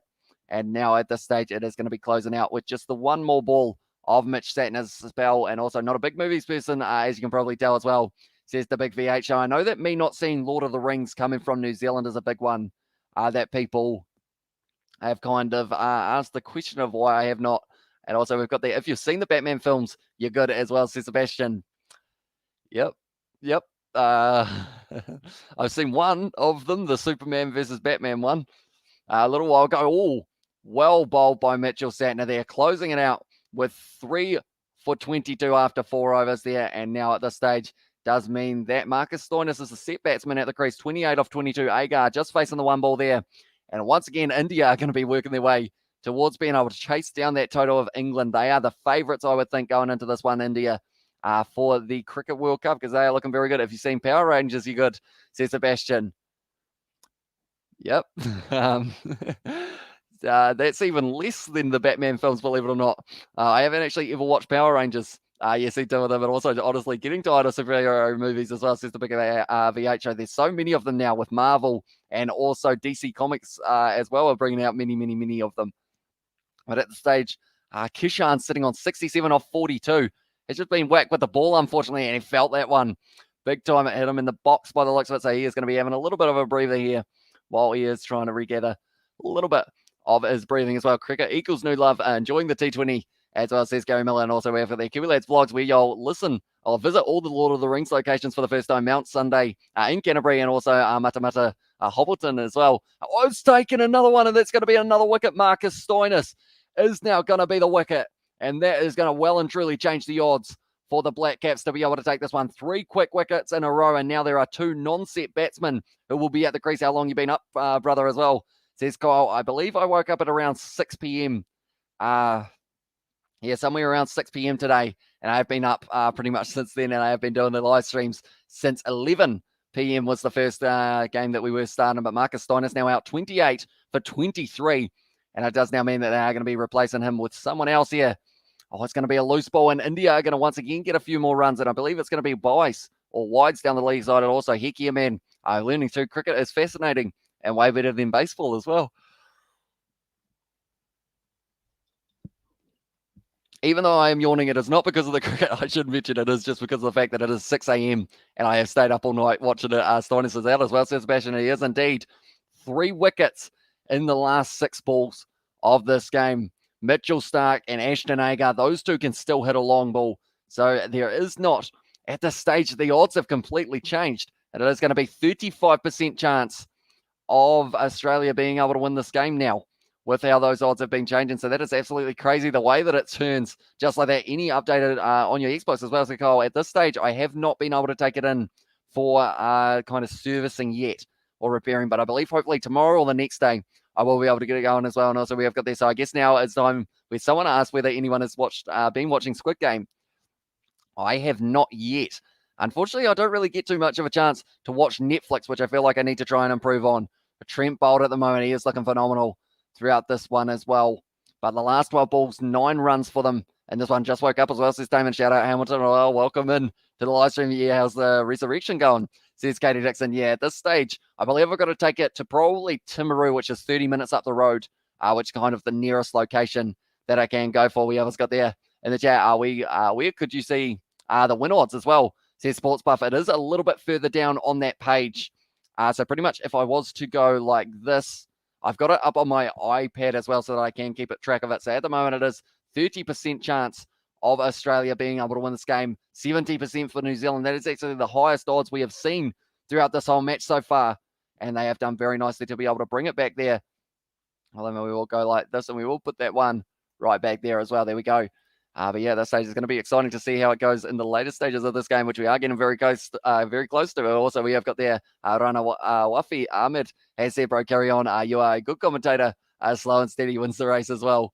Says a runner. And yeah, I end up talking very quick, so I do apologize if I was going just a little bit too quick at times. So this one looks good. Go New Zealand as well, says Sports Buff. Yeah, they've been able to fight back very nicely into this one. Once again, another single for Trent Bolt. At this stage, he's only gone for 4 runs off his 1.4 overs, 2 wickets as well. And Sri Lanka have been able to win their game. Did you get a green screen? Says Kyle. I actually I got a green screen a long time ago, and I've only used it for about 2 videos. So I decided I had to bring it out for the kind of the Cricket World Cup, see how it does look. And it doesn't look too bad overall with the background, but pretty much it goes right up to my roof at the moment. Once again, it is going to be just the dot ball. So Trent Bolt doing extremely well at the moment. West Indies lose easily as well, says Ephraim. They did indeed. Unfortunately for them, ended up losing by 7 wickets into that fixture. But yeah, with the green screen, I've got a few options in terms of what I can do with it. In terms of, I can put a George there if I wanted to. And there, I did show this picture a little bit earlier on. Pakistan win today, says Jamal. They did indeed. They ended up getting that win by 7 wickets. Very impressive from them. And they never really looked like losing that game. Now it's going to be a hit down to fine leg by Mitchell Starc, by Ashton Agar. And that is a very good over once again from Trent Bolt, only going for the 3 runs and also the 1 wicket once again there as well. And also we have got there in the chat all those for Dummies books are awesome as well, says Katie Dixon. And also my Cricket for Dummies book has helped a lot, says Gary Miller there. Yeah, this is going to be a very close game. George in the chat from Katie Dixon. I wonder how he feels about me having the picture up. I feel like he'd actually like it in that regard. But we'll go back to the stadium in the background there. And wins New Zealand's next game, says Kyle. It is going to be in 2 days' time at 11 p.m., I believe it is going to be. And that is going to be the match taking place between New Zealand and England. Also taking place at that same time, it's going to be India versus Australia, which should be a very entertaining game as well. But at this stage, Liam Livingston looks like he's hurt his hand just a little bit at the moment, which is not what we like to see. Hopefully, it isn't anything too serious, because the worst thing to happen would be to get injured in a preseason game or pre-competition game. But Jimmy Neesham now going to be in charge. This, for me, is the make or break over here. It's the 16th. Jimmy Neesham only going for 7 runs in his first over. He has the potential to get a wicket, but he's also got the potential to go for around 20. So we'll have to wait and see. Ashton Agar now trying to wind up. No, instead, just plays it sensibly. And it is going to be now no overthrows there. So just the one. I keep hearing George making his honking noises on the comfy chair and then falling off it and honking again. He's such an Aries as well, says Katie Dixon. I believe that is actually going to become a clip on the Kiwi Lads TikTok that is coming out in a very short moment. But yeah, that clip, I do quite enjoy it. that one as well. But at this stage, India doing quite nicely in their match. They need 40 runs from 29 balls. It seems like it's going to be going down to the wire in that game as well, but they are the favourites to be able to win it from where they are. Just like New Zealand at the moment, 16% chance of Australia winning this game. Mitchell Starc now whipping it away to the league side. Just the single. And at the moment, the Black Caps doing a phenomenal job of being able to shut down the Australians from being able to get any momentum going in these kind of mid-overs. And this is exactly what Australia did to New Zealand as well. They require 39 runs off 22 balls. Still very doable. Ashton Agar, if he gets 1 or 2 boundaries in a row, he'll have a good opportunity of it being able to get himself into the position of winning the game for his side. Or Mitch Starc, 6 could be on the cards for that man, New Zealand as well. Says Sebastian there. It's a bounce from Jimmy Neesham. Goes deep and it's through the gap, and Agar has hit it to the boundary now. And it is a 6. They are giving it as a 6. Ashton Agar. They've given it as a 6, but I'm not sure whether or not it did go all the way. We will have to watch this one again, perhaps, to see whether or not. Well short is the call from the commentators. Are they going to give it as a 6 here, or are they going to give it as 4? Okay, they've changed it to a 4 here. By the looks of it, let's go there. New Zealand from Sebastian, and also Katie Dixon there as well. Yeah, so they have taken 2 runs off Ashton Agar. For a second, it seemed like they were going to be giving him the full 6 for that one, but now Jimmy Neesham once again running in, but said that this was a make or break, that it's going to be a dot ball, and he did miss out on that wide Yorker from Jimmy Neesham there. This stage, a target of 159. It's getting closer and closer to the end of this match. 35 runs needed off 21 balls. Only a big over would change this game, and that is something that Ashton Agar will be looking for. Him and Starc both have that ability of being able to find the boundary multiple times if they do need to, but Jimmy Neesham now, has he got the kind of skill to be able to find the Yorker that he does need wide outside of the off stump? It's a full toss. It is just going to be a single down the ground by the looks of it. Too long off. And it does mean that it is going to once again be just a single. So far off this over, they have been able to get 7. A boundary here would give the momentum back to Australia, but a Yorker or a dot ball or anything along those lines might put it back into the favour of Jimmy Neesham and the Black Caps. We will have to wait and see. But do let me know who you guys think is going to be winning this game in the comments below. It's a very close one at the moment, and I am excited to see what way it does end up going, because Agar and also Starc have both got a lot of ability with the bat, and it's going to be a full toss from Jimmy Neesham, but once again, it's going to be the dot ball. Not very good overall from Jimmy Neesham, but he's only gone for 8 runs, so somehow he's got out of that one pretty unscathed from other than just that one boundary. Australia will feel like they've missed out just a little bit there for that one, and now we've only got ourselves, or actually 12 balls, the last 12 balls that is, it's 11 runs as well. Sri Lanka won the game with 39 balls remaining. Easy job as well. Yeah, it was indeed. And because of it, it does now mean that they are in a good position, because of the fact that I am going to quickly get up the table as it is sitting at the moment for them to see whether or not that does actually give them enough of a win to be able to overtake the other side. So Sri Lanka now sitting in first with a net run rate of 2.6 on 2 points, and Ireland just behind them sitting on 2 points as well with 1.755. The moment, it looks like they are bowling a few wides in the game for England.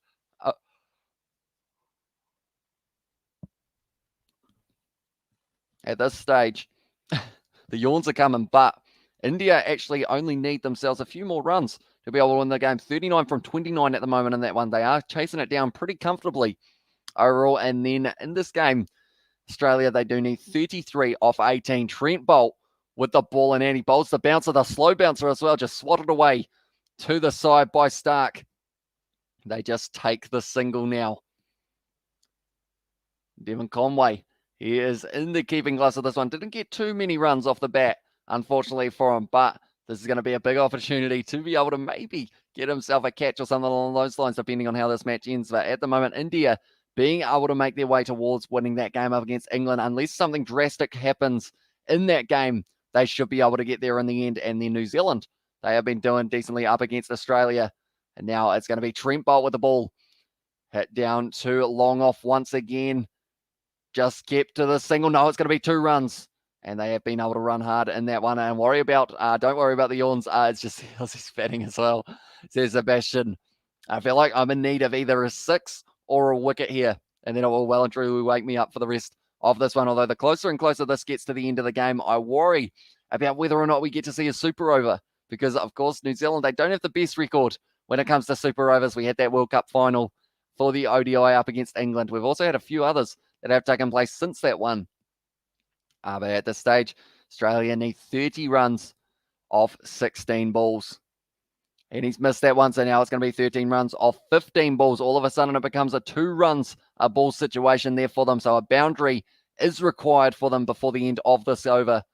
They want any chance in this one. But Kane Richardson, they have said that he bowled quite a few slower pace balls in his first innings. And because of it, he was actually able to get himself into that situation and not doing too badly. You guys were robbed as well, says it Wise One. For that Cricket World Cup, I assume that is from the ball hitting the bat of, it was actually Ben Stokes, I believe, if that is the one you are talking about, Wise One. Now this one, Bolt. Oh, slower delivery. He's not sure how that one hasn't hit the stumps there, Trent Bolt. Pretty much went straight under the bat of Ashton Agar, and Trent Bolt's got a massive smile on his face at the moment. He's having a bit of a chat with Mitchell Starc at the time as well. At this stage, Ashton Agar, 30 runs needed off 14 balls at the moment. And India require 36 off 25, both of these games, possibly going down to the final over as well, which will be very exciting to see. At the moment, New Zealand sitting more comfortably than England are. Ashton Agar, though, that could change here depending on whether or not this found the gap, and it has. It's a boundary to Ashton Agar, out square, and now 26 needed from 13. If they can get one more before the end of this over, they will be able to get themselves in a good position. So at the moment, the odds are just continuing to teeter-totter because of the fact that these games just keep on going back and forth. It's going a wicket, then a boundary, and it keeps on swapping for the later stages of this one as well. 13 balls left at this stage. And we are waiting to see what Trent Bolt can do. And also we've got there why Josh Inglis is not coming out to bat as well, says Tishar. It's a good question because of the fact that I believe, it's got to be swatted away by Ashton Agar there, and he has been able to get hold of that one for just the single to end that over. But I believe they've also got Glenn Maxwell as an option, but they decided against it. I assume they've gone with a similar starting lineup, or kind of this 11 as they did when they were fielding. Because I believe even though it's a preseason game, they can actually make all of the changes that they would like to, but they have decided against it for Australia. But we will have to wait and see whether or not it does mean that it does cost them. Hopefully we get to see Inglis get an opportunity up against India in that game in only a couple meters or a couple minutes time. So it seems like Trent Bolt will be bowling the final over of this match. The question is who has got the second last, and I believe the answer will be Tim Southee. Or will it? We have to wait and see. Who are they going to go with here? It is Tim Southee. He's going to get the opportunity. So Trent Bolt at the moment, he might give, or he might get the last over. I don't believe they can give it to Ish Sodhi for this one. They're going to make sure that they go with Bolt and Southee, the opening test combo for New Zealand in those test matches, including that one in the final, that they were able to get their win over India in what was just an absolutely phenomenal match. But I will mention, if you guys are new to the channel, be sure to leave a like, also subscribe, because we are going to be back with plenty more cricket action over the course of the T20 World Cup. And also, we're going to be doing the KFC Big Bash when it does start up in December as well. But yeah, if you are new, be sure to hit that subscribe button. It is hugely appreciated, all the support that you guys have been giving us. But at this stage now, Southee once again going to be running in. 12 balls left in this matchup now. Agar steps across, and now they are going to be taking the quick single. If he can hit the stumps there, decides against the throw there, Conway. Because of it, it is going to be just a single for Ashton Agar. 16% at the moment, it says, is the chance of the Wallabies, of Australia being able to win this game. But a boundary can change that. The required run rate at the moment, they do need 12.5 and over to be able to get themselves the win. But yeah, we will have to wait and see. Once again, Rishabh Pant hitting it to the boundary for the game for India versus England. So that more than likely will be going the way of India, depending on how it goes. Conway decides against throwing Agar, or throwing it at the stumps. Now, beautiful cut shot there from Mitchell Starc. It's a bit of a misfield, but there was still the man who was covering out deep, Jimmy Neesham. And now that is going to be, once again, another single. So now they are going to require 23 off 10 balls. A boundary is required now for Australia. I keep on saying it, but it is getting to the stage of it is do or die for them in this game. If they want a chance of being able to win it, it is a friendly on paper, but both sides want to be able to take this victory heading into the World Cup and also heading into their game tomorrow, or not tomorrow, so the next day, where Australia are going to be taking on India for that match, and then also England taking on New Zealand. Southey bowls as a Yorker, scooped out a little bit from Ashton Agar, and it is going to be fielded down on the boundary by Daryl Mitchell. Now back in the hands of Colin Munro now, or sorry, Devon Conway, who is keeping for this matchup. So once again, another single, 3 singles in a row now, 22 runs required from 19 balls, or sorry, from 9 balls for Australia.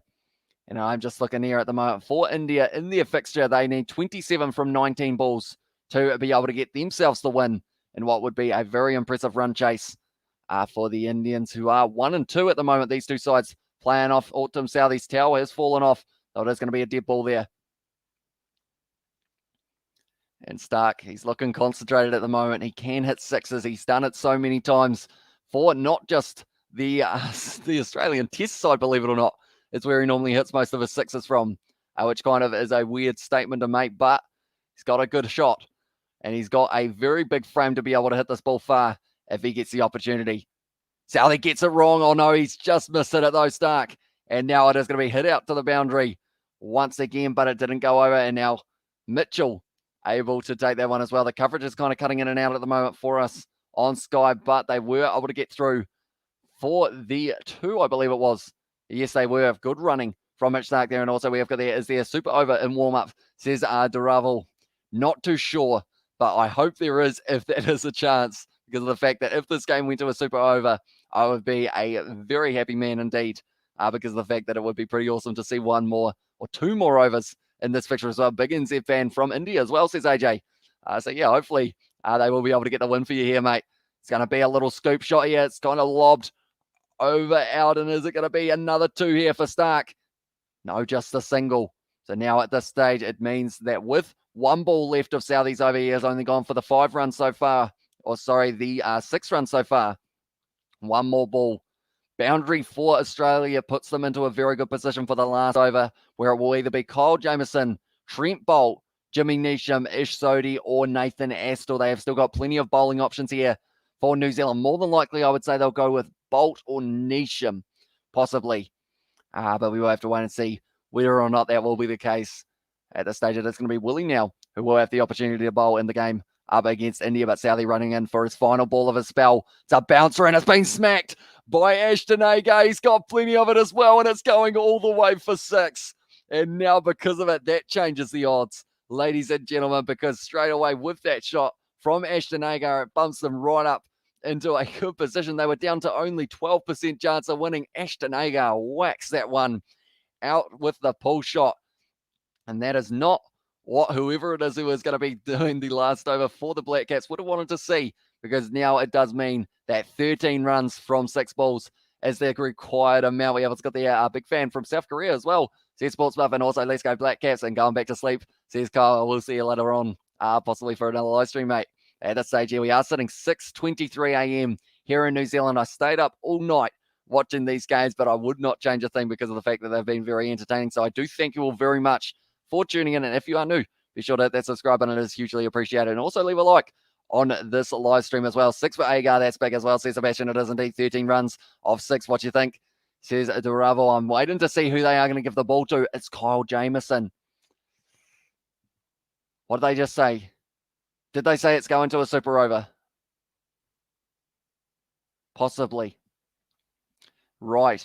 So at this stage now, New Zealand will win as well, says Tashan. Also take care, brother, says that Sebastian to Kyle. Right. 13 runs. Kyle Jamieson to bowl. I feel like I'm actually putting the ball back in the court of Australia. I'm saying that they're probably almost the favourite going into this one as well. And also we have got there, where are you watching it live? Says Suckerbill. At this stage, I am watching it on Sky Sport in New Zealand. So it's on Sky Sport 1 for us here. But I'm not too sure where else it is available to watch due to the fact that it is one of the warm-up game. Stuff is happening and I'm confused, but go New Zealand as well with the Hamish and the George emoji and the New Zealand there from Katie Dixon at the moment. Kane Williamson, Tim Southey having a bit of a meeting with Kyle Jamieson, trying to set that field in a manner that does mean that they are going to be able to defend the fact that at the moment, 13 off 6 balls here for Australia.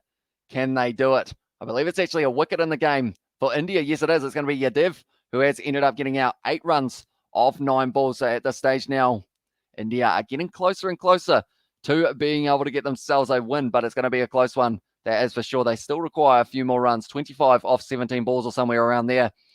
Mitchell Starc is on strike. It's a full toss. Jameson, it's going away to the boundary, and Mitch Starc has got it all the way there. 4-4 out through point. It was a full toss from Kyle Jameson, and it has meant that now they are going to be sitting in a very good position here for Australia to be able to win it. And now straight up 56% in there for as well. Thanks, buddy, for letting me know as well. Says Suckable, no worries, mate. And hopefully you will be able to find the game or the highlights on YouTube when they did come out just a little bit later on. They should go for Trent, not Kyle, as well. Says Deroval, yeah, I would have given it to Trent Bolt, but I believe they said something about him not being match fit or something along those lines. So I assume that is why they decided to go with Kyle Jameson, but it's a risk because of the fact that he is still a very young player. Mitch Starc tries to whack it back down the ground. Hasn't quite got all of it. And they are going to be running 2 here. No, they're not. Agar turns him round. So it is just going to be the single now. We are sitting 8 off 4 balls for this match, ladies and gentlemen. I think Australia have won it now. New Zealand needs something magical, says Sebastian. And also we have got the I subscribe to you as well, says Suckable. So thank you very much for hitting that subscribe button, mate. We are covering plenty more of the games of the T20 Cricket World Cup, including the matches that are taking place in a little while, which is going to be England versus New Zealand and also India versus Australia. We will be keeping you guys informed about that game at the same stage. It's going to be Hardik Pandya, who has made his way to the crease now for India, who still require 21 runs off 15 balls in their matchup. And well, what a finish to the game as well. Says Kevin, also always appreciated. Says Sebastian there, and I know, says Kyle with the hiding a face emoji as well. Yeah, this game is going down to the wire. Could even go down to the final ball, depending on how this ball goes from Kyle Jameson. It's a beautiful Yorker, and it's a dot ball now. It's done very nicely. No, it's a wicket. It's a wicket. It's a caught and bowled there for Kyle Jameson. That's a brilliant one. He has been able to get Ashton Agar out. He can't believe it either. And he is on his way. And the odds are 50-50 now on my side as well. Says Sportsmuff. And also, please upload the highlights. Says Suckable. Unfortunately, due to licensing, we aren't actually able to upload them to our YouTube channel. But I believe as soon as the game is finished, they will be on other YouTube channels. If you search up New Zealand versus Australia highlights, they should be there as well. And we have got there. It's still close. New Zealand favourite, says Bookie as well. Says Wise one. And now I believe that it's a tough one. How can we pick who is going to win this game? 3 balls left, 8 runs required, which is a little bit of a weird number when you think about it because of the fact that it benefits Australia. Josh Inglis, I believe that is making his way out to the crease with his Kookaburra bat. Is he going to be able to get the job done? We will have to wait and see. So they've actually held him off for a very long time for this one. Josh Inglis now going to have the opportunity to try and hit a long ball. Agar is out, baby. As well, says Sebastian. Also, surely New Zealand will win from Tashar. It's a hard one. Josh Inglis, he's a very good player. And I feel like he can hit a 6 here if he gets the wrong ball from Kyle Jameson, which is why this is going to be a very little nerve-wracking one. Halcope, Hamish, been up whole time as well, says Kevin. Pretty much it is just through, I think, just pure adrenaline, to be honest. And also being able to talk to you guys in the chat does help me stay awake throughout these live streams, even though we've been up all night for these ones. But I am excited once again now. It is going to be Kyle Jameson. Bowling it. It's going to be the scoop shot from, it's Josh Inglis, and he has been able to get the 4 runs. Very nicely done there, and that is going to be the 4. So now only 4 required from 2 balls, and now all of the pressure is back on Kyle Jameson. This stage, it does say 35% chance of them winning, but now it's gone back up to 55. In fact, it may even go higher after we see this one roll away from the to the boundary as well. And Deruvo has put 8 of 3. So exciting as well. Says Deruvo, yeah, it is certainly going to be a very close finish to this game at the moment. The Australians require 4 runs from 2 balls. Going down to the absolute wire here in this fixture, but we wouldn't have it any other way. Kyle Jameson, what can he do? Can he get himself a wicket? Inglis, he's hit it off the edge. It's going to be rolling to the boundary, isn't it? It's going to keep on going. Can he stop it? It is going to be the game. It's rolled over as well, and that is going to be it. Josh Inglis getting the winning runs for Australia. They're so close to that ball. Trent Bolt trying to cut it off, but it was the top edge from Josh Inglis. He went out to the crease and he was able to get himself 2 boundaries in a row, strike rate of 400, and he has been able to pick up the win for Australia here. Very nicely done by them. Very, very close to that one as well. Wise one has said, oh no, as well. Yeah, it's right at the death. Only second ball or one more ball left in that one. What a game, says the Ruval. Yeah, it's certainly been an exciting one. It's just got me very excited for the rest of this Cricket World Cup when we do get to see it. Fair play to Australia. Very close one, says Sebastian there as well. And Kyle is not a happy man at the moment. But yeah, at the end of the day, they did extremely well. The Australians, they were able to fight hard in that one. They did end up losing 7 wickets in total. Same with New Zealand. But the big difference was they just had a little bit more on the board, with a few more players being able to get that strike rate going a little bit earlier on. But at the moment, in the game up against India, the game between England and India, it is a very close one as well. Great game, says the big VHL. Was indeed. I'm from Bangladesh and very worried about tomorrow's match against Oman as well, says Sakabul. Yeah, that is a must win for Bangladesh. I really want to see them get through to the Super 12. So hopefully they do get that win over Oman, but they look dangerous. Oman in their first game, actually not losing any wickets. What time were they playing as well, says Kyle. They started playing at 3 a.m. if that is the question, Kyle, but do let me know if I have got that one wrong at this stage. India are going to require 16 runs from 10 balls, so it's going to be a very close finish in that one. Yeah, Australia won. As I said, Suckable, they did indeed, and also very close one. Very sad that New Zealand lost, says Sports Buff. Yeah, was a very close one, but they will learn a few things from this one, and it does mean now that they have got their match up against England, and then moving into the group stage, they are going to have games up against Pakistan, Afghanistan, and also India as 3 big fixtures as well. Well, this was my first cricket game, and I'm so damn confused, but that was fun, y'all. Looking forward to understanding more in the future as well, says Katie Dixon. Yeah, hopefully you did enjoy it in the end. It is a bit confusing when you haven't really known the kind of rules and everything behind it, but you'll slowly be able to get the hang of it. 3 a.m. goddamn as well, says Kyle. It was indeed a 3 a.m. start, and then also we did end up doing the match beforehand at 11 p.m. was when that one started as well. So we've been doing quite a few of these matches at random hours, but Australia winning this game by 3 wickets with just the 1 ball left. How did Australia win the match, says Prathiba. And yeah, unfortunately, it was just that final over. Tim Southey, he did decently in that second last one up until that final ball where he gave away a 6 to Ashton Agar, which then meant that Australia only needed 13 off the last over, and that's exactly what they were able to do.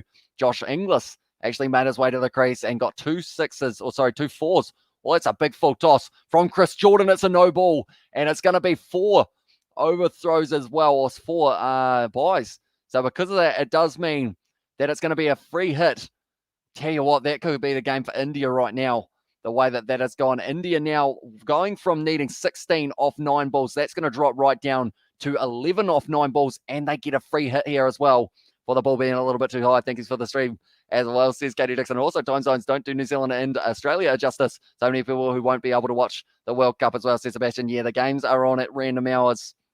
I do see the final is on at 11 p.m. though, and also the semi-finals, one of them, or actually both of them might be 11 p.m. So it's kind of the group stage ones that are a bit rough for us here in New Zealand, but hopefully for the whole competition kind of thing, we do get some decent ones at the moment. It's 11 from 9. The free hit goes to the boundary, and India pretty much at this stage have been able to guarantee themselves the win. I'm just going to quickly see what time all of the New Zealand games are going to be played. So our first game of the Cricket World Cup is going to be played at 3 a.m. and that's up against Pakistan on Wednesday, the 27th of October. Then our next game that we do get to play is New Zealand versus, New Zealand versus India, also 3 a.m. So another late night one for us here in New Zealand. Then our third game, 11 p.m. for Wednesday, the 3rd of November, and that's against B1, which we're not too sure who it's going to be yet. New Zealand versus A2 on the 5th of November at 11 p.m. as well. And then 11 p.m. for New Zealand versus Afghanistan. So it's the 2 big matches that are on at the randomest hour here in New Zealand. But yeah, hopefully we will be able to get up and cover all of those games as well. But nonetheless, I think we are getting very close to the end of this live stream. What we will quickly be doing, though, is waiting to see exactly who wins that game between India and England. And 1 ball remaining. That's as close as it can get, possibly be, isn't it, as well, says Sebastian? Very, very close. They were able to get it with this just 1 ball to spare. They could have got it on the last ball, but if they were able to do that, I feel like it would have hurt New Zealand just that little bit more if that was the case. I've realized now my jersey is almost green, so no wonder the green screen sometimes doesn't really like it too much. But while we are at it, we will also show you guys exactly who was scoring all the runs. New Zealand, Martin Guptill, 30 for 20 off 20 balls. Daryl Mitchell, 33 off 22. Kane Williamson, 37 off 30. Devon Conway, 12 off 14. Glenn Phillips, 2 off 6. Jimmy Neesham, 31 off 18. 2 off 6 for Mitchell Satner. Tim Southey, 3 off 4. And then Kyle Jamieson did not need to bat. Then for the bowlers, it was actually Mitchell Starc, who did have a decent one. He did get the first wicket. No, sorry, it was Adam Zampa who got the first wicket. Mitchell Starc, 4 for 30 off just the 4 overs. The 1 wicket is the other thing that I was trying to say there. Kane Richardson, 24 off 3. 24 for 3 off 4. And then also another player to mention is Adam Zampa with 17 for 2 off his 4 as well. Mitchell Marsh, very unfortunate today. 53 runs off his bowling, which he probably more than likely would like to forget. I'm not too sure how to get over to Australia. I feel like I'm too zoomed in at this stage, so they may not actually show me it.